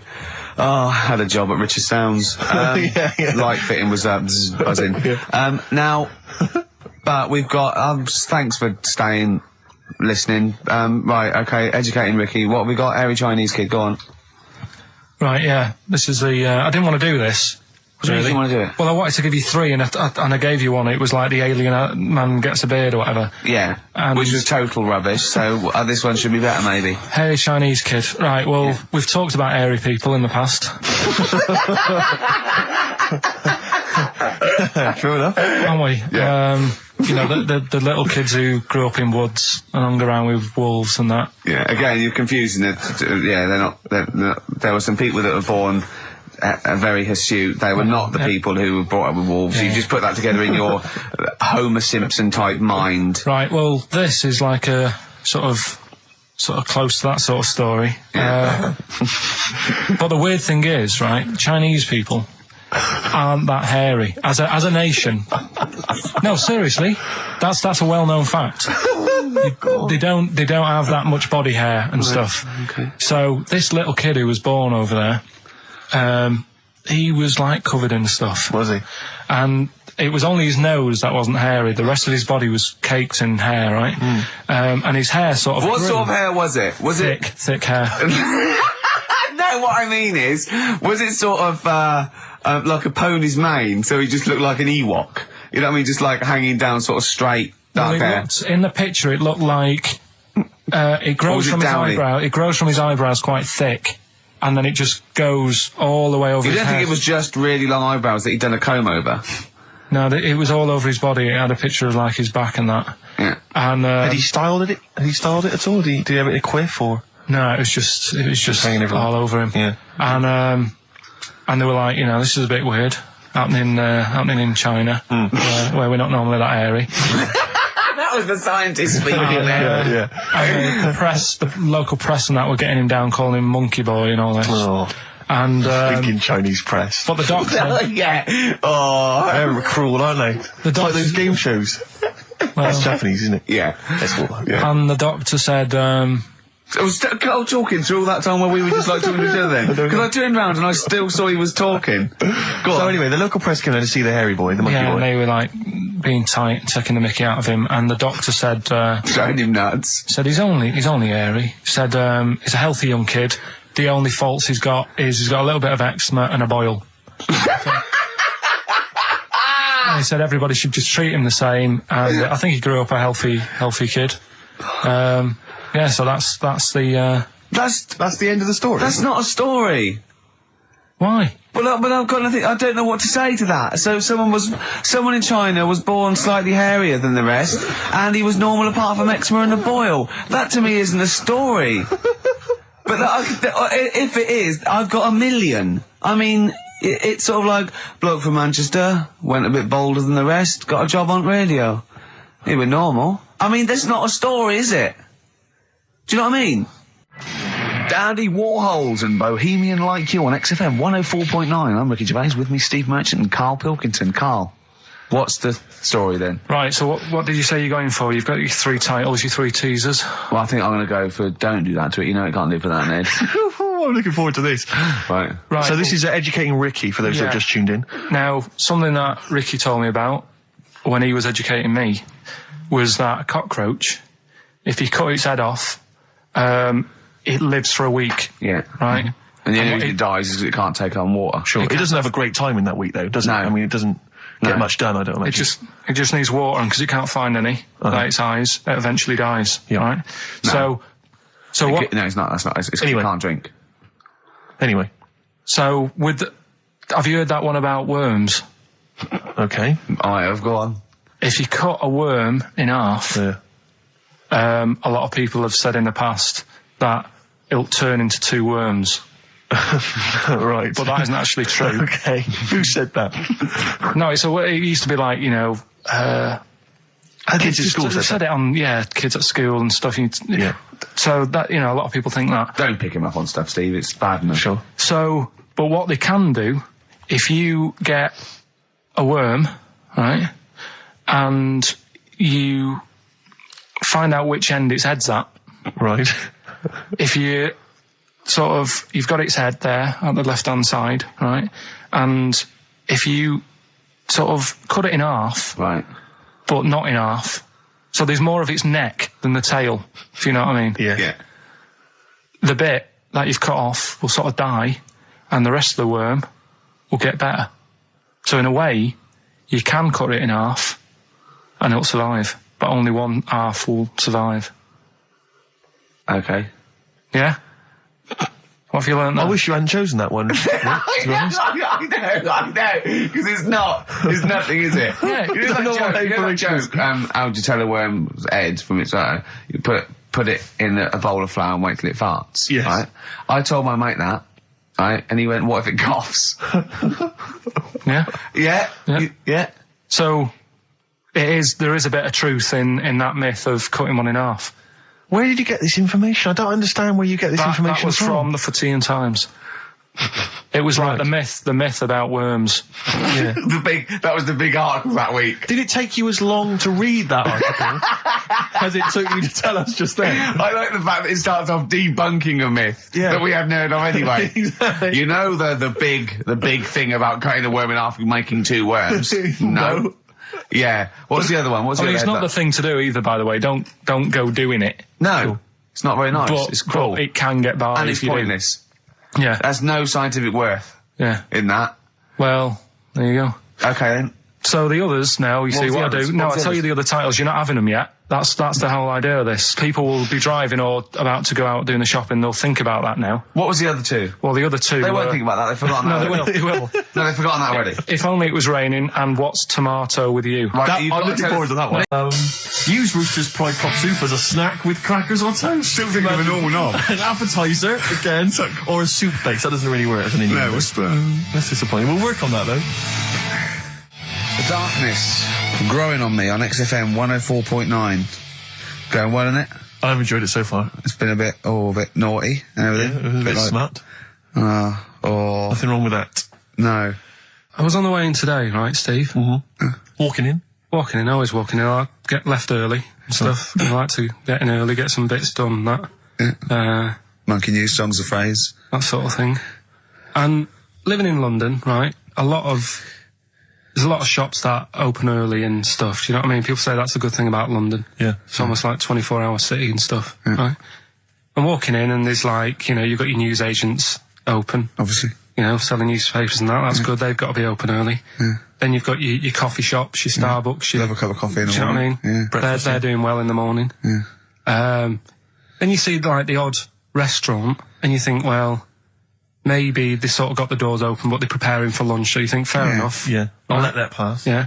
Carrying on walking down the road. Bondage shop. Open. Sure. About 10:30. Yeah. Busy, was it?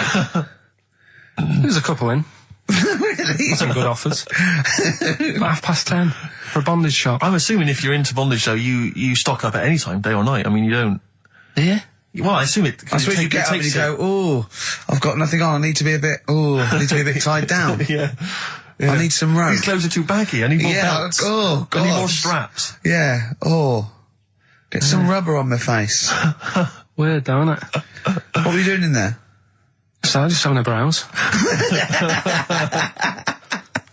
But, so a bit worried really, because the things that I've noticed this week like that's probably a little bit smutty. You've brought your soup in. I just found it out there. Sorry, yeah.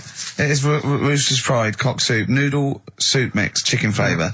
But I mean, do they not know that is obviously just going to be used on the Graham Norton show and Chris Tarrant when he's doing his show abroad? Yeah. I mean, do you know what I mean? How could they call it cock soup in this day and age? Don't keep saying it. Well, no, it's fine, because you can say cock as long as it means the male we've done this. Oh, do you mean a chicken? Yeah, look, it's a picture of a chicken. Yeah, sorry. What did you think it meant? No, I don't know, I lost my head. Okay. Sorry.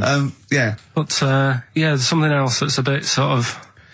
A bit blue? A little bit blue, but then it's real as well, do you know what I mean? Well, it's a that problem. excuses it. Go on. There's a programme. We couldn't have said the cock soup if we'd made it up, but because it's real, it's fine. Yeah.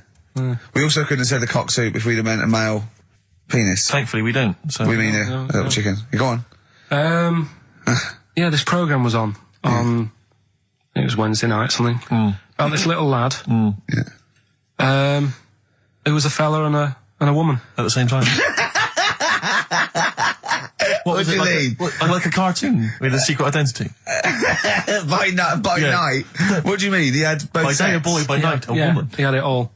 What'd you... Sorry, wait. So he had male and female genitalia. Yeah. So what do you call someone that's born like that? Weird. Yeah. Now, what's the term for it?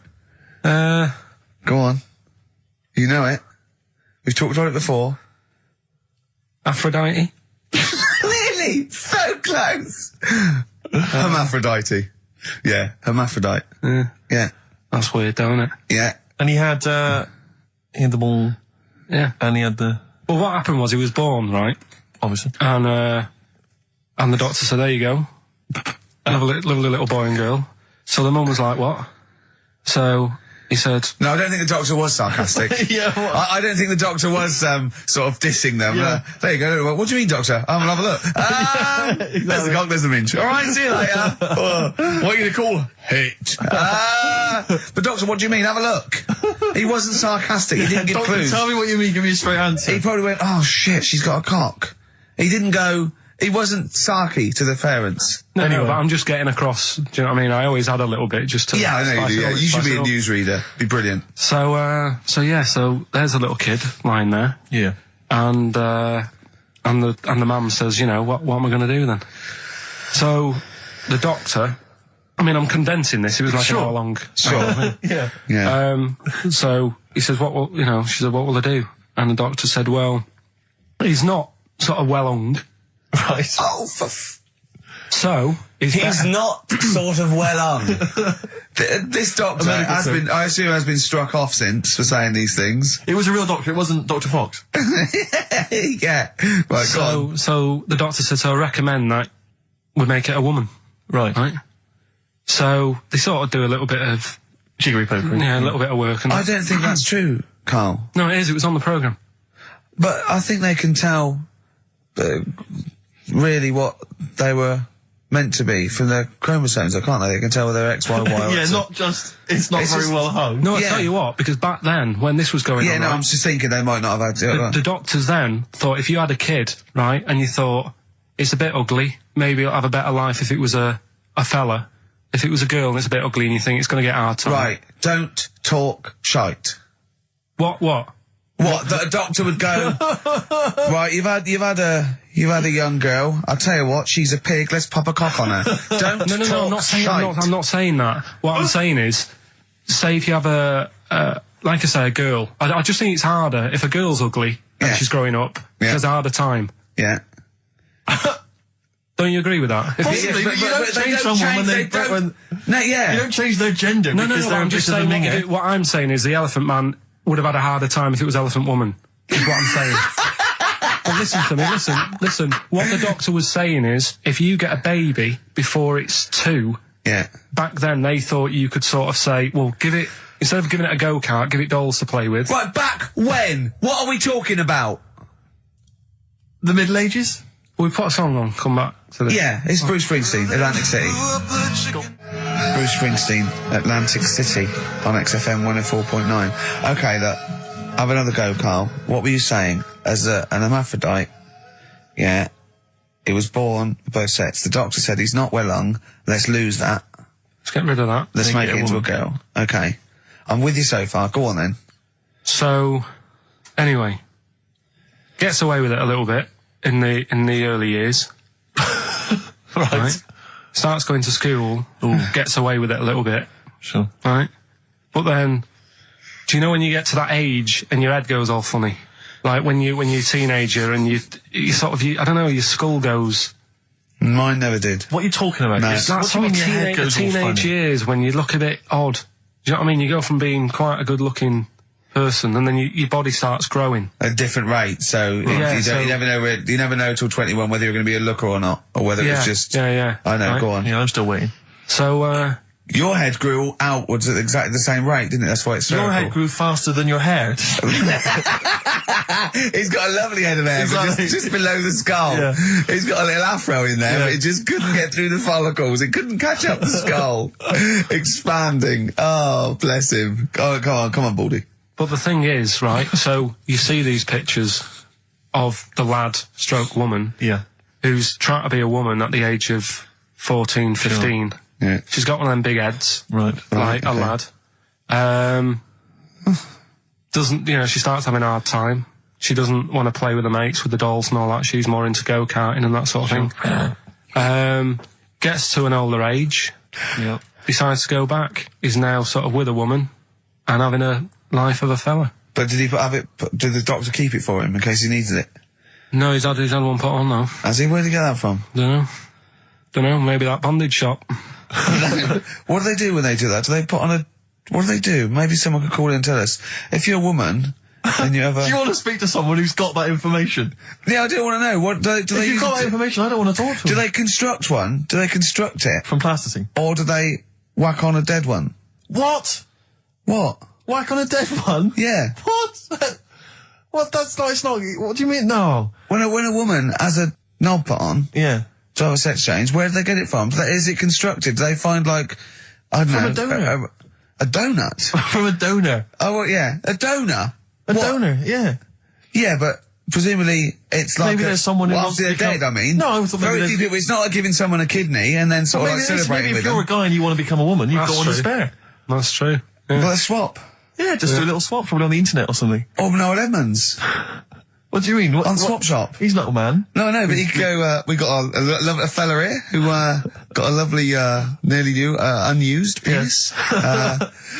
Keith Chegwin out in kind of Bognor Regis. Wants a couple of tits and a fanny for that, so, call in. It reminds me of the, do you remember the John Wayne Bobbitt story? Which it's always seemed odd to me. I never really kind of got all the information. Do you remember that one, Carl, where the woman cut off her husband's penis because when he was sleeping? I think he was sleeping, and she drove off. I think he woke up quite quickly.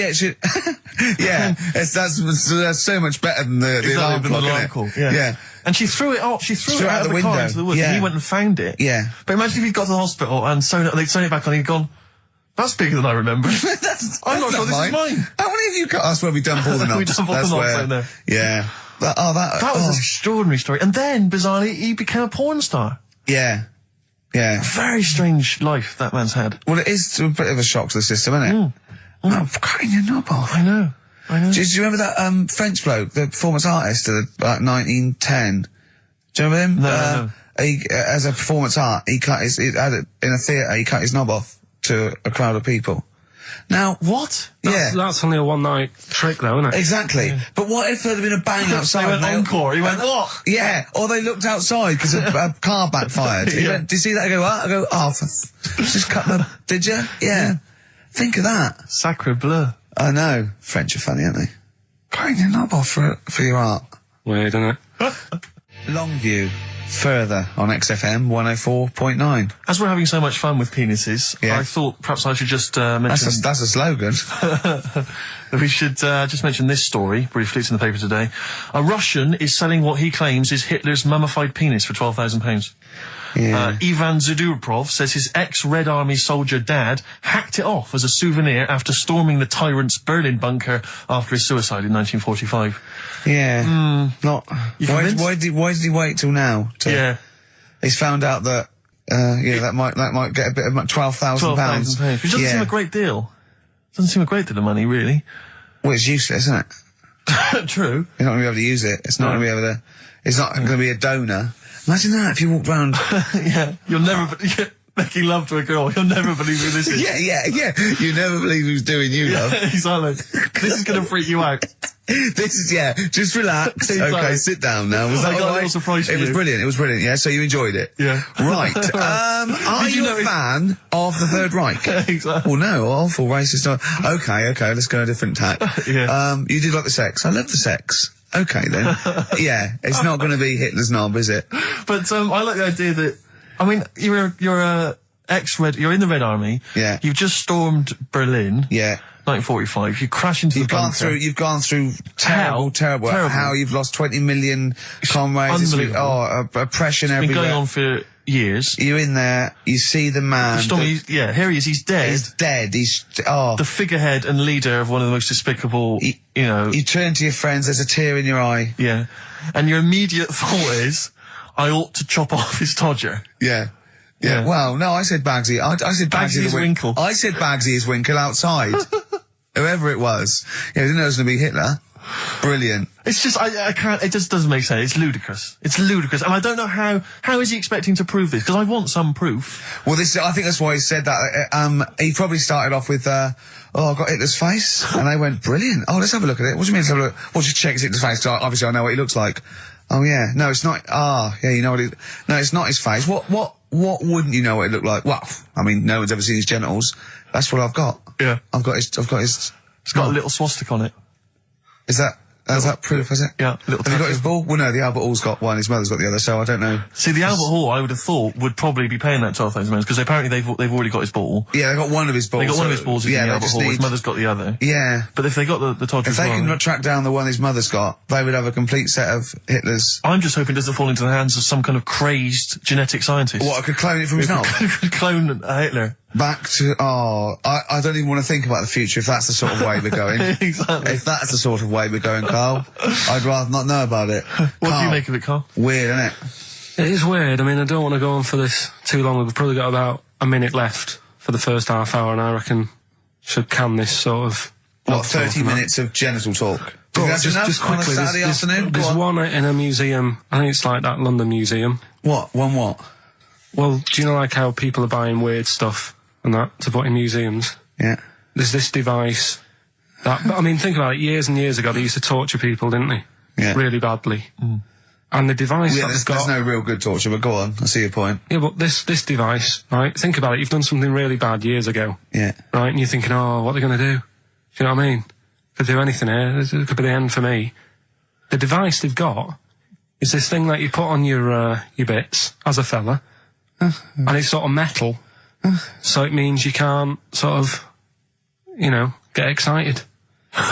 It puts a stop to you, sort of... That wasn't a torture device. I think it was a Victorian thing to stop adolescent boys wanking. They used to have things like wrist things as well with, like, spikes on them. It's not a torture device. Isn't that? Well, not really. Imagine that being captured by you're never going to get hard on again. All right. Not really a torture device, is it? Well, there wasn't that many nice-looking women wandering about anyway about them, was there? Didn't get excited about stuff. What are you talking about? Well, they filthy, they stunk and everything back then. Right, we've covered that. No more of that talk now, right? Let's move on. Filthy, all Victorian women, filthy and stinky. Yeah. Oh dear. Better Rolling Stones and set up the old songs of phrase. Stones' Beast of Burden. We've not played it before. It's an absolute gem. You're saying that a bit, sort of a bit gay? No. Is that what you're saying? No, but what was... Suzanne accused me of that in the week. Why? For being a bit gay. She said, I'm sure you're gay. Why? Just because I was moaning about stuff. She said, oh, you're a drama queen.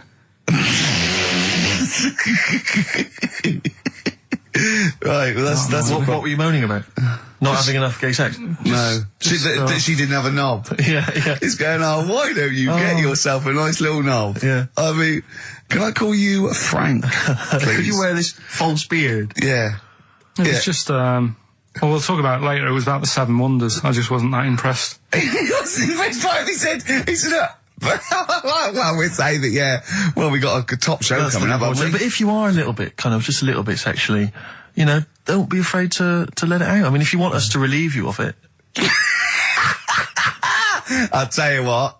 Let's have a little bit of Maggie May by Rod. It's a beautiful day. I was talking to Carl the other night, because I've been rewatching for some reason that film Witness with Harrison Ford, where he's a policeman that has to protect a little boy who's part of an Amish community. Amish? Yeah. And I tried to explain to Carl... You look plain, John Book. Exactly. And I was obviously trying to explain the Amish to Carl. He'd never heard of them. Completely stony-faced. Amazing. Now, for those... Okay, you explained it to him, have you? Okay, then. Yeah. Now, I don't know what you said, but I'm assuming you got it right? Carl, now tell me back now, what are the Amish? They're just people who, sort of live, like in the olden times. So to them, they're sort of in about 1842 or something, so they're getting old papers and that. They haven't cut up No. They don't have telly. They don't deny that the 20th century has happened. They just don't want to be part of it. They look up and they see planes and they know what they are, and they go into the town and they see it in the window of Dixon's, a telly. They just don't want to be part of it. No, they're still living.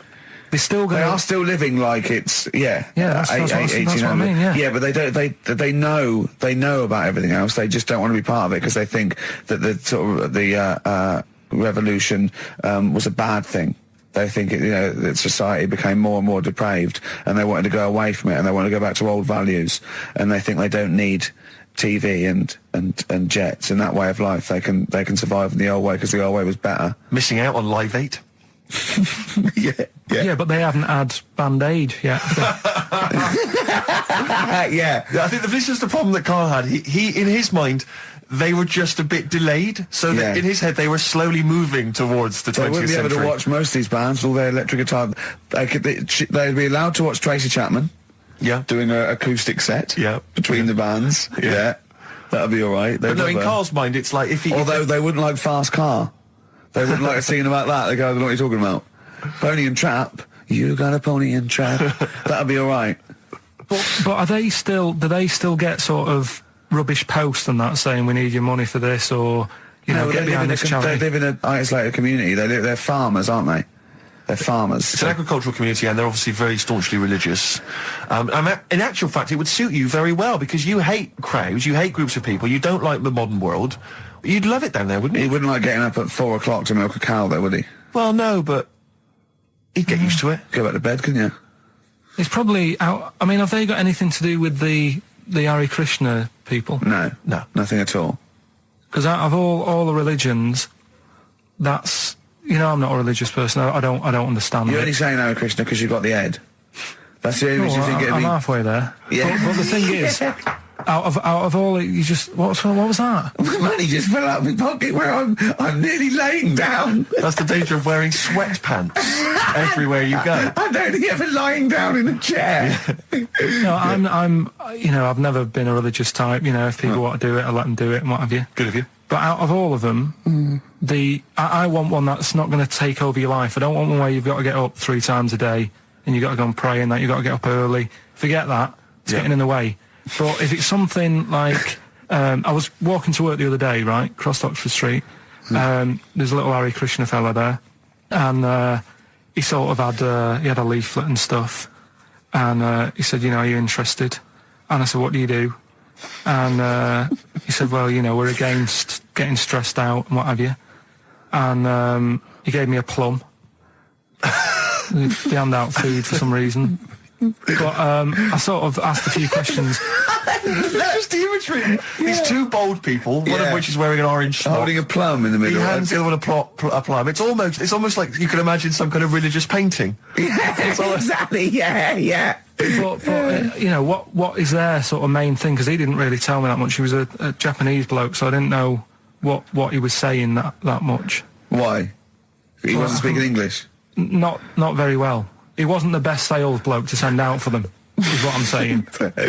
Yeah. But what's that? Are they? You're saying they're nothing like? Well, I believe Hare Krishna is a kind of as an offshoot of a sort of Buddhist faith. It is. I think they are Buddhist, aren't they? Yeah, and obviously their kind of trademark, as it were, is that they have to say. I believe they have to say Hare Krishna, Hare Krishna in a certain rhythm, in a certain order, a certain amount of times per day. That's why you see them walking down the street saying Hare Krishna, Hare Krishna, because it's actually a sort of religious chant which they're obliged to do. So you see, even if you go into the Hare Krishna faith, you may find yourself, you know, in Tesco or whatever, forced to say Hare Krishna, Hare Krishna. Perhaps out loud, not just thinking it. Yeah, no, out loud. You can put it on an iPod and you couldn't put that on an iPod. No, it doesn't count. No, I think you have to actually say it. So I guess that kind of eats into your social life a little bit. And there's the wearing orange as well. Particularly frustrating, I imagine, if you're in a cinema or a library. A little bit awkward there, you know, midway through. Or Star you Wars, live next door to a bloke called Hare Krishna, who constantly thinks you're calling him. Yeah, that probably. Yeah, so that's in essence. I mean, I don't think we've quite done the Hare Krishna faith its full service there, but so interesting to you. I mean, you got handed a plum. You've been treated well by them. Yeah, well, but he couldn't tell. I just wanted to know how much time it would take up. What are the benefits? You know, what can you do? What can I think the benefits are they probably don't get stressed out. They've probably got that sort of that zen, that chi-ness about them, where they try and interact and quite meditative. Yeah. Yeah. I've got some nice trainers as well, don't they, with their orange. What are you looking for then in a faith, Karl? You say what are the benefits? I mean, obviously Catholicism, you get the communion wine and bread, so... Yeah, but I can afford that. Right. Probably, just I like the Crusaders. I was forced into joining that as a kid, because a mate sort of joined it, and he sort of said, are you joining? I sort of swore at him. I said, I'm not doing that. Right? Yeah. He said, right, if you don't come with me, I'll tell your mum that you just swore. So I was like, oh. So I went. So I went along, and they used to just go on the Friday when they played, you know, Sabutio and stuff. And then I went on one Sunday, and it was totally different. There was no Sabutio. There was no sort of, you know, table tennis. The thing where you hold a thing and knock things over. Skittles. There was all that on a Friday. Went on the Sunday. It was rubbish. He said, right, sit down in this room. They gave me a Bible. Thought, this looks too heavy, this is too big, I'm not interested in this book. And I never went again. I used to hide on a Sunday when they came round. And that's been the only sort of... I suddenly, why did it suddenly turn out to have to hide on a Sunday when they're coming round? Because they wouldn't leave. They wouldn't leave. Who was it? Were they adults? It was sort of a Well, he seemed like an adult to me at the time, but he was probably about 27. Well, that is an adult. Yeah, but do you know what I mean? He seemed a lot older when I was a kid. Yeah. And he came knocking and that, and he used to say to me, Mum, I'll just tell him I'm ill or something. And he used to hang around to see if I'd eventually come out to play and that. And if I did, I think they would have grabbed me and took me there. I love the idea that for you, religion has to bring with it some kind of gift. It's like, join our faith and you get an alarm clock radio. It's like something like I think religion does bring a gift. Usually, it's the gift of the Lord. Well, the gift of everlasting life, isn't it? And that's the problem with it, A lot of people believe in it because they think. But for Karl, his feeling is like that should be a given. That's safe. I'm definitely going home with eternal life. But what else can I have? Is there an iPod? You have to have a religion because obviously I don't have a religion. I don't miss it, and I wouldn't want one.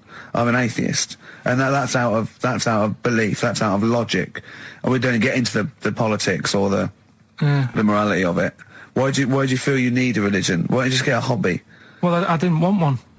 I don't want one. I just was saying that, if I was to get one, which one would I go for, is what I'm saying. I'd like to see you perhaps as a Jew. I think Judaism would suit you well, I think. What are the hours like for that? Tough. Can be tricky. That's what I mean. I don't want anything that's, And they have a day where they don't eat and stuff. I couldn't be doing with that. So then they have days when they eat too much. Yeah, but what happens if I'm not that hungry that day? Like I say, I don't like change. No. I like my Cheerios in the morning. I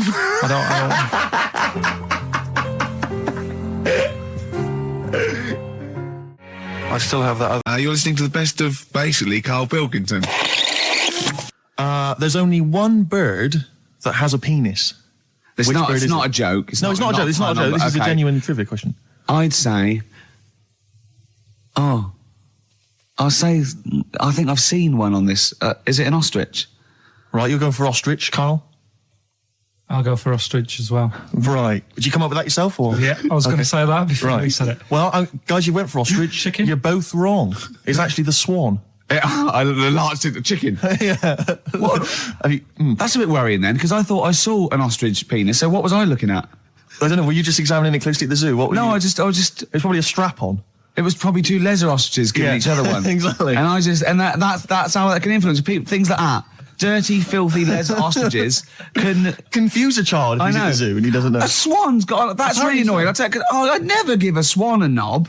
So it's the little puffiest of all birds, isn't it? Yeah. Oh, I'm protected by the queen. But I need a knob. If I had to give a knob to any bird, Good question. No, I wish I'd posed that myself. If you could give a knob to any bird, what would it be? Phone in. Vulture.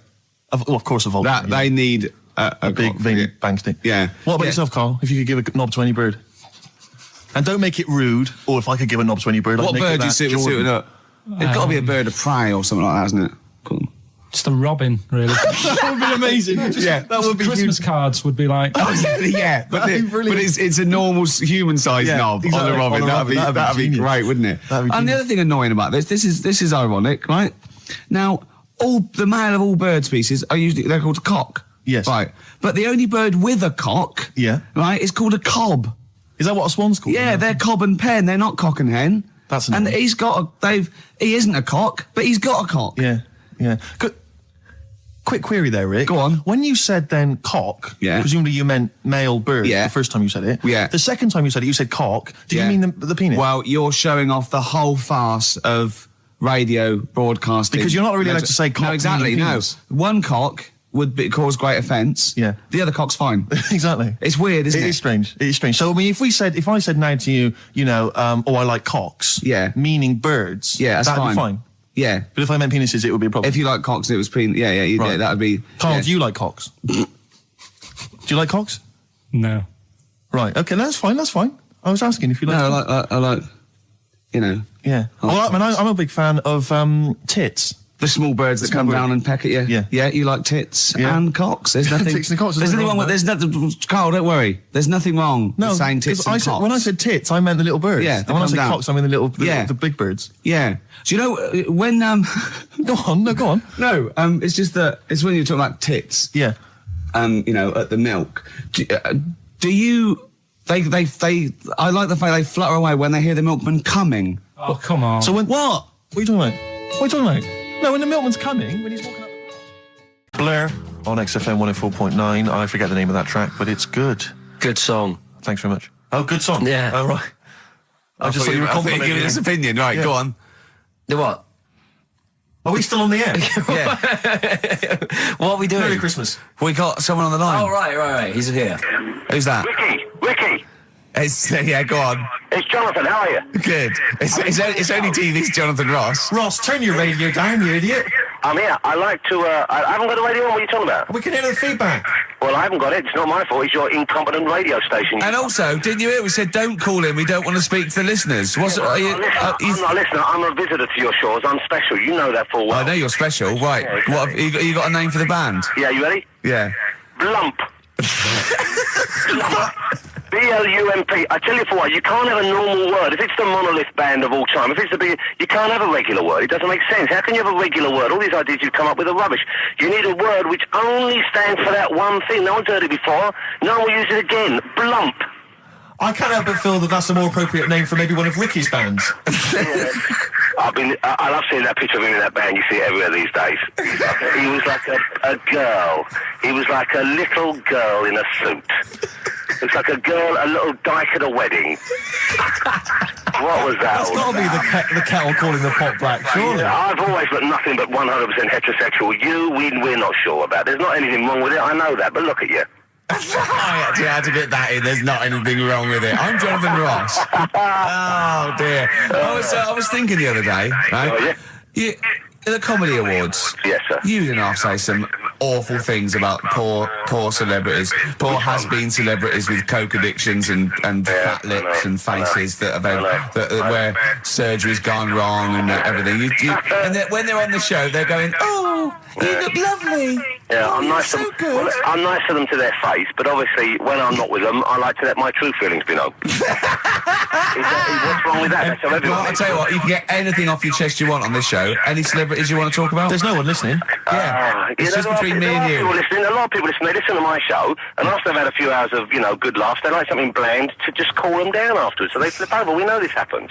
Did you mention my DVD on your radio show? You know what? I forgot to mention it. Christ! I meant to mention by the office, but I forgot to mention it. And then I thought afterwards, it's not like he needs the cash, is it? It's not like he needs it. It's not like it is, but he's probably earned more money in a short space. You're like a lottery winner, and you've got about as much taste. You're like one of those burglars who's won the lottery.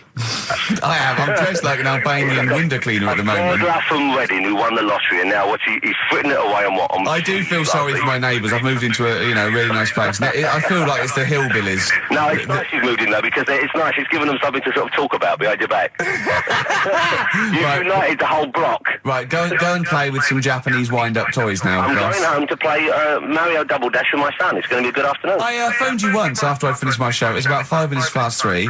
Yeah. And I don't mind if I said, how you doing? You went, it's brilliant. You said, this is what you said. You went, everyone's out. Jane's taking the kids out. I've already masturbated twice, and I'm playing with a new Japanese toy. I'm masturbating now. I just wonder if there's one more contender. I don't know who this was, Ian, that phoned in with it, but possibly it's topical. Deathly Hem. Yeah. Deathly Hem. It's brilliant. Oh, it's Deathly Hem. Please welcome to the stage, Deathly Hem. It's Deathly Hem. Who's that? We've got to give it to I don't know who that was. Oh, well, if you came up with Deathly Hem, email again, Deathly Hem. It's the greatest name for the greatest rock band of all time. Will you please welcome to the stage, Deathly Hem. It's Golden Tonsils. Isn't it?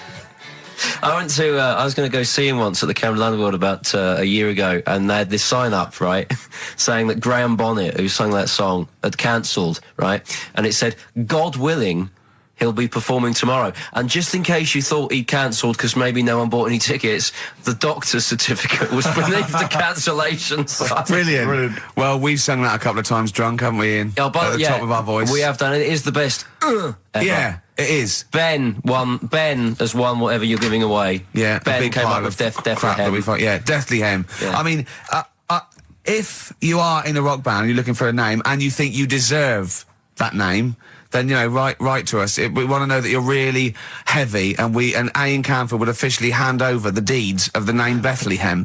Deathly Hem? Deathly Hem, yeah. Deathly Hem. They only play at Christmas. You only play, like, big venues at Christmas, and it's all things about, like, fighting, like, good versus evil, and God versus the devil, You got to write songs like that, yeah. Yeah. Deathly Hem on XFM 104.9. Perhaps that the debut should certainly be a concept album based on the Nativity play. Yeah, Nativity, yeah, that'd be just the whole kind of Old Testament in kind of rock form. Yeah, with like, it'd be extraordinary. It's the battle for humanity. Yeah, it's called Humanity Manatee, and it's a fight in the ocean of hell. Yes, sure. Yeah, sure. Yeah, I'd like to see a serpent. Maybe pictured somewhere. There's a serpent, isn't it? Track 4. Yeah. Track 4. Yeah. I think we should give massive props and suitable regards to Ian Camfield. He's come in, he's pressed the buttons. He stood in for an idiot brilliantly. Yeah, he has stood in for the retarded. It's a shame that you've not displayed some of the usual incompetence that we've come to love and expect from Karl. It's a shame. Okay, well, you are the greatest DJ in the world, though. The way you sort of like drop press these buttons. But you know. Every time I've pressed a button off air, Ricky's been going, "Oh, what great DJ!" It's great. Because he ends it. It's just brilliant. I mean, we're lucky if we can talk with the mic on. That's the title. Not talk over a record. We did some great links during the ads. Yeah, and of course, Jonathan Ross masturbating live. On air. Just looking back at some of the highlights of this You don't get that show. on Capital Gold, do you? Like Tony Blackburn getting a call from Fluff Freeman going, "All right, mate, I'm knocking one out." Yeah. Well, have a lovely Christmas. Have a bloody great Christmas. Have a bloody great Christmas. It's the best of next week. Yep. The best of the last few weeks with some tat, you know, Carl's put together. We're back in January. We're playing some of our favourite songs of the year. I'm looking forward to seeing Pilker's tan and pictures from his holiday. Covered in ash from the beach. Yeah. And we're back on the 3rd, I believe. But Ian, do you want to introduce one? This is Ian's choice for the day. Yeah. We'll see you next week in spirit, and then we're back on the 3rd with Pilkers. Over to you, Kampf. Yeah, enough of Jonah Louis. This is Paul Di'Anno, ex of Iron Maiden, doing Santa Claus is Coming to Town. Talking of sleeping, oh man alive, I went to see the last part of the Lord of the Rings trilogy. Why? Well, it's like a family thing now. Every Christmas, my family and I have been going to see the Lord of the Rings, the next instalment. It's like a family thing. What will you do if they keep making them? Oh, I'd say I've wasted now about 10 hours of my life with that tripe. You can never get that back. Never get that back. That's what Peter Jackson owes me. 10 hours now he owes me of my life. It is absolute drivel. Well, I know. We've said this before. I don't want to harp on again about it, but I cannot fathom why everyone is so excited and loves these films so much. Like you say, people review saying it's the best film ever. I think this is the greatest movie I'll ever see. And I don't... It's like they go, but look at all the fight sequences. But Tolkien being up there in literature, like, you know what I mean? It's sort of like Shakespeare, Tolkien. No! Yeah. No. But what is it that he's writing about exactly? I don't know. Little midget fellas who can't get shoes. I mean, I've got big feet. I've got size 14. I can get shoes. Oh, God. Send off from mail order. I know, it is like, it's like, Harry Potter taken seriously. Yeah. But I know who's watching it. It's like these people who are watching it are obviously nerds, people who live in Forbidden Planet. They love it. They can't believe their luck. But that's the core audience, but it's obviously bigger than that. But then it's also people who can think they have a go, like menopausal women thinking, well, I'll write a book then. Glomplin came into the cave. Exactly. Right? And they're sort of like 13-year-old sons who's never shown interest in anything except glue now writes Orc yeah, exactly. on his exercise book, and so they're loving it. It's like it's God. Sort of uniting, bringing people together. But at the end, right, I mean, it's taken them now like 9 hours to get from one part of Middle Earth to the end, to the other end, so they can destroy the ring, the evil ring. Did they do a line? Was it? I don't know what they... Like these little Chinese fellas. And it's taken them 9 hours of their time and my life as well to get there. And at the end, they all say goodbye. They do it in real time. Why don't they edit it? I mean, that's what it felt like. It really, it can't have, it must have taken them less time, you know, within the sort of logic of the book to get there than it did for me to watch it. And at the end, they sort of say goodbye to each other and they all hug. So there's like, you know, there's little midget one, you know, Frida, saying goodbye to, you know, Bjorn. What are and they Benny. called in the thing? Because are they PC in it? Are they called like midgets and dwarves? No, they're called hobbits. Oh, are they? Yeah. So we should call small people hobbits from now on. That's what they are, just to make it kind of topical, and they'll like that as well. Give them sort of, you know. So if you see a little, on the way home, if you saw a little midget fella, 4 foot midget fella, just say, excuse me, hobbit. Yeah. Okay, that's call fine him then. Frodo. Right, Frodo. He'd like it. He'd love it because everyone loves the Lord of the Rings. They love it. No, everyone loves the Lord of the Rings. In the end, if you ever get to the end, they all hug each other. They say, well, basically, Frodo has to say goodbye to all his other little fellas, and so he's hugging them. I don't know how many of them there are, and he's hugging them, right? And it is the most interminable thing I've ever seen. It's like the music's playing. They look into each other's eyes. He hugs them. He hugs. They pull back. They look at each other again. That's like, we'll never see each other again. Then he hugs the next one, and I was just screaming. I was thinking, hug, just one big group hug. Yeah. Then we can get out of like it. an American football team. Exactly. Just go. Knock Not heads. each individual one. I mean, it's dragging on and on and on. And apparently on the DVD, there's like an extra sort of 20 minutes of extra footage of scenes he's cut out.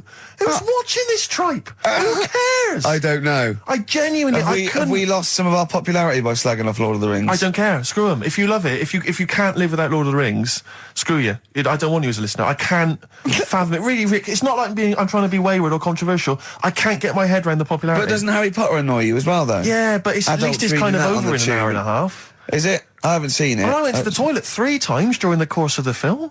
Really? It's unbelievable. The woman sat next to me. Sexy stuff in it, was there? Some of those little pixies with the pointed ears. It just took me back to, Mr. Spock. Oh, all those glorious days. But, it really is just... I mean, have you seen any of them? You've not bothered? I've seen one, and it was long, and I thought it was nicely filmed, and I thought, well, okay, I'll just get through it. I even think, it was just... a list of, and here come the orcs. Exactly. Right, okay, we see the orcs now. Yeah. But it's like people go, look at the amazing fight sequences, the amazing immense battles. And it's true, he's got thousands of actors and stuff on horses, brilliant. But I'm not impressed by good time management. No. Well done, he's got all those people together, he's orchestrated it, well done. But it's got to be more interesting. My friend summed it up. He said the Lord of the Rings films, they're like the film equivalent of an Enya song. Yeah. And that to me is exactly right. Lots of billowing dresses, slow musical moments. That's good. People riding majestically on horses. Enya. Constantly riding majestically everywhere. Dido's taken over from Enya in that. Well, I've got a confession to make. Go on. I like that latest Dido song. I'll play a song. I know. I thought I'd never... I don't know what to say. Let me explain something to you about Dido. Oh, God. Snow Patrol and Run. On XFM 104.9. Yeah, not bad at all, not bad at all. So everyone had a good Christmas though, yeah? Really? Carl, even though it was like a little bit Lanzagrotte, it was a nice Christmas. Yeah. What was the book you read, by the way? Someone just emailed in and wanted to know. What was the book you read? It was The Governor. The Governor? Yeah. Right, okay. Did you buy Suzanne a gift in the end? Which you surprised her with on Christmas Day? Yeah, after that show that we did before Christmas. Yeah. I was walking home thinking, might as well treat her then. Yeah. Went and got her a necklace. Nice. Actually, she said she wanted a necklace, but I didn't know which one, but went and got one. Yeah. And she was happy with that. Yeah. That shut her up. Yeah. But, yeah. And did she get you something? Did she get you a gift back? She did get me something, yeah. See, we knew she would. Of course she would. Yeah, but the thing is, right, she got me a little Game Boy Advance to take on holiday, because she knows I get bored. Lovely. Right? So that was good, but I was like, hang on a minute. I know how much I spent. Oh, and I know how much these are, right? But I was clever, though. When I got to the airport, I bought her to get me an extra, bought me an extra game for it. Yeah. Got the value. Of course. When you were growing up, did you wait to ask your mum for sweets right at the counter so the woman would embarrass her into getting you it? What, you mean just slip it in the basket? Well, no, just wait till there's some, a stranger watching before you ask for sweets. Mum, can I have a Kinder Egg? Did you sit in front of Suzanne when it got to Suzanne, can you get me something else? Because remember I spent more on that necklace than you did like Game Boy Advance. And the woman in Dixon's goes, oh, you better get him something else. And she goes, oh, bloody hell, all right then. Nah. She did well, though. You know what I mean? She's done well to keep you, hasn't she? Because you're such a find. You're quite a catch. Yeah, she must wake up every morning and go, ooh, I am the luckiest girl in the world. Well, she told you that the other night. What? She said the other night how good it is living with me. Oh, yeah. I said to Suzanne, it must be great, because I only see him 2 hours a week and I like to squeeze his little head. You can do that all day, every day. Does she ever squeeze your head? No. No? No. It's like that thing, though, isn't it? It's like when you work in a chocolate factory. You get sick of it, don't you? If it's there all the time. Yeah, she must think, well, I could squeeze that head any time I wanted. It's not worth it. I'll just, yeah. What about your Christmas? My dad, I'm wondering if you're turning into my dad, because he bought my mum a bracelet. He won't mind me talking about this, because he said you'll probably talk about this on the radio, and you're right, Dad, I am talking about it. He bought my mum a little gold bracelet, lovely gift, you know, it was a lovely thing, and she opened it, she loved it, and everyone thought, what a great gift, lovely gift. he wouldn't stop talking about it. He wouldn't stop talking about the gift he bought. He kept on grabbing my mum's arm and showing it to people. Look at that. Look at the gleam on that. The gleam! Steve, look at the shine on that. Look at the gleam there. Look at that. Gleam! And do you know what he said? He said, the great thing about that's pure gold. He went, it's an investment. That's an investment, there. It's gold, you know, it's always worth something gold. I love that when people get a gift and it goes an investment. I love it. But what, not only does it sort of take away any of the romanticism of it, but it was the way he constantly was talking about how great a gift it was that he bought. I haven't heard the word gleam for 30 years. Look at the gleam on that. The gleam. Look at that, look at the sparkle on that. And look at that, and it looks like rope. That's what he kept saying, it looks like rope. It looks like gold rope. And he just, I don't know, I heard it, he disappeared, we were opening gifts, he went disappear, I could hear him in the kitchen going, think about that's pure gold, that, Elaine, that's pure gold. I might melt that down. Yeah. John, next door neighbour, John, look at that, look at the shine on that. That's great, that's brilliant though. But it's just, it doesn't sort of undermine the gift a bit, if you keep on droning on about how great it is. If people enjoy giving, that's nice, isn't it? And you got to, you know, what did your mum say? She loved it. She couldn't get a word in edgeways. That's a step up from a jar of coffee, though, isn't it? It is a step up, yeah. That's good. Oh. What about yours? I didn't get my mum and dad anything this time. No, because I'm always treating them anyway. Whenever if they need a few quid, if I can help them. Well, you are the gift that keeps on giving, Carl. No, but don't just go giving anything just for the sake of it. You know what I mean? Wait for the time that's right, sort of thing. Just because it's Christmas. Because... yeah, I mean, there's no better time, is there, really? No, I just was going to say my mum and dad didn't get me anything, but they did. What'd they get? But, just some money. Mm. But, I'll get them something when the time's right, do you know what I mean? They always need bits and pieces through the year, so... Yeah. I'll look after them. Sure. But, it was weird being away on Christmas. Has anyone got a caught onto the fact that, you know, they leave groceries in the telephone box near your dad yet? No, that's still going on. Is it? Going on, yeah. Oh, that's fantastic, isn't it? That is just fantastic. So when he needs a loaf of bread, pint of milk, just goes down. Does he ever give that as gifts? Now listen, are we doing the film thing in a bit? Oh. Got more prizes. Yeah. Is it better than Rockbusters? It's all right. I did it in a bit of a rush because I was only in yesterday, wasn't I? Sure. Well, yeah, if you take 3 holidays a year, then there's not enough time for the work. Me and Steve like to, put our priority into, doing the work, coming up with a good product, and getting a holiday when we can. We haven't. I haven't really. I love a holiday, Rick. I love a holiday. But I don't do the holidays for me. It's for Suzanne, isn't it? She's the one who likes going away. With you? I'll just go. Yeah. So I'll go with her. Do me bit. When you were playing Game Boy, right, and you'd looked in the hole. And you were reading your book. What is she doing? She'll make things seem more interesting to me. Do you know what I mean? So, like, when we're at the Owl and the bus driver said, "You've got an hour here," I said, "Why have I got an hour here? I go to a funeral with someone who I loved in a ground and don't spend an hour around it. Why do I want to... Do you know what I mean? Why do I want to spend an hour looking in this?" Wasn't that terrible when your auntie just shot up in all this magma? Yeah. That was terrible, wasn't it? That was the worst funeral you'd ever been to, wasn't it? But she'll say that would make funerals more interesting. If they just... It was a cremation and a burial. Yeah. You just put them in a volcano and they go 2, 3, here they go, whee, up to heaven. I was having a conversation with my flatmate about songs that would be inappropriate to have at your wedding, at your funeral. And horny, surely is one. Yeah, was what we were thinking. Really? Yeah, that was the first one we came up with. I'm horny, horny, horny, horny. That was the first one we came up with. Isn't Robbie Williams' Angels one of the... Yes. Biggest and ones. I think Wind Beneath Your Wings. Yeah. I think is apparently quite popular. Oh, yeah. Yeah, I play that on Auntie Nora's. Can't you? Bit of Boston? Yeah. A bit of who? Busted? Boston, more than a Boston. feeling. Right. It's much more than a feeling. Boston, more than a feeling. XFM 104.9. Well... Got some good prizes? Absolutely, yeah, we'll talk about those later. Because, I mean, was it last week that you had the classic? Was it, I can't remember, I'm paraphrasing, Carl, apologies. Something like, I'm here in Texas, I've fallen in a puddle, and my knee has got wet. Yeah. Wet Knee Houston. Whitney Houston. Yeah. And also, it was last week when there was a little bit of confusion over the one for Holly Valance. Right? Of course. I don't think it was confusion, I think it was your error. No, it wasn't. And it was Holy Valance, and you meant Pelmet. Then Becky, who called up that time and said, if you get mistaken with Pelmet, right, she sent me an email in a week saying, I've done a bit of research. Yeah. It was my fault. I've made an error. Yeah. It is a Valance. Okay. And I know about valances, as I told you last week. At the very end, my auntie loves them. Yeah. Right. She makes them. She started off just like putting them on top of the sort of window around the curtain. And then she thought, I can do more with this. Yeah. And she had a little coffee table that had magazines underneath. And she said, I'm sick of seeing them magazines when I'm sat down. She sounds like a Pilkington. So I'm sick of seeing them magazines when I sit down. So she put a valance around the table. She just got valances around everything now. Yeah. Then, next step, she tapes everything. She never actually watches telly. She tapes it all because she gets sick of listening to the adverts and that. Yeah. So she tapes everything. So she's got loads of videotapes and that.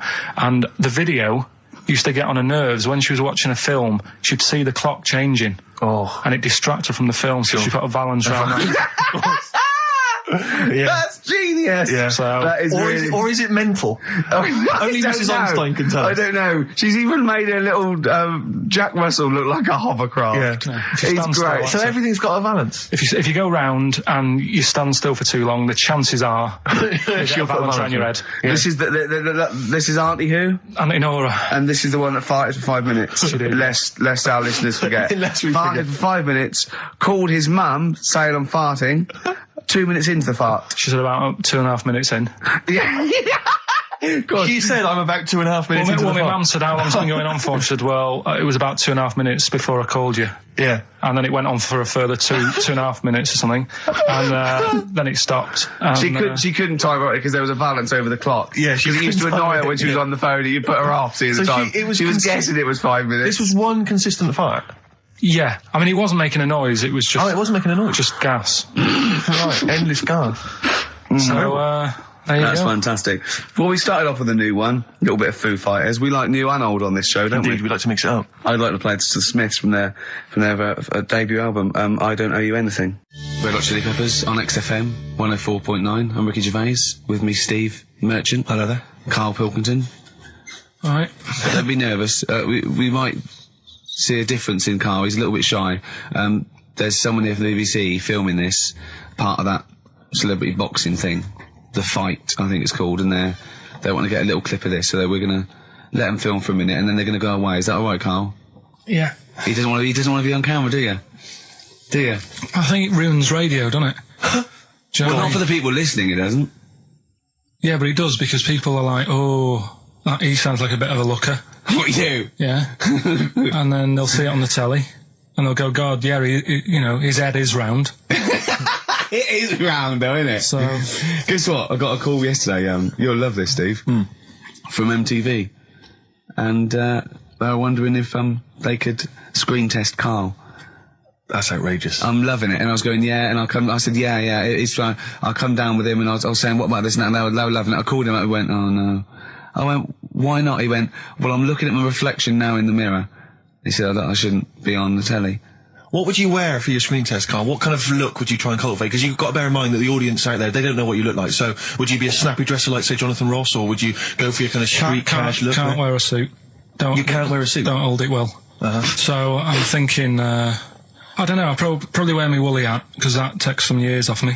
It does. He looks about 10 with a woolly hat on. Yeah. Okay. And, is it quite a cool woolly hat, or has it got a bobble? It's charcoal. I'd say it's in colour. Yeah, okay. And I'll probably wear me anorak. Right. He's going for he's going for glam. He's going for quite a glam look. No dressed for a jumble sale. Wow. Yeah. But I'm not that happy about it all, to be honest. Are you going to do it? You're not going to do it?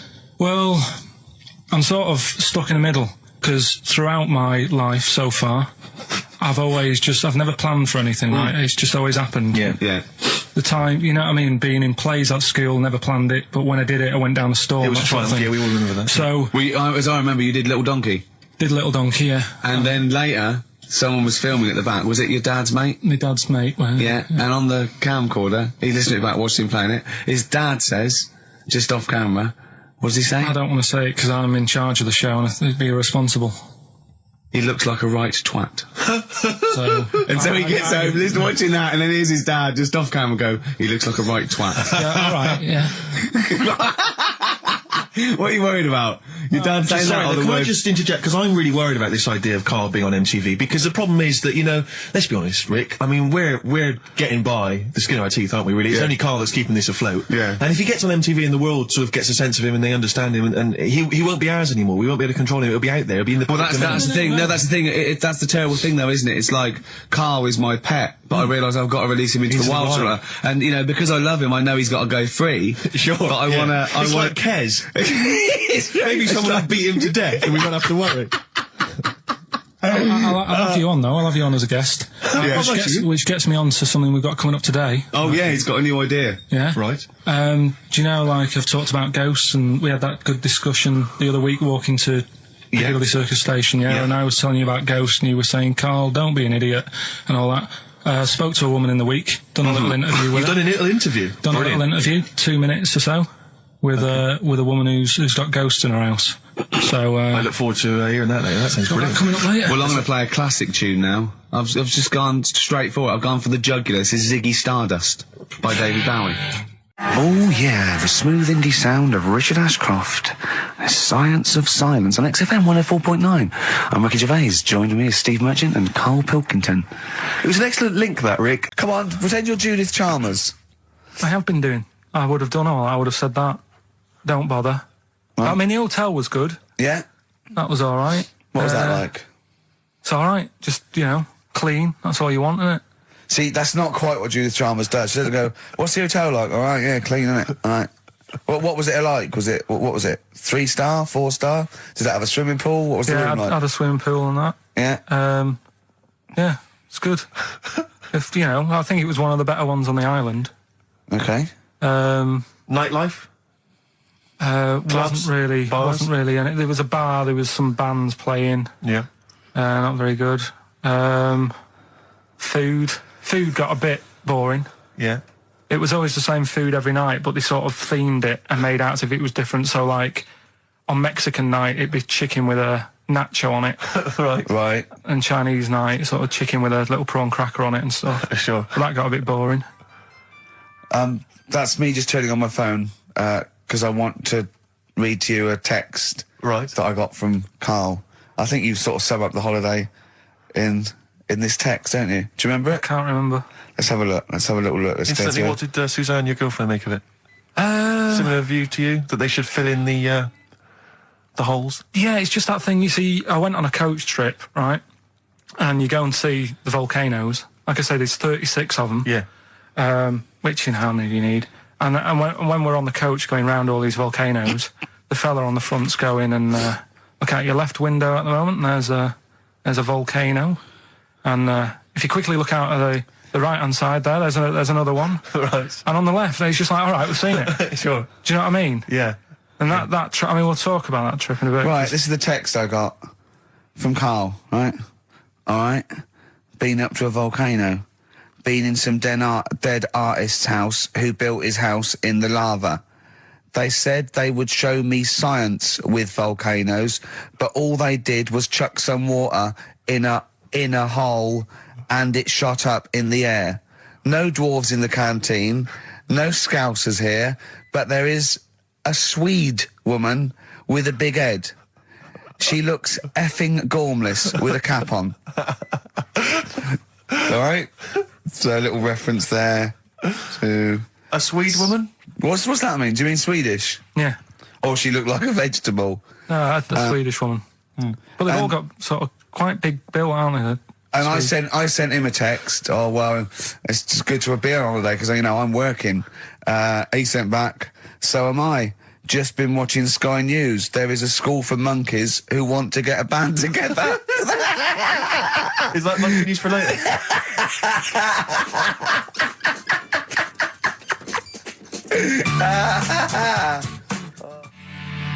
Oh My Corazon by Tim Burgess. I can't get enough of that. I love that chorus.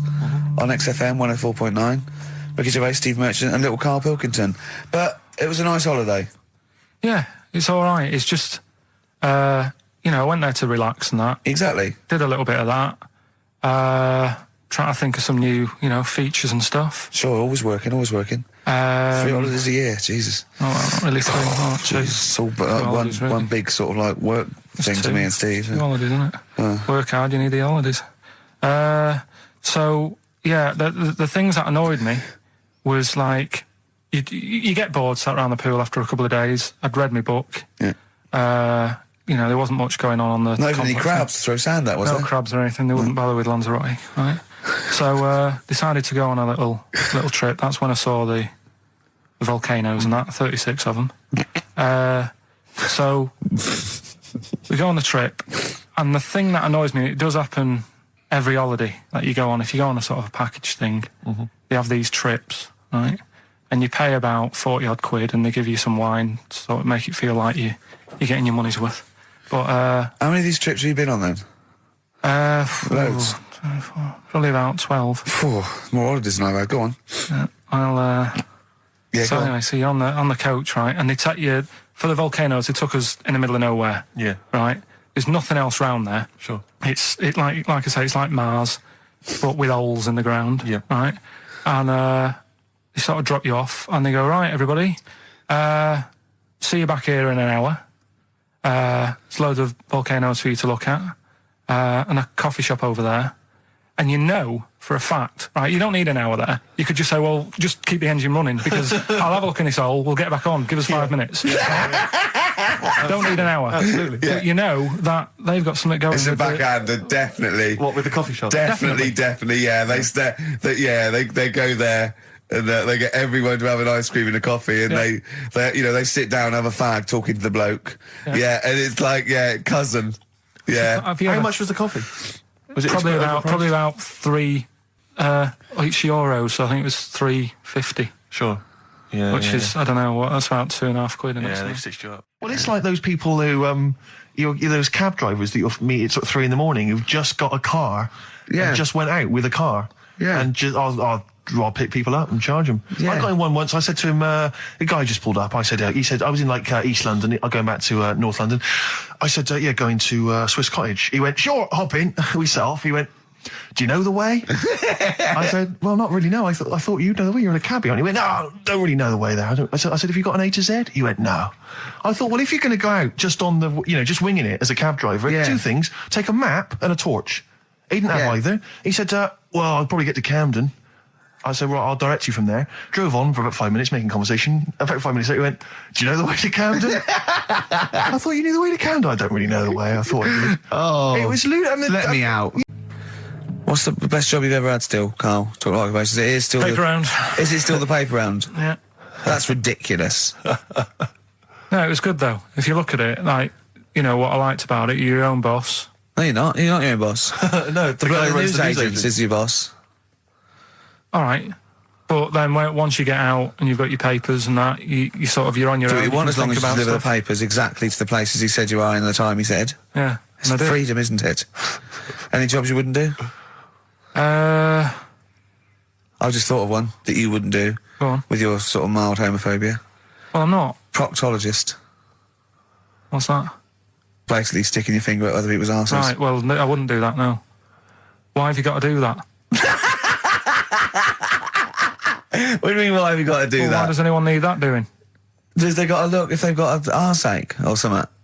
Which trainee doctor makes that their speciality? Do you know what I mean? That must be, right, we got a place for proctologists, and it's you, Meadows. You came last. Oh, seriously, what? I'm not the arse doctor, am I? Yeah, you came last. Oh, I'm a bum GP, I can't believe it. Yeah, you got to, I can't believe this. Yeah.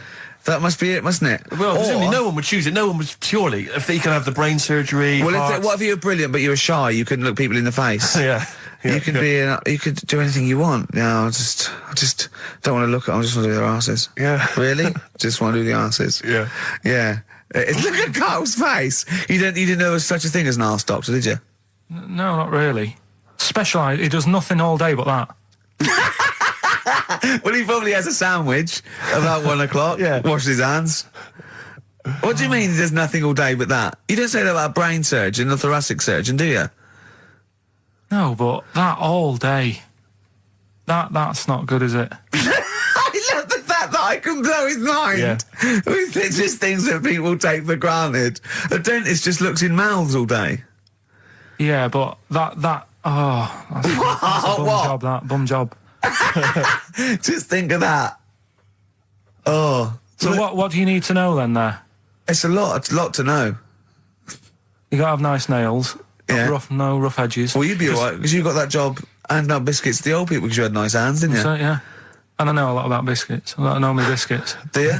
Yeah, I know which ones they like and that. Do you? What do they like? What do old people like? Bourbons, rich Do they tea. really? Because that's my least favourite. I would never eat a bourbon. I could be starving and I wouldn't eat a bourbon. If you want to let us know what your favourite biscuit is, why not email in Ricky.Gervais at XFM. But I'll tell you what, with all them eating biscuits, I bet they get arse problems, don't they? So you could double up, couldn't you? You could be handing out biscuits in the morning and checking out. So why would you go and have that done then? What sort of problems then? What do you mean? Loads of problems. Like what? Prostate. And they've got to go there. They have to like have a little, you know. Problem. Well, there was that. I told you that story. That bloke. It's not an apocryphal tale because it's about an orderly's report, and it's the bloke that filled out the form. And what happened? He went into hospital basically with a sauce bottle up his arse, and on the report, he said obviously, you know, pleasuring himself using a sauce bottle. And on the report, he said that he'd been shopping at Safeways, and he'd come in with his shopping, and he'd forgot his key, so he'd put his bags down on the step, right? And he started climbing up the drain pipe to get in, right? But as he was climbing up, his trousers and pants fell down. He slipped and fell, and the sauce bottle went up his arse. And the orderly said this story would be somewhat believable if Safeway sold their sauce bottles with condoms already attached. That was like a game of Kaplunk. So he I love that he put a condom on it. I wonder if that was so he didn't want to get an infection from it, or he wanted to use it on his chips later. Darkness growing on me. Love that, love the darkness. This is the Best Of Show on XFM 104.9. I'm Ricky Gervais, with me Stephen Merchant. Yes. I hope you're enjoying the Best Of. Depeche Mode there, and I Feel Loved.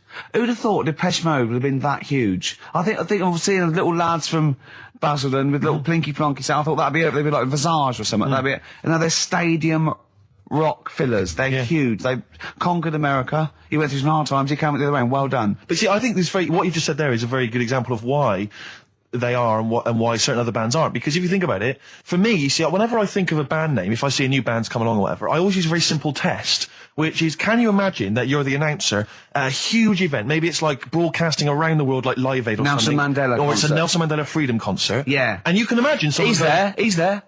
Nelson's there. Yeah, with the there. Spice Girls. Oh, they're all there. But you can imagine someone saying, ladies and gentlemen, please welcome to the stage, Depeche Mode. Yeah. Rolling Stones. The Who. Exactly. But you can imagine someone saying, ladies and gentlemen, please welcome to the stage, Visage. Ladies and gentlemen, will you please welcome our headline act?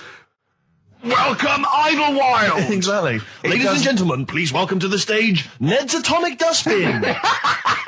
It doesn't... Do you know what I mean? You just know. The Levelers! Some bands aren't going to make it. Ladies and gentlemen, please welcome to the stage, Mega City 4. You know what I mean? It's just a simple test. We'd like you to do that at home. If you're thinking of starting a band, or you've just named your band, you're just beginning, just phone in, tell us, or email in, tell us what your band name is, and we will use that simple test. And we will do the test. Ladies and gentlemen, will you please welcome to the stage... the Franken Walters! Jimmy Eat World! Ladies and gentlemen, please welcome to the stage, Cooper Temple Claws!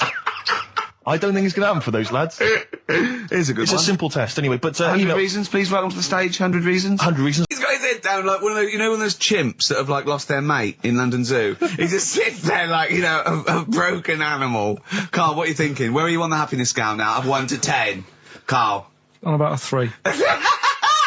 Go on, Steve. What are you going to do? Well, we were talking earlier about stuff that happened while we've been away. We don't talk about I haven't been this upset since Skunk and Nancy broke up. Yeah, I know. Cheryl Tweedy. Tweedster. We've done that. We've done the Tweedster. Well, of course, the war. Is that all done and dusted now? I think it's pretty much over. I think we've sorted that out. Okay, good. What annoys me is we were going at Tony Blair and Bush, right, for like bombing stuff and all that. But my point is this, right? Those bombs have all been bought and paid for. Yeah, you, the taxpayer, they're yours. And I'm not a scientist, but I think bombs go off. I think so. And if you don't use them, you lose them. So let's use them. Exactly. Do you know what I mean? It's like tinned food. It lasts for a while, but eventually it's going to go off. It's like anything. Oh, we better eat that. No, don't open the fresh stuff. Don't build the fresh ones. Let's use the old ones. Exactly. So because they're just stockpiling there, and they cost us millions. I know. We want to see if they work as well. What? We've never tried that one. Use them. Use them on just, you know. Oh, exactly. Carl, who would you bomb if you could? I wouldn't. No? What do you mean? Well, imagine you could bomb a country. You're not actually going to bomb them, but you're just going to frighten them. Just going to put the frighteners on them. Frighten them, yeah. You're just going to go, I'm going to bomb you, and then obviously... And they'll go running behind and under tin shelters and that. Yeah. Ricky's house? No, come on. What country? No, what country? I wouldn't. Honestly, no one sort of makes me fed up or anything. No one makes you fed up? Not enough that I want to bomb a place. You're not actually going to bomb them. I wouldn't get involved. I'd just say, let someone else do it. Sure. What about you, Rick? I got a list here. You know who I'd threaten? Go on. The Swiss. Oh, they've had it easy. They've always had it easy. They've always chickened it. It's that equivalent of having Mondays off. Exactly. Like, oh, we don't want to fight. Exactly. You can both walk through it. You know what I mean? Yeah. We're a carpet. Exactly. While we're busy sorting out fascism. Yeah. You know, or Osama bin Laden. They're just chilling out. They're holding ours and Hitler's coat. Exactly. Do you know what I mean? Little weed. Yeah. Both turned on them. Yeah. And I'll tell you who else. This will just frighten them up. Just shake up a bit. Iceland. They've had it easy. Because they have stayed out of everything. They have not been involved in anything, as far as I can tell. But you don't have to bomb them, do you? Eskimos, they've never been involved in anything. I know, anything. but don't bomb them, just pour hot water on their igloos. Exactly. Just send a plane over with warm water. Yeah, with a big flask. Yeah. No, just to shake things up a bit, just to keep them on their toes, that's all it is. Why would you live there? If you could choose, I've If no you're idea. an Eskimo and you're born, little baby, you grow up and you go, what? I'm sorry, I'm eating ice and fish for the rest of my life. Well, fair enough. Having a laugh. Fair enough, like years and years ago, but now, presumably, they're aware of the proper house and the fact you can live in, say, Somerset or the south of France. I know, but it's like, haven't they learned? It's sort of like, they haven't even got, they're not even on as good a thing as the North American Indians. Now they're sort of pierced up. They got smoking fags. They live in lovely little cages. They're all brought to their little village. They're having a whale of the time. They don't have to go hunting anymore and killing buffalo. And the same with the Eskimos. Let's get them some beer and fags down there. Knock the igloos down. Build them some lovely little semis or like... Or just a little kind of trailer or a caravanette or something like that. It's got to be better. It's got to be preferable. I know. Some of them have got TVs built in, Rick. I know. And showers. Yeah, they've got cable and stuff, have they? Yeah. Or was there one sort of Icelandic channel? Get satellite or whatever, wouldn't you? Magnus Magnusson. Yeah, exactly. Probably doing... There's loads of Mastermind reruns. Yeah. And Pingu. Just on a loop. That's porn over there, Yeah, though. exactly. Oh, brilliant. No, that's like a hardcore documentary. This is Racist FM 104.9. Yeah. So, who would you like to see bombed? Or not bombed. Not bombed, but just put the frighteners on them. Yeah, Email Ricky.Gervais, XFM. Anyone. Any nation or anything. Carl, thoughts? Play a song? You're not working for your money. You're not having Monday off. We've got to do something Monday. Let's plan something Monday, just to get him in here. You've got 2 hours for 8 hours off. You don't do an 8-hour day anyway. Rick, how much is he getting paid? He's getting money for this. I think his wage went up last time. So he's getting paid to be here, extracurricular, extra work, right? So it's moonlighting, and they're giving him a day off. Yeah. And he's contributing nothing. Nothing. Huh? What, Carl? You say something, mate? Huh? What's going on? What? Going on with yourself? Well, say something back and earn your money. Well, let's just play a song. We've done a bit of stuff there. You idiot. Don't say we, mate. I've not heard anything from you. We've heard your contribution. It's a classic. If I Can't Change Your Mind from Sugar on XFM 104.9. Ricky Gervais, Steve Merchant. Old Mouldy, up to his old tricks. That's right. In the Shugs. Should we just... Yeah. Should we just hear Carl's name Carl, that film Come again? on, Carl. Come on, hurry up. Do work. You got half hour, then you get Monday off. Come here.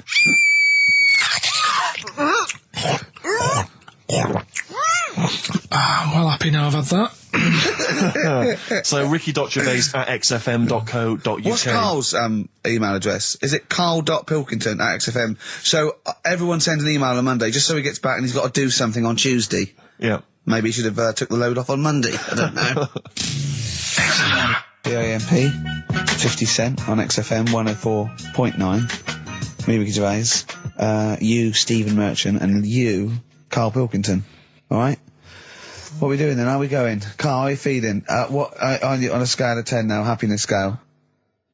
Just building back up again a bit. Yeah? Why? Probably on about a 5. Oh, that's not bad. What changed it? There's a shadow somewhere. It's already good, isn't it? I'm loving it already. No, right. There's a shadow. I think it was in America. Yeah.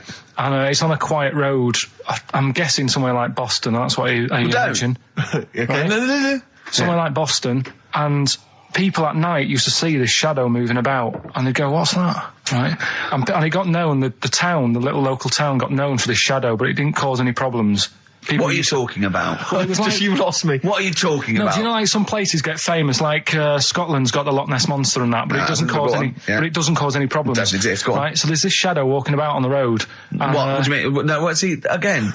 Rubbish. Right. So it's Nonsense. walking about. Where did you read this? Where did you see walking this? about. This was on the internet, and I'm sure. Sorry. Sorry. Right. I thought it was shite. I didn't know it was on the internet. Right. So this shadow is moving about, and independently of an object. Yeah, and the local mayor and that is like, yeah, it's a bit weird, but it's not harming anyone. The mayor involved. Was he elected to that post? Hey, Mayor, we got a problem down here. Seems like a shadow. Well, it's not causing any. No, it's just causing any problems. Yeah, but that's the thing. It was left for years, and then it did start causing problems. I see. That's it. If you leave these shadows to go unchecked, Rick, they go crazy. Yeah. You let them run amok in the city. Yeah, you've got to stand What did it do? What did it do? What did the shadow do? It was pushing people off the bikes. It was what? It was pushing people off the bikes. Oh, I'll find out more for that next week. Right, that'll tease them. Oh, you're a maniac. We'll do more on that. We haven't had time for educating. Please never have children. Right, listen. Just promise me now you'll never have kids. Like when you're born, you're a little baby, wrinkly and stuff. When you get older, you sort of morph into a baby again. And you go through the same phases. So when you're young, you buy singles. You get old, you got nothing to do all day. You got all your pension money. What will I buy? Cliff Richard's on the telly. Here's my video, buy me song. You see, that started off as quite a sensible point, because I actually think they do it. But what was all that alien stuff about when you're born, you go wrinkly and you go wrinkly again? So sometimes you mix like normal things that human beings say with I don't know what. Well, look, when you're a baby, you've got a little bald head, no teeth. You get old. What happens? Are you a philosopher? You're an official philosopher. Because, I mean, it sounds like it. Oh, Carl, play a record. You're a gem. You're a diamond. Oh, chimpanzee that monkey news. Right. There's this monkey, right? Yeah. And it had been, do you know you hear about monkeys being badly treated and stuff like that? Yeah. So, anyway, it goes into this home. It's 14, this monkey. It's called Matty, right? Goes into this home where it's looked after. What do you mean home? Just like just a little monkey home, right? Okay, so zoo. Yeah, kind of, yeah, but they haven't got any other monkeys there, right? What have they got there? They've got just other animals and that, but not that many monkeys. But anyway, because he's there on his own, again, you know... When you say monkey, do you mean a chimpanzee, by the way? Because you usually do. Yeah. I can't believe that journalist thought this was scripted. Amazing. So anyway, yeah. So it gets sort of pally with the people working there and that, and it's smoking fags. It's having a drink at night and all this, right? What do you mean it's having a drink at night? How? It's all here. It's all here, Steve. I mean, we haven't really got time, but Well, don't say it's all here like it's proof. You've got another stupid story that someone has put onto the internet. Someone sitting at home in their bedroom has put onto the internet. So he's having a fag. He's drinking a lovely glass of Bang Rock Station. Yeah, the wine that's perfect for a barbecue. Yeah. Anyway, it's loving life. It's forgetting about its past and everything, right? When this other monkey comes along. Oh no. Trouble's brewing. Go on. Right? That comes in. Something said. Right, forget it then. Forget it. No, forget it. Yeah, but it's all the time. It's not just, I mean, you haven't done that with me, taking your clothes off and that yet. But, like, last night we were sat in the pub and I was saying, right, you know, let's not even worry about new features then. Let's get the current ones, you know, going. Like what? Good. Like, the one I was trying to work out, the cheeky freak of the week. Think of that! Yeah, but Think of that, though, as a normal conversation. Yeah, but I'd looked online, right? I didn't find that much. I found, actually, I'll tell you what I found later. Brilliant. We're looking for them, right? And then at one point, I think you said to me, go and, you know, what about the Guinness Book of Records? Yeah, you know, they'll have like the best freak in the world or whatever. Yeah, ever. So I said, yeah, bring one in. Now, you've got one at home. Yeah, I got a But couple. you couldn't be bothered carrying that in today, so I had to go out of the pub that I was at. Yeah.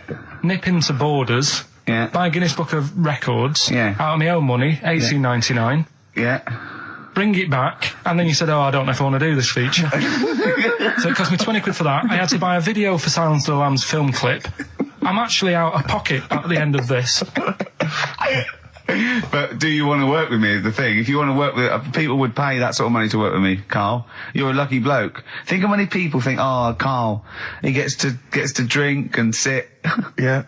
Well, you making a cup of tea and I surprised, didn't I? Little surprises. You know, last night, do you know when I left the pub in a bit of a mood because I was just fed up with not getting anything done? Yeah. Walking down the road, I was thinking, how can I get out of this? How can I stop having to work with them? I'm thinking, I wonder if I leave, I wonder if they'll be funny and they'll go, and then my boss will be giving me stick. And I'm thinking, how much notice have I got to give out? And all this is going through my mind. I'm walking home and I got in, said to Suzanne, I'm sick of it. She's going, you need to do it when I get a new kitchen. And I was like, yeah, but how big does the kitchen need to be? I was saying, do we need a big kitchen? Can we get a small one? Have we got enough for a small kitchen? Do we need so many cupboards? Can we just have wood instead of steel? All this, trying to get out of doing this. Yeah. It's always I always feel like, you know, because I like to think that I'm not perhaps as bad as him. Yeah, no. You annoy me in different ways. Like what? How does he annoy you? Well, stuff that, you know, I come up with ideas, say cheap as chimps. Yeah. And Karl Pilkington with his brand new show, What's the Song? What song am I thinking? No, I mean... You're nervous about this, aren't you, Rick? I am. You're worried. Well, because I've heard some of these clues before. And they're ramblings... Sometimes they're close to ramblings of a fool.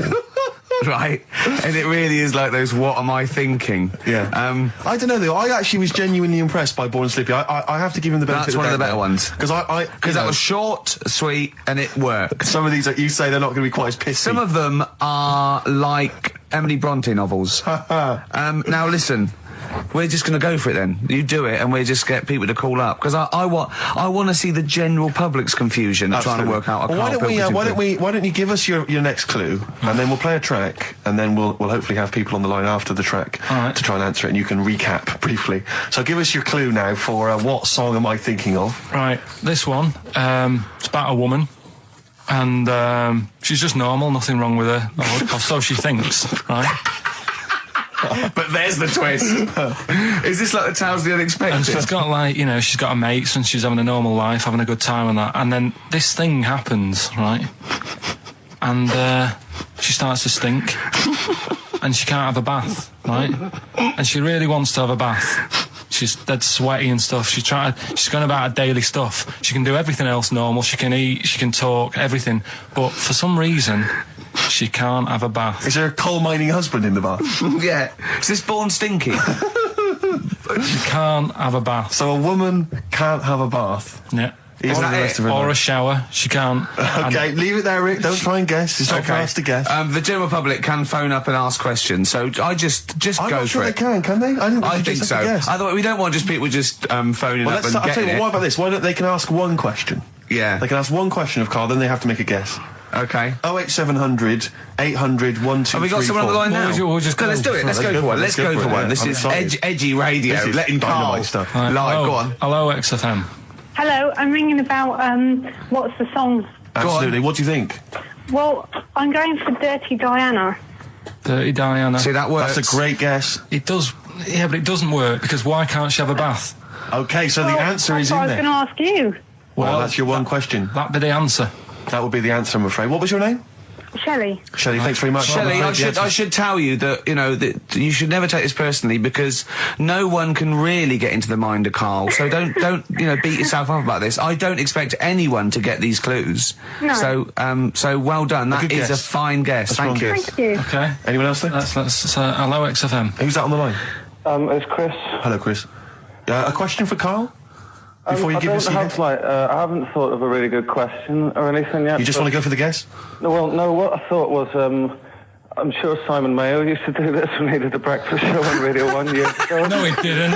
So you've just pinched this idea, Carl? If you're going to rip someone off, Carl, do not rip off Simon Mayo. I haven't ripped this off. I thought this was a new idea. I was going to do it with sound effects instead, but that's... he used to do that, and he used to get his team to play other characters. You idiot. Well, no, hang on.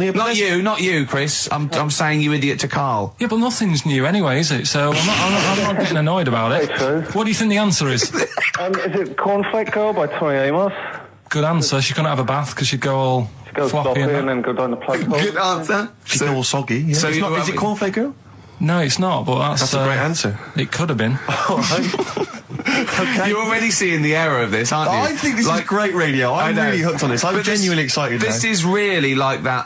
Those so-called lateral thinkers. A man got into a field and dies. Why? Yeah. He ran out of air. No, not the one I'm thinking of. He was shot. Well, no, that was a good answer. Well, couldn't like Simon Mayo sue you or something for doing it? Will you stop? Don't mention that. Yeah. Listen, I think if you're going to steal ideas from someone, it should be a brain box like Mayo. I mean, he's the man. The only example of one I can ever remember hearing in his show, because I was quite young then, was some people were pretending to tap someone's phone or something, and then they got caught, and the answer was just bugging by whistle, because they were genius. That was absolute genius. That's absolute genius. See, Carl, that's the sort of standard you've got to come up against. Yeah. Thanks very much, Chris. The phone lines are hot. Hello, XFM. Hi, is it Candy Perfume Girl? Is it what? Candy Perfume Girl. Candy Perfume Girl? Yeah. Candy Perfume Girl. Is it? Well, who's that by? Madonna. No, that sounds like an obscure album track. No, it's one of her songs. Just think about it. She stinks and everything. She's a normal life. I didn't say she was a sweet or anything. But for some reason she can't have a bath or a shower. Is this a big song? Just to give him a clue. It's a bigger song than Candy Sweet Girl. Thank you very much indeed for your guess. It really is Thank you. Cheers. Sorry. Okay, one more, then we go to a record. Come on. Okay. Go on. Hello, XFM. Carl. Yeah. Is it High and Dry by Radiohead? High and Dry. High and Dry. Now that's great. She smells, which is another word for high. She's dry because she doesn't have a shower. Carl, if it isn't that, yours will never be as good as that. He's the winner. Whatever you're thinking of, that clue is brilliant. What's your name, mate? It's Richie. Richard, I mean, you can't beat that. That's a bit too lateral. Don't be stupid. It's perfect. He's made yours into a clever clue. He's made high, she smells, dry, she never gets in the bath or shower. It's not that, is it, Carl? No, it's You not. don't even get that, do you? Not really. Have you ever heard of the word high being used to mean sort of smelly? No. No. Oh, what? That was where you went wrong there, mate. Richard, I'm declaring you the winner, even though that isn't the answer. I don't think we should give up this early. Can we just let's play a song and give it one more chance, because if people think about it, it is really easy. So I'm not going to find out the answer now because I've got to go out. Okay, we'll do it very quickly. Stay in for 10 minutes. We're just going to play a new Coldplay track out. Okay, let's play Coldplay and then we'll come back with this. Carl, it was you that worked out the maths and worked out I was 28, because they just worked out I'm 27. You are 27. No way. Yeah, I asked you, didn't I? And I said... But what I sort of questioned was, I said, well, if you're 27 today, that means last week you were 26. Well done, yeah. That's irrelevant. So therefore you assumed that I must be 28 then? Yeah. Whereas I assumed you were using, your knowledge of maths, such as it is. I wouldn't do that. No, sure. Wow. I actually got lost in that conversation because I genuinely didn't know what he meant would mean last week you were 26. I don't know what that meant. I don't know what it meant. Wow. Well, it is Steve's birthday. But he would have been 26 last week. Sometimes you genuinely frighten me because it's those staring eyes. There's nothing behind him. It's this little bald head. Looks like Davros looking at me. Genuine fear on his face when he enters into a conversation with another human being. What bit don't you understand? If he's 27 today, he would have been 26 last week, and he doesn't look 26. He didn't look 26 last week. He looks older than 28 today. You've started on his birthday. You're still having a go at him. Carl, I don't look like the kind of hot stud that I actually am, but face facts, that's the truth, mate. Yeah, live with it. Get with the programme, jeez. Well, let's have a little bit of cake. Okay, that's appropriate. See what birthday. But you mean the band, don't you? Yeah. Not the cake. You haven't actually bought a cake, have you? Got anything at all? How did you meet your girlfriend? Through work. What, through her work? What, you phoned up and said you worked at the same place? Oh, you're right. Yeah. You're quite an enigma, aren't you? Could you give us more on that? At work. You met her at work. What, she came in selling sandwiches? She was going through the bins outside. What do you mean you met her at work? Why are you having an attack on me? You're the one who's sad and lonely. No, I'm Oh, he's done you again. He's done you again. But what I thought was interesting was I just scratched at him and he just went mental. Yeah, no, it's like a bear caught in a trap. It's funny, isn't it? Guess what? I lost 400 quid cash this week. Gambling? No, that's tragic. This is why it gutted me. It wasn't even on your gambling addiction. No, I had a photo shoot, I had a suit, and I'd claimed back some expenses, and I'd had it in my pocket. And then when I took the suit home, it must have fallen out in the street or the cab. And I remembered it, and I went every pocket twice. And it was just the fact, I don't think about, oh God, that's terrible, that's a terrible blow. I think, oh God, if I had it back now, it would be free money. Yeah. If I suddenly found it now, I'd have £400 that was just free money. And I had a little nap to get over it, and I was... and you were fine. I was okay. But that was good. Someone just found what a gift that is. Oh. Just, I mean, untraceable. Was it in a money clip? Was it rolled up in a money clip? No, it was just literally 400 quid in an envelope. Oh, and that's so a treat. I know. See, I'd always hand it in. I genuinely would, unless I found it in the middle of a forest or something. If it was in a street. Do you know what I mean? No, because a bear dropped it. Yeah. But I mean, if I found it in a pub or a cab, I'd just hand it to anyone who was rushing through. Yeah, exactly. Yeah. But I'd hand it in. But there's no way. If they found it in the street, there's no way they could do it. You know, it goes to the police station and it sits there for 6 months. But yeah, exactly. Well, it's not. It's a waste of time. Pocket it. But because when I was younger, I remember being outside a post office once when I was about 10 or 12 and finding a purse. And thinking, oh, that's nice. And opening it up, there was some money in there and a pension book. And so it was obviously an old lady. I found an address. I sent it to her. And my mum said, you know, you've been so good there, you'll probably get a little reward. She'll probably send you a little reward. Nothing. I got maybe a thank you note, but no cash, no moolah, nothing. Really? And I was livid because I'd been told that I was going to get a reward. I thought I've been a good Samaritan, nothing. So, many moons later, when I was at university, I learnt from that. And this is the most bizarre thing. This explains a lot, doesn't it, Carl? This is like the Mary Celeste. I went to a cash point to put I thought, I can't get my card in here. And I realised there was already somebody's card in the machine. They put the code in, but then they just disappeared. They'd been kidnapped or something. So it was just there, waiting, sitting. He said, what do you want to do? And it gave you a number of options. I thought, interesting. Steal or go to heaven? Yeah, exactly. You went, oh dear. Yeah. Well, I pressed balance just to check what their bank balance was. Unbelievable. It was a considerable sum of money. I'm not going to lie to you. It was not typical student debt. It was like, I think they were a foreign student. There was a lot of cash in there, a lot of money. Did you feel a slight bulge in your trousers when you saw the amount of money? I couldn't believe my luck. I thought to myself, now then, I could just take that card out and hand it in, or I could teach them a small lesson. Right. And maybe give myself a reward, because last time I did that, I didn't get a reward. So if I give myself £30, then I'll take the card out. 30? Give myself 30. Yeah. You didn't really? Well, I thought that's a good reward. And I went in, I handed the card in, I took that. Steve, and that's a little reward for me. And I'll tell you this, don't think it's evil, because I went in and I bought everyone a drink. Well, brilliant. Yeah, I didn't tell them I got the money free. Well done. Excellent.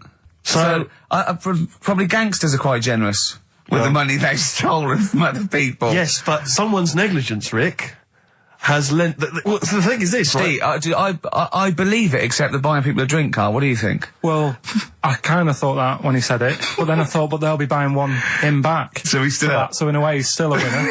Yeah. Everyone's a winner in that situation, including the student, because frankly, if there had been a less scrupulous person who found it, they'd have probably helped themselves to a considerable sum. I cannot believe he did that. There was thousands and thousands of pounds in there. What if Beadle had jumped out and slapped you with his little claw and said, we've been filming this merchant? Well, so what? How old were you then? I don't know, 19, 20. Would you do it again, or was it just to get the world back for the old lady's purse? Possibly do it again, yeah. You're joking! Well, you've got to think of it this way. You've got to think of it as there was a lot of money in there, and someone less scrupulous than me would have taken a fortune. They'd have cleaned them out. Whereas I just took a small reward, which I thought was more than enough for someone's negligence. And I've returned the card. They've got the card back. Everything's fine. Think of someone else. I could have gone on a spending spree. I could have been buying stuff, all sorts. Yeah, but it wasn't yours at all. Yes, but they probably would have given me a reward. And because, you know, sometimes people forget or, you know, they don't give you a reward, I thought I should take it myself. You had to go at your dad for nicking a loaf of bread out of a phone box. Yeah, but that's because it's for old people, geriatrics and stuff. How do you know how old was your people who you were robbing from? It was on a student campus. Well.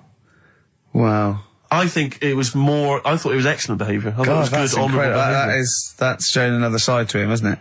Talking of money, Steve, look at this, right? It's in the paper. A wife has had her beauty insured for £100,000 in case she grows ugly and her husband walks out. Nicole Jones, 26, of Chipping Sodbury, Gloucestershire, says £200 a year, pays £200 a year for a policy. She arranged it as a present for her husband Richard. Her beauty will be judged by a panel of builders. So, have they been selected beforehand, do you think? Do the insurance company know who they are? I assume they're complete strangers. So suppose, like, in 30 years' time, he looks at her and goes, oh, you've lost your looks. She goes, well, have I? Yeah. He goes, well, yeah. Well, have I? They're calling the panel. Some girls going, yeah. All right, get him out for that. Well, never mind that. It's yeah, she's lost it. Right, well, 100 grand. Well, 100 grand coming your way. They stand on some scaffolding. Yeah. She walks by. Yeah. And if they will whistle. That is amazing. Do you think they give her a quote first? Yeah, what if they say, actually, love, you've got nothing to lose. You're not oil painting anyway. Yeah, we can't come round and judge your beauty for at least a week. That is just open to abuse, isn't it? £100,000. Because I remember, in Japan, they're mad on golf, right? And if you get a hole in one, you throw a party. And it was costing them like thousands and thousands of pounds. So they were insuring themselves against getting a hole in one. And so miraculously, everyone was going, I got a hole in one. Did he? Yep. Yeah, yeah. Paying out insurance. I mean, they could be in that together, couldn't they? They're not. I'm sure they're not. They're probably more honest than you two that would take 20 quid out of a cash point. But, you know. No, 30. 30. Yeah, 30. I like the wording, though.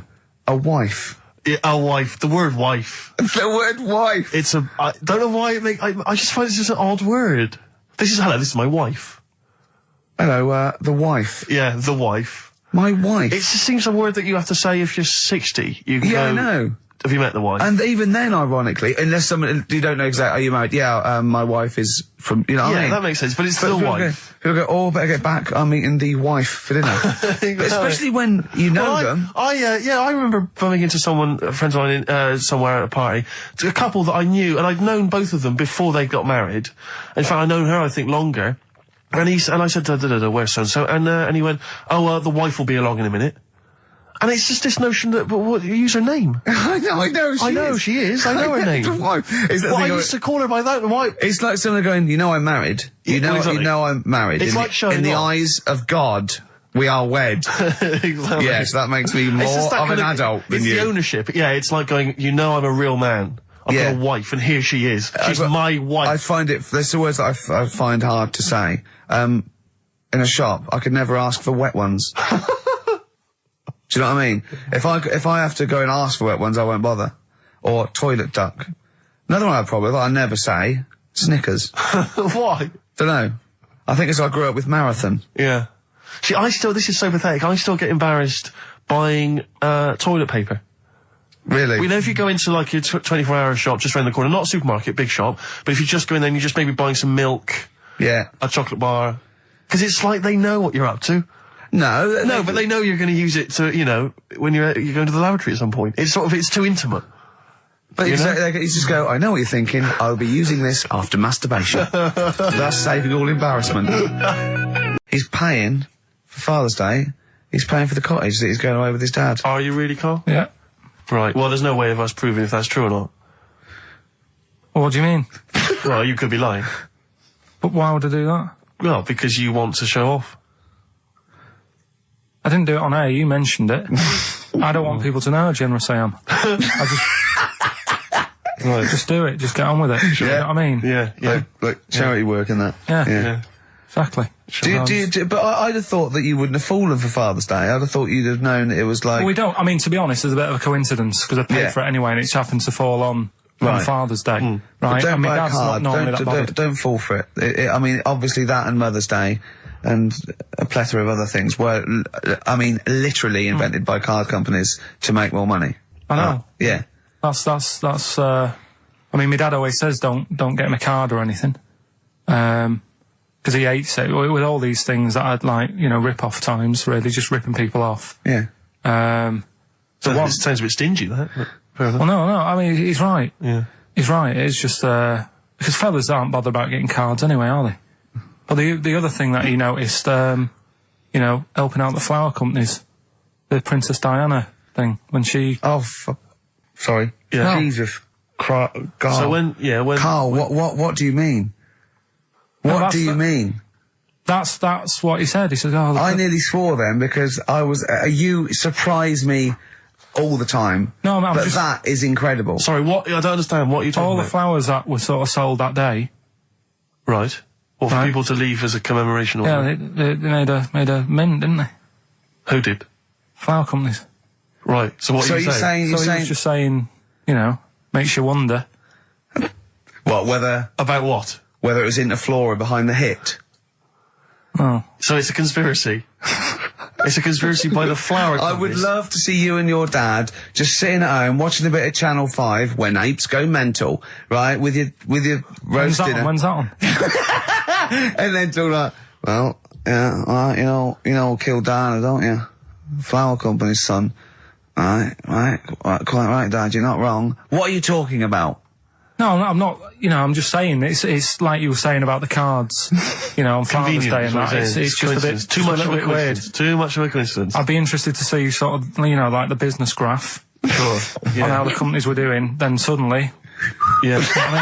Yeah. But then by the same token, Elton John, he had the biggest selling hit record, didn't he, off the back of that? Mm. I mean, so, is he incriminated as well? If you want, I mean...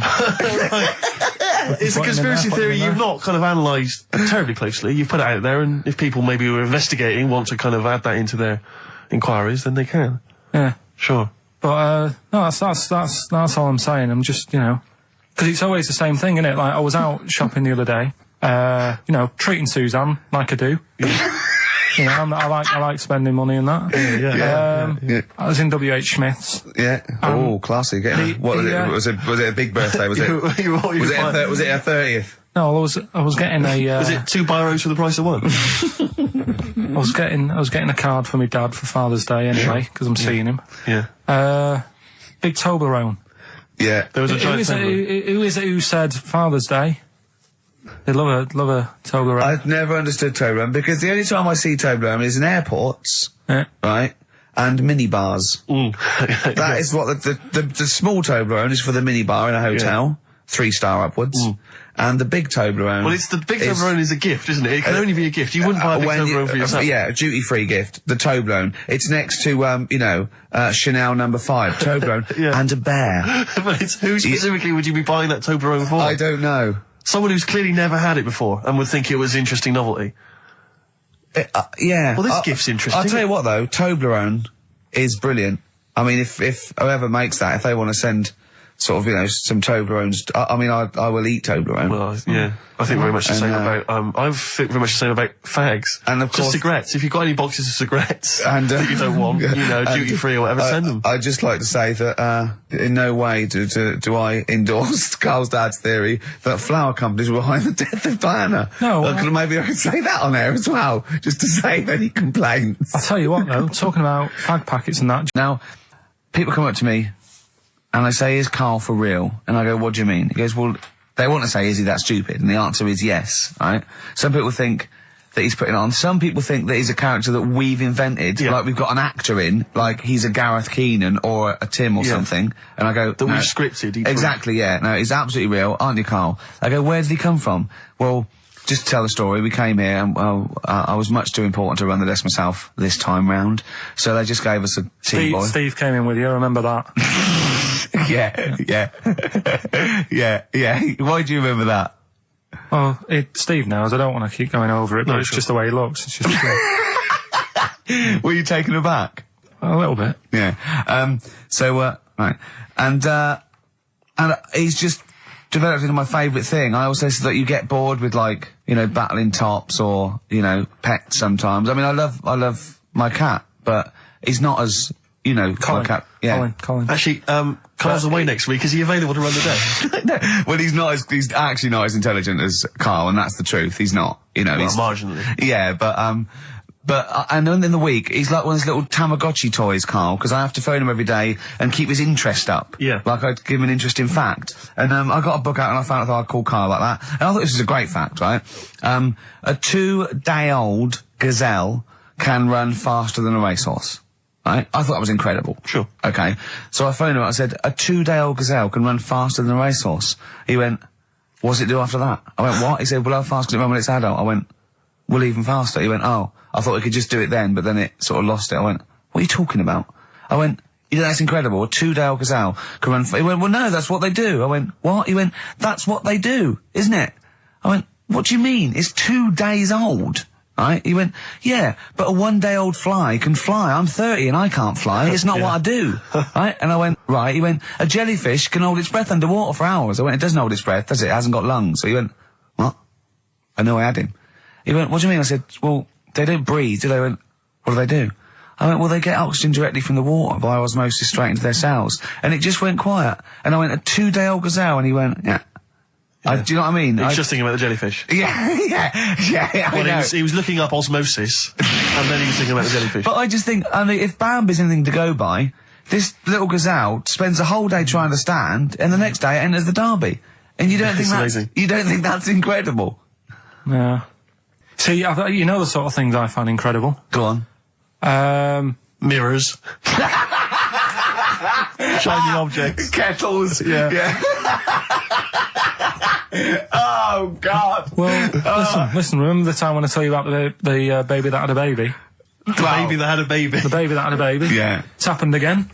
No, it hasn't. Well, it didn't happen the first time. It was in the papers, I think, on Monday, in all the tabloids. So it's a twin where one has grown and the other one is still at a fetal level? No, it wasn't, though. It had grown.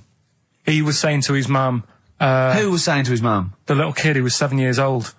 And he kept saying... Yeah. He was pregnant. And he was pregnant? Yeah. I know. What do you mean? And he was saying to his mum, oh, God, I don't feel well. And, like, his belly was all swollen, and they thought he'd just been eating cake or whatever. And he was saying, I can feel something moving about, and they were like, stop messing about, there's nothing wrong with you. Eventually, I think he was in gym at school. In gym? What, Jim was pregnant with him? Oh, it was like a Russian doll. He was at school, right? Just about to do sit-ups or whatever they do at school, right? Yeah. And flew out across the room. Teacher goes, you're a bit fat. You look a bit pregnant. And so best to the doctors took him, said, you're 7 years pregnant or something like that. What? What? Or something like that? You're 7 years pregnant. Or something like that. You say to the doctor, Carl, why don't you think about what you say before you say it? See the reaction I get. Now, the gazelle, I didn't get excited like that. 7 years pregnant. Send it in. If someone's online at the moment, just having a look around, it happened on Monday or Tuesday. Because I told you at the pub quiz, didn't I, Steve? I said to you, I know the baby's had a baby. Yeah. And you were like, yeah, whatever. Well, I just thought you were talking nonsense as ever. Well, we'll find out. You're 7 years pregnant. Yeah. You're a fool. Play a record. Well, we've still got stuff coming up. Monkey News? Rockbusters answers. We'll have to get that out of the way soon, because we've got what else there? Have we got a cheeky freak of the week? Yeah. Brilliant. America by Simon and Garfunkel on XFM 104.9. I'm Ricky Gervais, and I understand I'm about to read my words, Steve. Well, once again, there's always someone, and it looks like it's Mike Lamb who has come to Carl's rescue. Lambo's let me down then. Doctors have removed a 4-pound baby boy from the stomach of his 7-year-old twin brother. Yeah. Alan Jan Niamatilev was born with the freak fetus growing inside him. For 7 years, it lived like a parasite until a school doctor became alarmed about Alan Jan's bulging tummy and took him to hospital. Surgeons who gave him a scan operated immediately, unaware that the baby was attached to the boy's blood vessels and still alive. They saved Alan Jan from certain death, but knew the 8-inch fetus was doomed. So there we are. Boy pregnant with his own twin brother by Barbara Davis. That was in the Mirror, apparently. So, I've read on and all the facts are right. I'll tell you what, something else you can have for free. Go on. Another sort of freaky thing, right? I was watching this programme in the week. Right? What? I don't know what it was. But it was about, I just saw this little fella on it, right? What do you mean, little fella? He was doing this history thing. Oh. Right? Yeah, I know what you mean. So, is this he's found out that a Viking was a bit like him? Yeah, that's it, yeah. He was boneless or something, or he's... well, that's the weird thing. What do you think of that, Steve? He's what? He's boneless? No, he was called Harry the Boneless or something. Yeah, you know what you're going to get there, don't you? That's what I mean. Always have a name, Elephant Man, you know. Harry the Boneless. Where is he? You know what I mean? I'm meeting someone, waiter, what's his name? He's called Harry the Boneless. He's over there flapping around. Yeah. He's over there in the bucket, having noodles. That's what I mean. But, do you reckon you could do that? Do you reckon you could have your bones taken out? I love talking to him! He's brilliant, it's like talking to a 5-year-old. I was asking Suzanne when she was watching it, and she was like, ask me later. Yeah, brilliant. She wanted to know about, What did you said? You watching this programme about history, right? About Vikings. Like that, you turned to your girlfriend and said, do you reckon you could have your bones taken out? Yeah. I love that. I mean, that is why you are my favourite. What do you mean you think you can have your bones taken out? Firstly, why would you have your bones taken out? If you've only got a small flat or something, and there isn't much room. Yeah. Right? And what I mean is, would all your organs still do the stuff? No, they wouldn't. You'd just be mush. Listen, I'll teach you something now, right? The skeleton, right? Spam. Yeah? Support, movement, anchorage. No, support, protection, anchorage, movement. Spam. That's what the bones do. Yeah? You couldn't stand up. You wouldn't be protected because they protect his rib cage, skull, of course. Anchorage, everything holds onto it. Every muscle is tethered to pull against something, like a crane, a pulley system, so you wouldn't be able to move at all. Do you know what I mean? So you'd be in a bucket. There'd be nothing. Well, you'd die immediately, obviously. No, you can't have your bones taken out, Carl. I mean, why do you need to ask that question? Sorry, but Boneless Bob, or whatever his name was. Harry the Boneless. he presumably didn't have any bones. I mean, that's why he had that name, obviously. No, he did. No, I've had an email here from Graham, Old Kent Road. He just says, I had a dream about Carl last night. Can I sue? I've no idea what he looks like, apart from the boldness, and yet he turns up in the middle of my dream. I don't need this, it's harassment. Yeah. But people are having dreams about you now, Carl.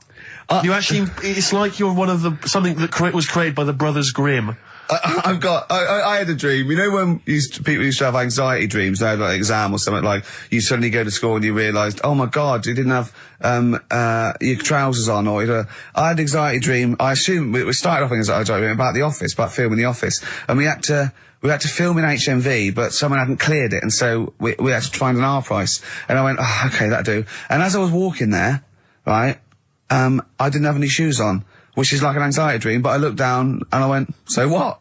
Yeah. So I'm so lazy now, I think even anxiety dreams don't kick into me. I'm not sure that's a dream. I think that's just a memory. I wouldn't be at all surprised if you, turned up with the film in The Office. Yeah, with no shoes. We don't need shoes. When we were originally doing the pilot for the very first series, obviously Ricky's the main character, he's in it all the time. It's obviously important, it's our big chance to get something made for TV, it's going to launch our careers. And, I turn up on the Monday, he's twisted his ankle. He has to be wheeled around in a wheelchair, because he went out jogging, stepped on a tin can in the street, and fell over. Who left that there? Like a 40-year-old man with brittle bone disease, he just twisted his ankle and he was out of action. It was pathetic. Yeah, that was the pilot. Absolutely pathetic. But I still turned up, Carl. That's the sort of trooper I am. Well, yeah, but you moaned the whole week. Wait. Well, I didn't have to go around in a wheelchair, did I? Yeah. It's not pleasant, but in a weird way, it taught me all the problems. Do you have anxiety dreams, Carl? Do you ever lie awake worrying about stuff? Because I have a lot going on in my head. Yeah. I don't have that. What do you do, rent it out to people? Is it two monkeys swinging in a tie at the moment? Yeah. I just don't have that many dreams. No. I love that. I love the fact you don't have that many dreams. Well, you haven't had a decent night's sleep since you were 14, according to you. 12. Really? Yeah, so I know what you meant. I know what you mean now, when sometimes you're so tired, because I'd forgotten that. You're so tired and you think, well, I'm so glad I don't have to go out tonight. I'm going to go and just lay on the couch and then go to bed. Yeah. Have you had one, Steve?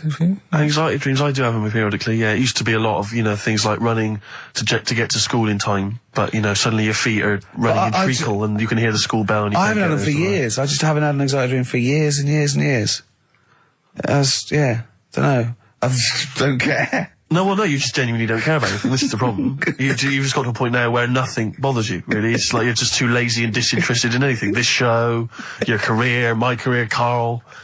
No, I never give up on Carl. So, Carl. Cheeky Freak of the Week. Right, well, we've had some interesting things we've been looking at. This week, it's about the strangest couple that ever got married.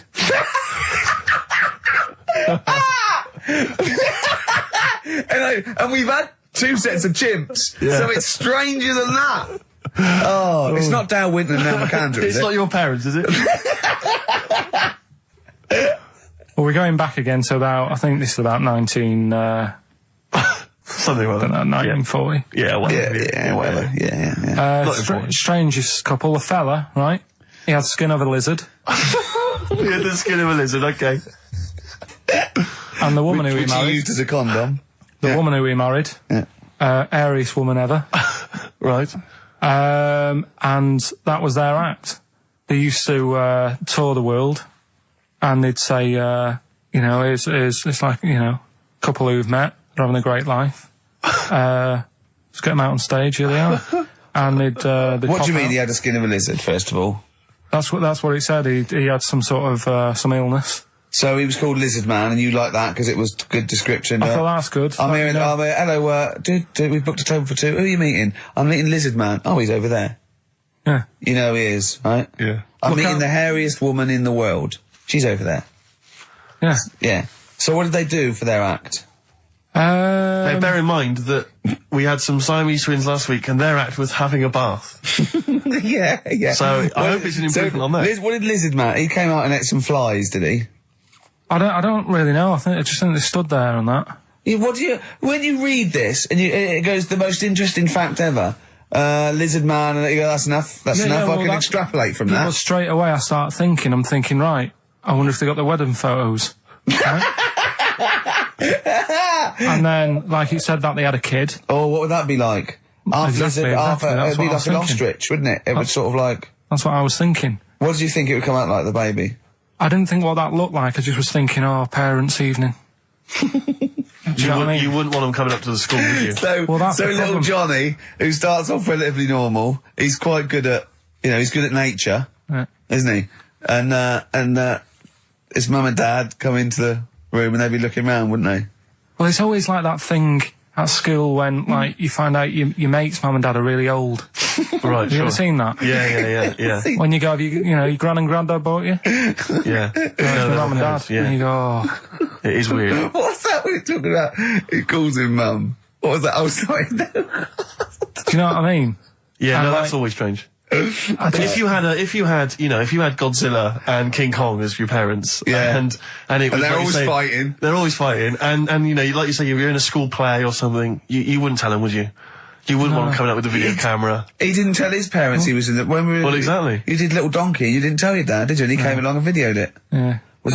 Kept it quiet, don't want him to know anything. But you didn't... What was it was meant to be playing? You had a little drum, didn't you? Yeah, I was doing... I had a little drum. I think it was meant to be playing We Three Kings. Yeah. But we started doing Little Donkey and I thought I can add a touch to this. Sure, you improvise. Started playing along. It was like the first remix, wasn't it?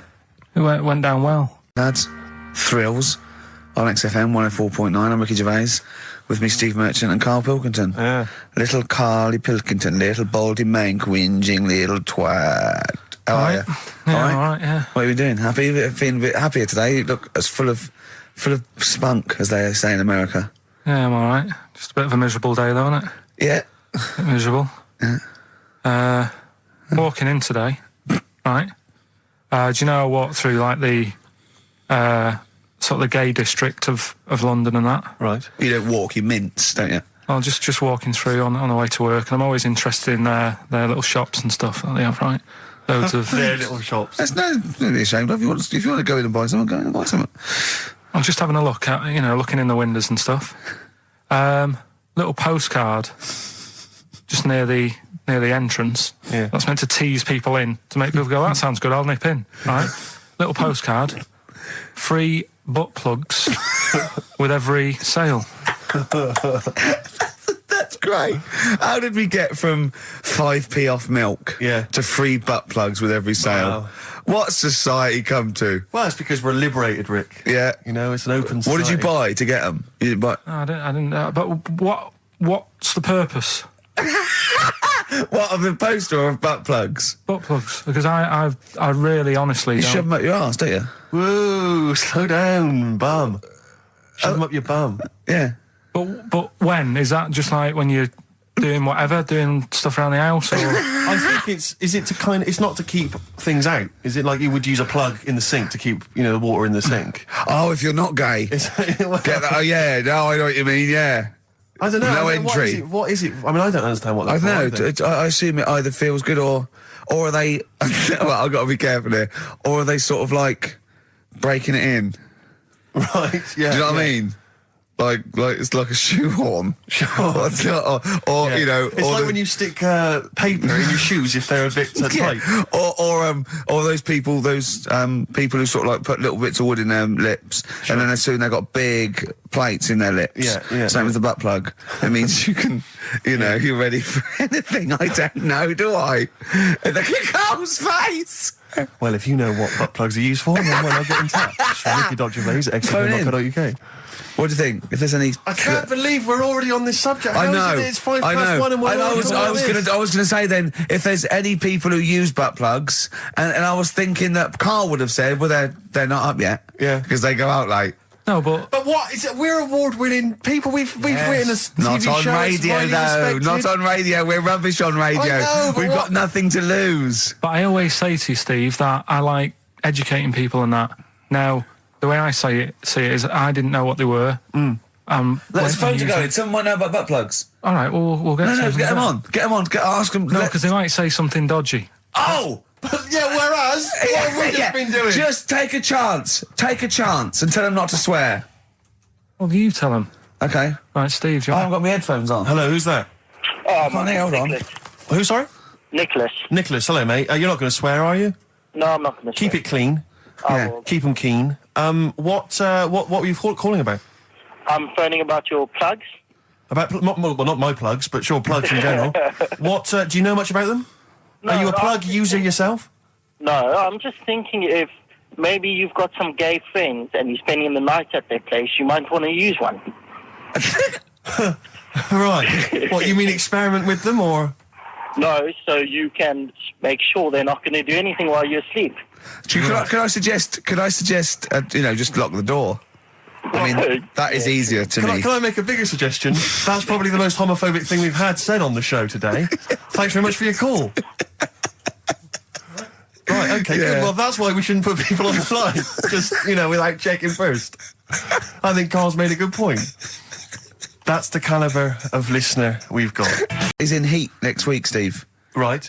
Yeah, they've put a picture of him. They did a grab off the DVD, and he's behind the scenes, and he's got his little picture in Heat, and he hates it, don't you?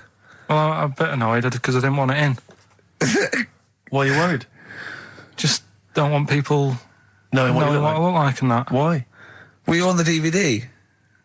Yeah, but...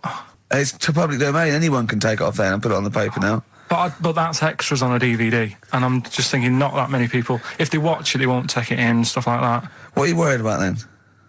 Just, there's like me brother and sister and stuff who I don't see anymore. If they know what I look like now, they might... What do you mean if they know what you look like now? They've just got to imagine little Karl Pilkington with no hair. No, I've changed quite a lot because I work hard, don't I? So I've aged quite badly.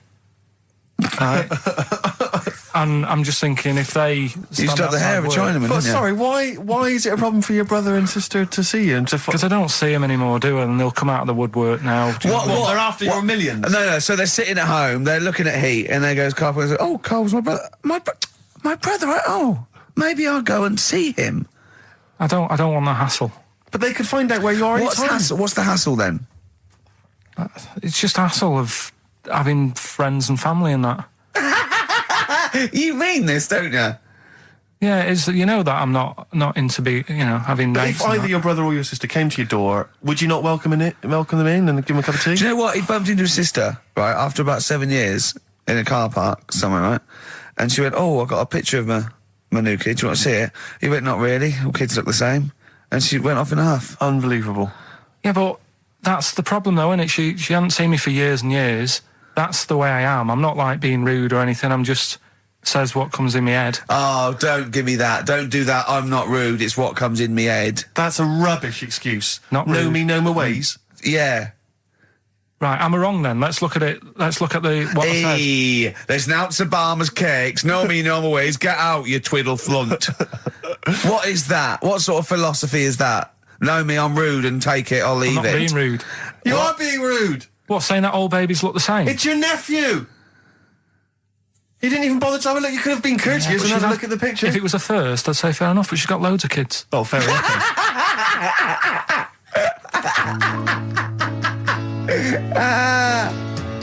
What kind of woman is she? David Bowie, Lady Stardust from Ziggy Stardust and the Spiders from Mars. I went to see him Tuesday. I know you went to see him Wednesday, Steve.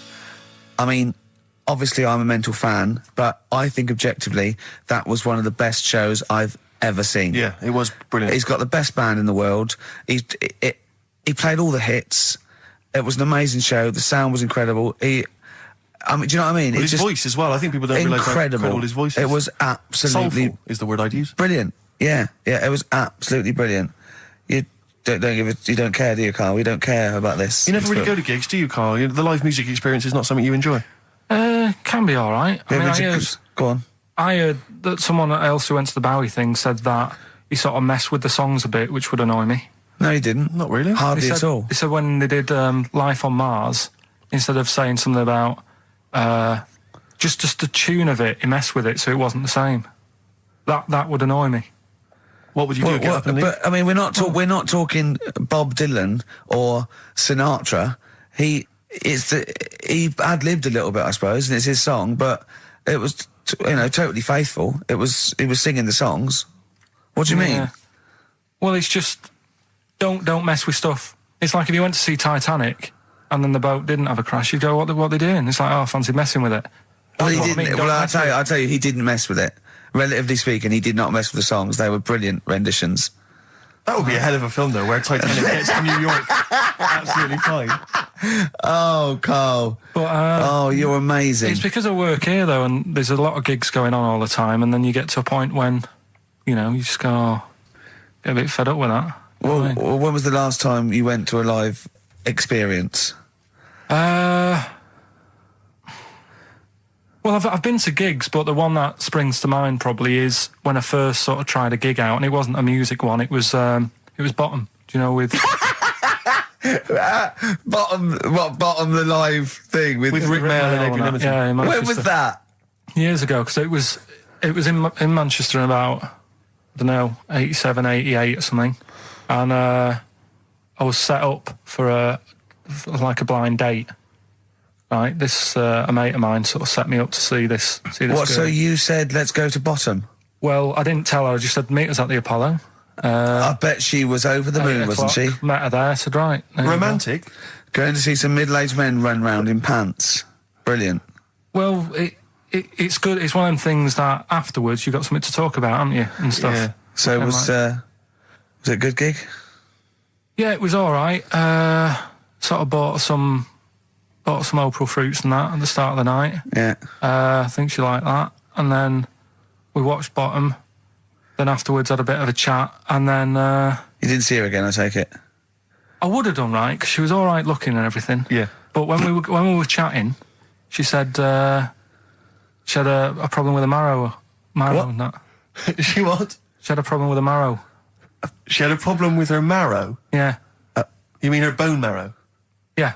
Oh, I thought you meant she had one stuck of her fanny. No, just a...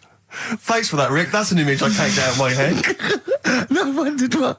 Oh, I see, a marrow. I thought you meant a marrow. Her marrow. And is that serious, that? I just was put off it, because I thought... I think it's more serious than the problem with a marrow. Yeah, I mean... With a marrow and that. It's an idea if you're bored with butt plugs. I love it. I love it. Everything he says is like someone from Kes. It was just that thing that... You didn't want to go out with a girl who might be ill in some way? Well, yeah, I thought, what's the point in spending time with her, spending money on her and stuff, and then she's going to die on me? Oh! No, but seriously. God! No, but I'm just... See, this is what annoys me. Oh, you asked me to be honest, but I'm just saying, what's the point in me getting upset and stuff? No, but it's not the... It was the... One thing is that what's the point in spending money on her if she's going to die anyway? You've got to realise that's not a normal thing to say. No, but what's the point in getting to really knowing someone and thinking, she's really nice, I want to spend my life with her? It's good that she told me when she did. Carl! What, during bottom? This is the most amazing thing you've ever said. Steve, don't you understand what I'm saying? But no, because what? Well, firstly, it's the assumption that she's going to drop dead, and you're going to think, "Well, I just bought her some open fruits. I'm livid." I don't know what it means when you got a problem with a marrow and that, but she looked pretty serious when she was talking about it. So I was like, "Oh, Christ Almighty!" I don't understand what's so bad about it. Play a record. Kings of Leon on XFM 104.9. I'm Ricky Gervais with me, Steve Merchant and Karl Pilkington. Steve, I want to talk to you. I think it was might have been Wednesday night. I was in the pub. Phone goes. And Karl goes, "You watching that thing about parasites?" Right. I went, "No, I'm out." He went, "Fella with a maggot in his head." Fella with a maggot in his head? Yeah. And they go, "Oh, no, he's pulling it out now." God. I said, "Well, I'll get it. I said, "Yeah, see you later." About 5 minutes later, I get a message on my phone. Beep, beep. I look at it. It just says, "Oh, no, there's a fella with his fish up his cock now." There's a fella with a fish up his cock? Yeah. Right. Okay. Do you want to explain that, Carl? Is it one of those little ones that swim up if you're having a slash in the Amazon? Yeah. Yeah. That's weird, isn't it? But it was still like stuff like that. It started off with What does the fish do when it gets in there? Just sits there. Why? Well, what else can it do? No, but why does it go up there? Don't know. I didn't listen to that bit. There's a bit. It started off with a fella who had a bit of meat and got a tapeworm inside him. Yeah. And he grew it for however long, and it came out at the end. It was about 7 foot long. On purpose? Yeah, he did it on purpose. Yeah, for the programme, right? I think probably slimming, isn't it? Well, I was thinking that could you're a fan of Waller. Could he purposely have about 8 of them? What, Rick Waller? Yeah. It's a good idea. Because they were saying how they eat, a lot of stuff when they're in you. They just eat all they take enough so you don't die, and nor do they, yeah. But, I mean, you've got to keep taking them out, haven't you? Because you'll still have the same weight, because it's got to go somewhere. So you'll have them in you. What you got to do is, let them eat your meal and then take them out. Do you think worm watchers will catch on? Yeah. So anyway, that happened, right? And then, there was a woman with a maggot in her head. A woman with a maggot in her head? Yeah, she went on holiday, it got in there somehow. And, stowaway. It it was massive. And the thing is, she had a hole in her head, and she's there being interviewed with the doctor, and you can see it just sort of sticking its head out. Do you know when you see a cartoon with a maggot in an apple? Yeah. And it looks around like that. Yeah. Why didn't they just take it out there and then? I think they could have done, but the doctor's messing about. It's like, well, it's good for the show, isn't it? And they left it in there. Right, that's libelous. Well, that is libelous. But I found it weird. Why not just grab it? Wait. Because there must be a reason. There must be one of those medical reasons that you don't really know about, Carl. Right. And another bit. This was the best one, right? Grab it.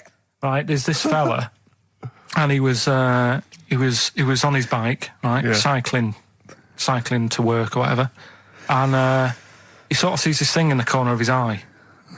Right? Literally in the corner of his eye. Or you mean he saw? He just said he saw in his peripheral vision. Okay, yeah. Thought, what's that? Yeah. So he thought, doesn't matter, whatever. And he stops off at a cafe, right? Get a little scone, a tea or whatever. And he goes in there and he's sat down, and the waiter comes over. He says, what do you want? He said, I'll have a scone and a tea. He goes, all right then. So he goes to get it, comes back. As he puts the tea and the scone down, his face is like, what is that? Right? Like a look of frightenedness on his face, right? Drops the tea and legs it.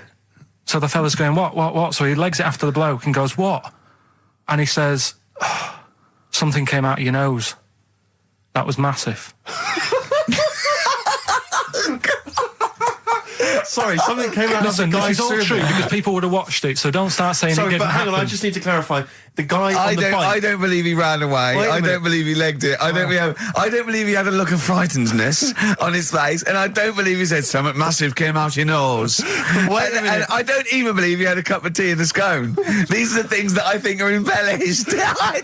But who had something coming out of his nose? Was it the guy serving the scone? The one who was on the bike who ordered the scone. Yeah, but what was came it? out of his nose. Yeah, what was it? Came out of his nose. Right. So he goes home and he thinks, I've got to sort this out because it's not good and that. So he But sat. what? No, it was out of his nose. So you mean it poked out of his nose? It didn't come out. It just said hello and then it... It was like the maggot in the head. Yeah, he yeah, just popped his head out, had a look around and went back in. Why did the bloke drop the tea and run? Well, it's weird, isn't it? All right, so he goes home. He goes home and he goes, oh, God, you know. So he sits in front of the mirror and he's sat there waiting. This thing comes out. Again, sort of looks round, goes back in again. So he goes, oh. No scones. Right. No, so he goes, I've got to sort this out. He goes to the doctors, says to the doctor, I've got something up my nose. It just keeps coming out and having a look round, going back in. Didn't say that. So the doctor's like, oh, I haven't heard of that before. Right? Didn't say that. So sat there.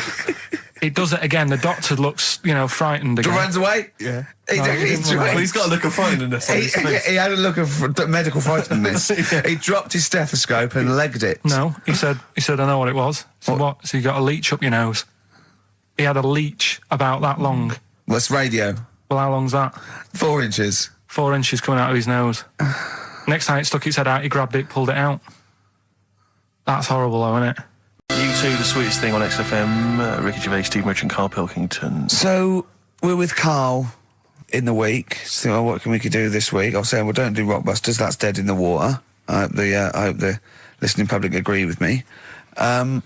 He's going, well, I want to teach stuff again. Remember what I taught you last week? I went, no, no idea.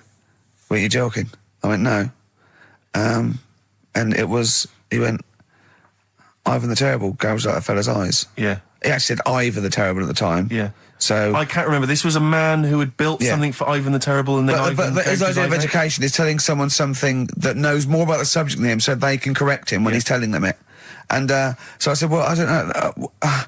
And he gets annoyed that me and you are dubious against monkeys who perform bank robberies. And he goes, but you believe in Newton.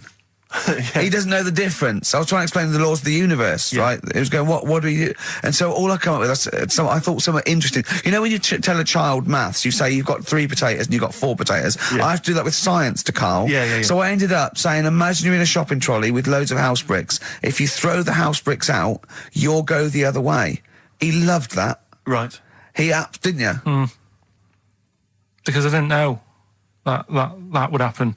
And... It's sort of useful to know. It sort of explained a bit to me and stuff. Yeah. Right? And that's why I like doing stuff every week. I think listeners go away going, well, I didn't know that. Do you know what I mean? Carl told me something there. They forget it instantly, just like we do. We're friends of yours and we forget it instantly. No, the annoying thing with you is, Steve, not so much, Ricky, at least he'll listen now and again. He'll just dismiss stuff straight away. I told you loads of stuff yesterday. I taught you loads of stuff. But Carl, what you consider education... hang on, what you consider education, I consider tittle-tattle. Well, it's not education. Do you know what I mean? You seem to think it's education. It's just kind of gossip, stories you've sort of half read. Right, all right. Example of yesterday. Goldfish have longer memories than people think they do. Yeah. You said no, it's rubbish. No, we didn't. We said, where'd you get that from? We said, oh, really? From? Yeah. There's not enough information there for it to be educational. Because it's also relative. You think. I don't know. Because that as a statement, it has no objectivity. Goldfish's memories are longer than some people think. That isn't a fact. Exactly. Because we don't know how long do people think a goldfish's memory is. Do you see what that isn't a fact? Whereas Newton's laws of physics and the universe are. Right. Yeah, but it was just a little thing. And I taught you more than that. I said about there's loads of Chinese people, if you put them in a line, you can't get to the end of it. I don't know what that means. I don't know what that means. There's loads of Chinese people. We know that, but what? If we put them in a line, we can't get to the end of it. We just say there's about 1 billion Chinese people in the world. But what really annoys me is, right, I read something on the internet the other day, because I'm always trying to learn stuff. Yeah, no, you are. I know you are. Right? Yeah. And you're having a go at me because you're saying, well, what does that mean? Yeah, there was a report on, I think it was Anna Nova or BBC News website. It said, the world may end in 32 million years. Right, first of all, it says may, it doesn't say it will, and 32 million, who's going to argue with that? And yet they're allowed to put that on a website. You're not having a go at them. No, but you didn't read on. There's more information. That wasn't meant to be a newsflash to worry people. That was like, oh, scientists have discovered that possibility. That was just like. Yeah, but again, possibility. No, but Carl, yeah, but there's other paragraphs that you haven't read. You see, that'll have to give explanations as to why they think that might happen. So therefore, it becomes a news item. It becomes educational. It's not just the headline, the bullet point. The headline's just supposed to draw you into the story so you read on. Yeah. That's not all the information. But then I was trying to come up with things to excite you, and I realised that I was opening a can of worms. I was trying to come up with facts for him. He was going, give me facts. So I said, oh, okay, why can't an owl, why does an owl have to turn its sort of head 180 degrees? And I said, it's because the eyes are so large, it has to have a huge focal point for its sight, that they can't move within the skull, right? And he went, well, why'd they do that? Why didn't they just do it, give them normal eyes, and then not have to have turn their head? I went, what do you mean? Why didn't they? He went, well, whoever did that. I went, well, it was evolution. He went, it's like giraffes. I read that giraffes grew their necks to eat food. So they didn't grow their necks to get the food. The ones that had upshots lived longer and so got the food and passed on their. He went, yeah, but why didn't they just give them wings? I went, why didn't who just give them wings? He got angry and went, whoever gave them the necks. his understanding of evolution made me fall on the floor. Who do you imagine is they? Because you don't believe in God, do you? So who is it you imagine is they? Well, whoever made us sorted us out. Who? I don't know, it just happens, doesn't it? Yeah, exactly. Well, there's no will to evolution. It's natural selection, isn't it? I still don't get it, though. We talked about an hour, didn't we? I know. Yeah, but to be fair, I watched as Ricky tried to give you actually what was quite a concise and educated version of evolution. He tried to explain it to you, and I have never seen a person lose interest quicker. But I tried to use actual fact, then I tried to use metaphor and analogy, then I showed you some computer programs to show what biofeedback is and everything. I tried all these things, and Steve's right. You were looking out the window. Have you ever spoken, Carl, to someone who's got Alzheimer's disease? And you try to explain who you are, and they're listening, and then that's what you're like. It's extraordinary. But listen, seriously, I went home, I found this book, I found a couple of facts which I think are more up your street. Evolution, a little bit complicated, a little bit big. But this one, I think we may have mentioned it before, I think you'll like this. This is from a book of facts and trivia. The Egyptians trained baboons to wait on tables. That's interesting to you, isn't it? Yeah, that's pretty good. Yeah. Have you got any more there? I'll see if I can find he's interested. Yeah. Can get the staff. That did happen, You pay peanuts, that definitely happened, you get monkeys.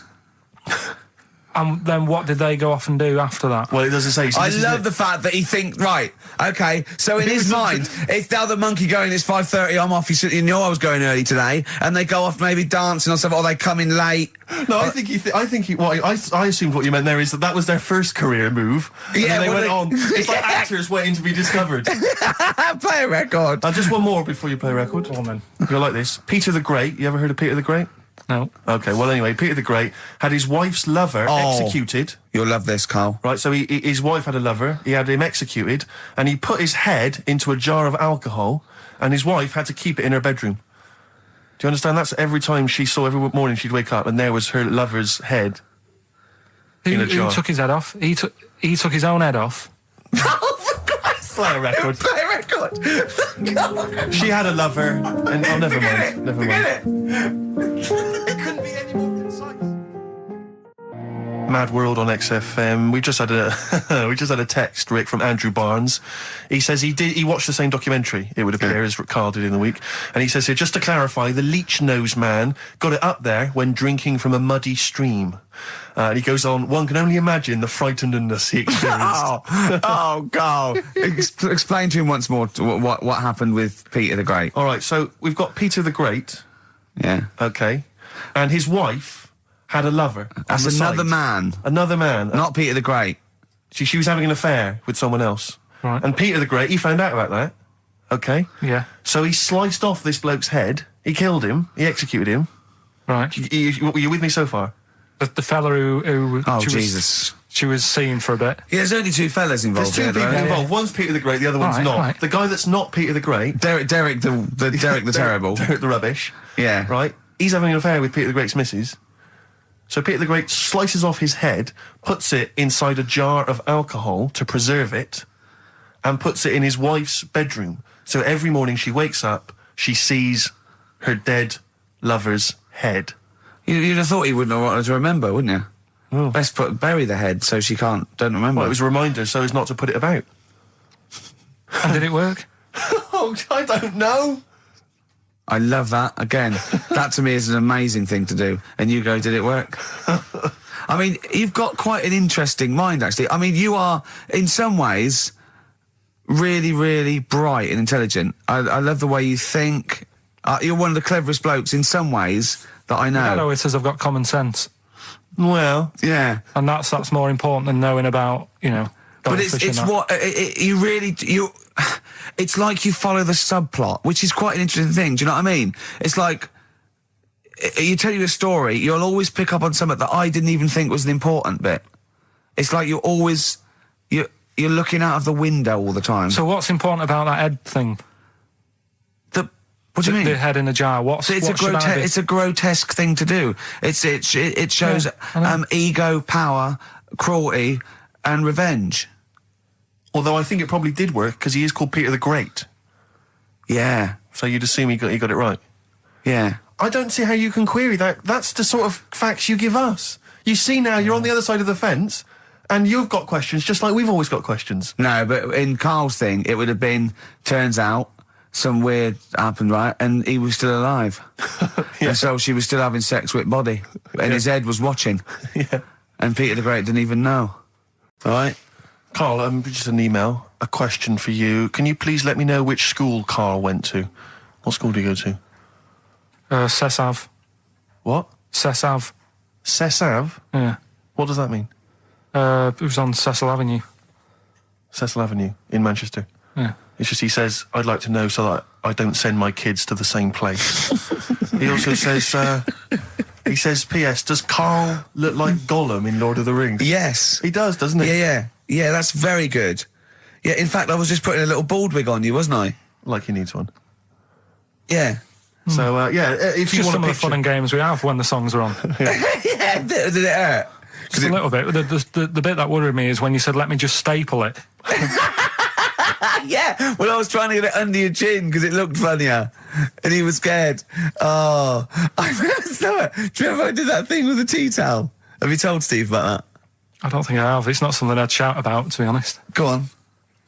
Went round his place, and he said, "Oh, before you go, I must try something." Because I couldn't get squeezing hard enough. I can't because I'm not strong enough to hurt him anymore now, or am I? I think I can take it a bit more than I could at the start. Yeah, so I wanted to squeeze his head more. So what did I do? So he said, just hang on, I've got a tea towel. He brought a tea towel in now. I need something sort of long and thin. What can I get? He's asking his girlfriend, where's that there? Comes in with a spatula. Right?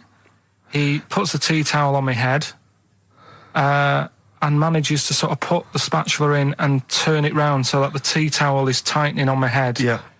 Using little pressure, would you say, from you? Yeah, just little. It's brilliant. It was like a tourniquet, and I just turned it a little bit, and he screamed almost straight away, didn't you? It hurts. But why did you think that was good? When would you need to use that tool?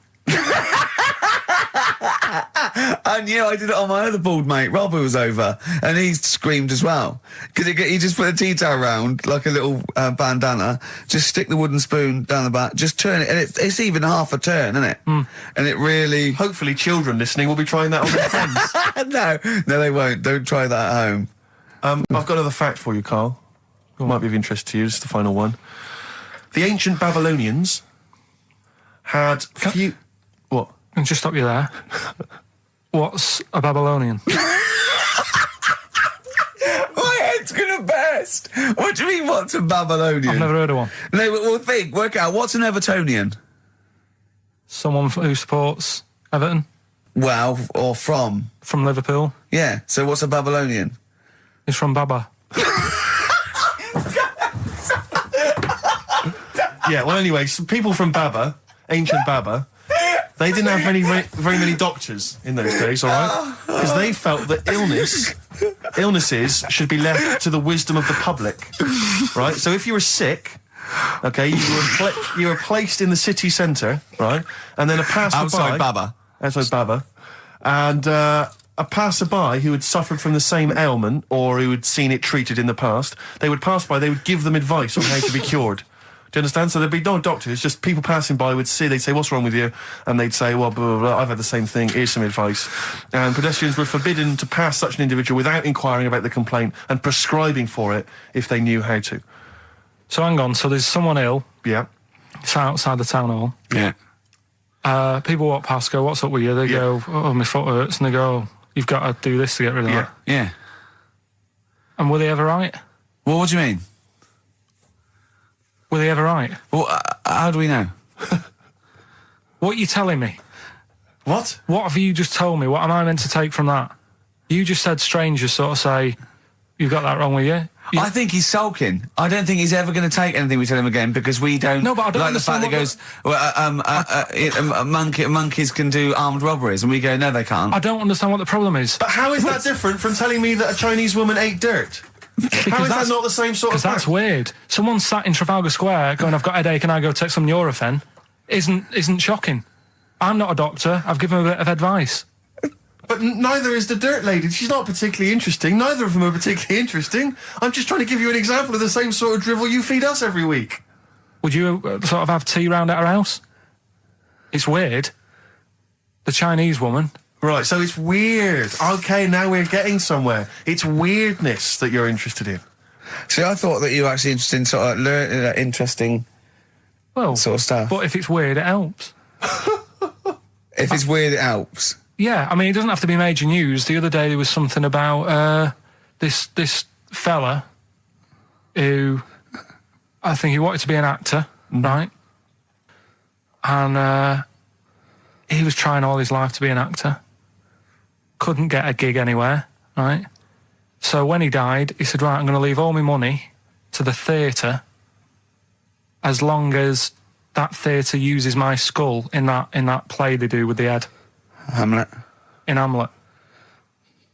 So that's that sort of news, and it's weird. Right. What money did he have if he'd been struggling actor? he had some money in that. What did he do? I don't know. Oh, that's what I'm interested in, what he did. Yeah, that's what me and Steve. Yeah, that's what me and Steve are interested in, what he did, how he earned his money. So, because you were going to educate us this week with some interesting facts. Oh, yeah, come on then. Is that it, or have you got more? Well, that's weird. But that's not educational. You didn't give me his name, you didn't give me when, you didn't give me what theatre. No, but also to take from it. Do you know what I mean? If people listening and go, well, I'm a bit like that. It's like if you've got to be dead and have your skull on stage, that isn't the job for you. That's what I'm saying. If it takes that much, give it up, do something else. Right? What else have I taught you? I don't know. You haven't taught us, so you've never taught me anything. See, we'll just have to sort of... What, agree to disagree? Right. I don't know what you can sort of learn from this. Go on 7 Up, the drink. Yeah. Right. We're actually on air now, aren't we? Yeah, this is right, it. Okay. This is it, baby. This is a radio show that we're paid Forget for. That, then. Forget no, come on, 7 Up. It's not really... Not important. It's not interesting or important. Go on, come on then. The little red dot, that's above the 7 on the can. Do you know, it says 7 Up and the little red dot. Yeah. That red dot's there because the creator of it was an albino and he had red eyes. And he had that little thing there as his little trademark. Is that true? It's true. That's quite interesting. Right then. So that's what I'm saying. It's not that important, but it's interesting. If it's true, that's interesting. It isn't. It's true and it's interesting. Okay, that's good. You know, Coke used to contain real cocaine. So well, they used to be medicines, didn't they? Tonics, yeah. No, they were medicines. I read that tomato ketchup and Coca-Cola started off as medicines. Probably not a medicine, probably more of a tonic, because it probably a pick-me-up, wasn't it? If I had Coke in it and caffeine and sugar, and same as ketchup, probably lots of vitamin C and lots of sugar, it was probably more of a tonic. It wasn't really a medicine. They didn't say, cancer, have this on your chips. It's some HP. Wasn't a medicine, it was... Well, it was, kind of. All right, okay, let's agree to disagree on that particular one. Okay, all right, yeah. Is that it, Carl? You've given us the 7 Up thing, okay. I've told you about the goldfish. Not really, but yeah. He didn't say anything about goldfish. This is your fact, right? You know what? Goldfish might have longer memories than some people think. That's not a fact. That under no circumstances would imagine Magnus Magnusson saying, what animals might have longer memories than most people think? This is goldfish correct. Imagine that as a question. How is that a fact? If you ever have children, are you going to educate them with this kind of drivel? Is this how you're going to raise your kids? So their minds just pumped full of this That'd be my rubbish? job. I'd keep them interested with stuff like that. Right. Yeah. Suzanne does the proper stuff. Yeah. So you agree there is some proper stuff? Yeah, but I wouldn't make him do it. I'd just sort of leave the book there, and then if he read it, I'd go, that's good. That is. What book would you think? What, the 50th freakiest people ever to be born? Give him that to start with. What would you tell me your favourite was? The little fella who was playing the keyboard? That or the three-legged fella. Yeah, okay. So he's learnt that. That's the first day at school. What would you teach him the second day at school? I don't know, because why do owls have to turn 180 degrees to look the other way? Because they've got big eyes. Yeah, and what's that mean? What do you mean? Can I just... I don't think you should have children. Well, Suzanne's always saying, she'd like to hear tiny feet running around the flat. Stuff. Yeah. I just said, let's get a little midget cleaner. Right, haven't got long. We better give the winner. We got monkey news coming up. We haven't really got any monkey news. What do you mean? What do you mean? There's nothing going on, seriously. What do you mean? The last few weeks I've kept telling you. Right. This really annoys me when you say there's nothing going on, because you call it monkey news, but it's not monkey news. You have stories, dubious stories. But shut up a minute. About it's always chimps, which annoys me. You call it monkey because they're apes, right? And it's often from the 18th century, so it's not news anyway. So don't tell me there's no monkey news what I'm this saying week. Is, if there's monkey news worth doing, I'll know about it. And there isn't anything, so let's leave it. Right, okay, you are going to give me some monkey news, I'm telling you, you are going to give me some monkey news, or we're not leaving. Right, well, my mum sent me some. Right. I got a little letter from her doing the usual sort of stuff, telling me what she'd been up to and that. It was a little thing about somewhere in Lincolnshire or something. Right, good. To do a bit of monkey throwing. Oh, God, what do you mean? Because some fella got attacked by one once. And sort of to remember him, on this certain day, they go, oh, it was today, wasn't it? And that fella got attacked by a little monkey and that. And something about chucking monkeys about. That's horrible. I don't know if they're real. I think it's just like to remember. All right. But that's the only sort of stuff that's knocking about out there. But it's not, that's not. I've got my mum and dad on it, looking all the time. There must be more monkey news than that. There isn't nothing. I mean, there's bits and pieces. There was a bit about Donna Eyre, how when she has a kid, she's going to let a gorilla look after it for a week or something. But apart from that, it's dead out there. Well, I don't know what that means. She's well, that's it. Apparently, well, it's not true. She's not going to let a gorilla look after a child. No, it is. Apparently, a fella works with them or something, and this is rubbish. It's not rubbish. How can she let a gorilla look after a baby for a week? Well, forget it. Sorry, have you ever heard her speak? Can I just give you a little fact here? Someone's emailed in for you, Carl. They've sent an interesting fact for you. I think you're going to be interested in this. Don't read it on the email. Let me read it for you. I think you'll be excited. An interesting fact from Carl. That's from Toby.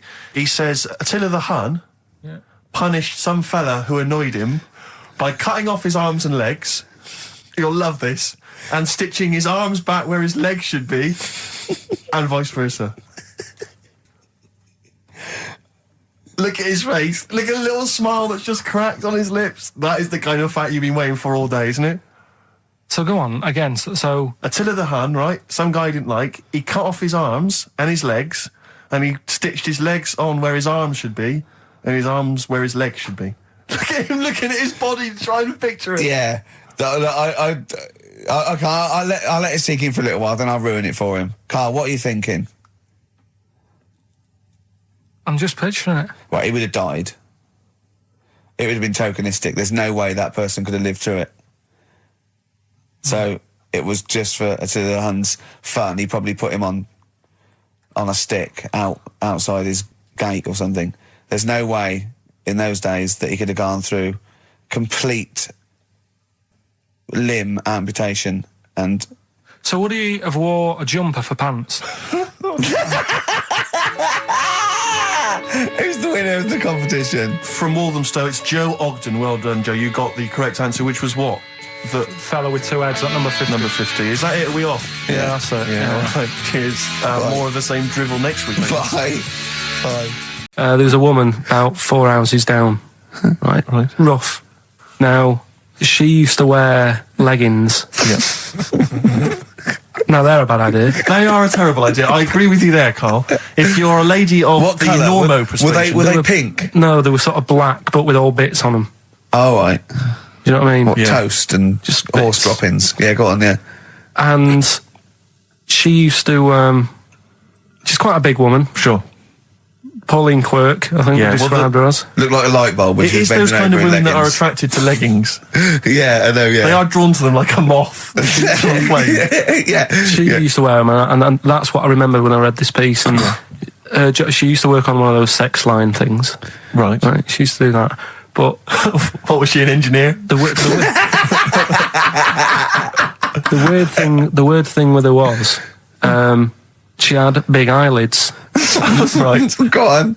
That were too big, and this is what I was thinking. What do you mean she had big eyelids? How big do eyelids have to be for you to go, they're big eyelids? What was she shoplifting with them? Would she come out of Dixon's with, like, radio stored in them? What do you mean she had big eyelids? It was another one of them popular things around our way. Do you know? Like, what do you mean popular things? They go, oh, I'll tell you what, they're all the rage. Can I get some big eyelids, please? No. It was just like one of them things that people suffered with. Just big eyelids. They could hardly open their eyes. What do you mean? What do you mean? That's one of them popular things around where I grew up. People had big eyelids, they could hardly open their eyes. What does that mean? What sort of freak town were you born in? You had webbed feet people with big heads, you got women with big eyelids. What does big eyelids mean? Are you confusing her with the horse? Yeah. Did she have hooves? Look, what? That might be the last one ever. Basically, it's about this monkey. Oh, yeah. In the jungle. Yeah. It's got a gig at an hairdresser's. What are you talking about? What are you talking about? It's got itself a nice little job going in an hairdresser's. As what? It gets people sitting down. And what it does before the people have their hair cut, that it sort of sits there and it goes through people's hair, makes sure it's clean, and people are loving it. Right. So it's a pet monkey. It's nothing to do with it getting a gig in an hairdresser's. It's a pet monkey. It's not working at Monkey and Guy. Yeah. No, seriously, it's in there. I think it might have started off as a job and then... So what does it say? It says junior £15, stylist £35, and monkey £63. So I didn't blow dry. Yeah, but before that, I've never had that much luck with hairdressers. Before that was another place, and it was run by sort of, these sort of wannabe gangster type people. Oh yeah. But they'd you're going what for do you mean by haircut. wannabe gangsters? Well, sort of just petty crime stuff. You'd go in for a haircut and then you'd walk out with a video recorder. Do you know what I mean? You don't have to take it. No, but they'd sort of spend ages flogging you that whilst cutting your hair. It was their thing. It's like, right, sit down, you alright? Yeah. Oh, you know. For the weekend? What do you think of? Maybe a Sony. Yeah. So that's when I stopped going there, because it was like, just what a haircut, I don't want to be hassled. Which one said that you had the hair of a Chinaman? It's the fella who works in a railway station haircut. Well, he should know. I mean, he's been around a bit, clearly, if he runs a shack next to a railway station.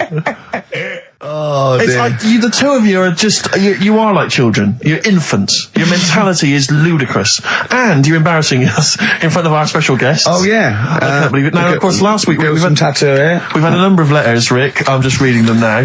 Never okay. Go swimming. Bong! Dwarf to live in a glass box. Dwarf to live in a glass box? Yeah, it's meant to be art or something. It's not though, is it? What? Meant to be art? Why is... Yeah, whose idea is this? Is art, or has someone hired a dwarf to live in their box? It's just a box, and he can even leave when he wants, apparently. He can, go, I'm hungry, I'm going for a walk, and he puts a little note. If it's Damien Hirst, he might end up in 4 bits. So just be careful. But to me, that's like that thing when I said to you about the woman in the jar. What woman in the jar? The woman in the jar. They go, oh, come and see the woman in a jar. And then it turns out it's a big jar. So it's like, well, put me in there as well then. Exactly. It's not special. Yeah. And that's the same with him. It's a big box. He's a small fella. What's good about that? What do you want to do, though, to compress matter? But hang on, it's not a world record-breaking attempt. It's supposed to be art. No, what's art about that? Well, I don't know. What's art about that? Oh, can we do a show for BBC Three? Karl Pilkington going around, what's art about that? Yeah.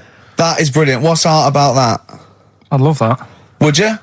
I'd love that. Me and Steve are going to do a thing called Is Art Rubbish, where we go round and we chat about it. Yeah. But we can hand that over to you if you want to do that. If anyone from BBC Three is listening, Karl Pilkington, what's art about that? All right. Weird, isn't it? And what would you go around like Sensation and things like that, and Saatchi and going Dali and that? You put a sheep in formaldehyde. What's art about that? Our butcher does it. All right. I didn't go to school much because my mum and dad had a caravan. Right. No need, is there? No need when you've got that sort of fun at home. Yeah. I used to just go away for weeks. Really? Yeah. Is that true? Yeah, honestly. Where'd you used to go? Portmaddock. But And so you didn't go to school much? No, I did, but not as much as everyone else. Yeah. How many holidays were your parents having? What was their income that they could... No, my dad used to work nights, and he used to travel back, because to Manchester from Wales, it wasn't that far. And Manchester to Wales? He used to do 4 on and 4 off, so me and my mum were, like, loving it. But what Port Meredith? Portmaddock. Portmaddock. Just down the road from Port Merion, where they filmed The Prisoner. Right. Oh, so that's cleared up for me. Yeah, location-wise. So what did you do then? You were in this little 2-berth caravan on the back of a Cortina estate. Right. Well, what was it? What was the car? I want the... What was Granada, Ford Granada. Ford Granada. What are we talking? 1980... Yeah, 82, 83, 80, right? 84, 85. Okay. And you in the car down there, park up. Yeah. What was it? What was Port Meredith? Portmaddock. Portmaddock. Remember Ruth? It's just, it's just a holiday camp. Yeah. And had an arcade and a beach. I was loving it. Yeah. But, so of the 52 weeks of the year, let's assume, I don't know how many weeks you take off normally for holidays anyway. Let's just say, I don't know, you go to school 45 weeks of the year maybe? Generally, most kids? No. Bit less. Bit less than that? 42. How many weeks would you say you actually spent in school? Well, how many weeks do you have off for summer? Well, we'll work that out. That's what About 6 off for summer, about 3 for Easter, about 3 for Christmas. Put it this way, I'm surprised I'm not Welsh, to be honest. Right. Because I was there more than was in Manchester. Did the school authority not come and check you out? No, they didn't. Didn't get Manchester, I suppose they didn't care, do they? Not really. Yeah. They're lucky you turned up at all. What did you just turn up for the last day when you could take in your best toy? Did you know that when you could take in any game? Just play with everyone else's. Why, I break my stuff. Sure. Yeah. Yeah. No, that's a good Well, this point. answers a lot. This does answer a lot. The fact that you spent most of your time on the beach as a kid. Teachers were no good at my school. We were talking about it yesterday. About So you were teaching them a lesson by going off for the summer. Yeah. Anyway. And did you go to university? No. No. Did you go to sixth form or college? No. When did you leave school? When I was about 15. Right. What, you just went on holiday and didn't come back? I just got a job early, didn't I? Where was it? Portmaddock? Getting there. No, I was a printer. BM Print in Trafford Park. Well, that's great. That's a little interview there. Yeah, little next, I'll be interviewing Steve Merchant.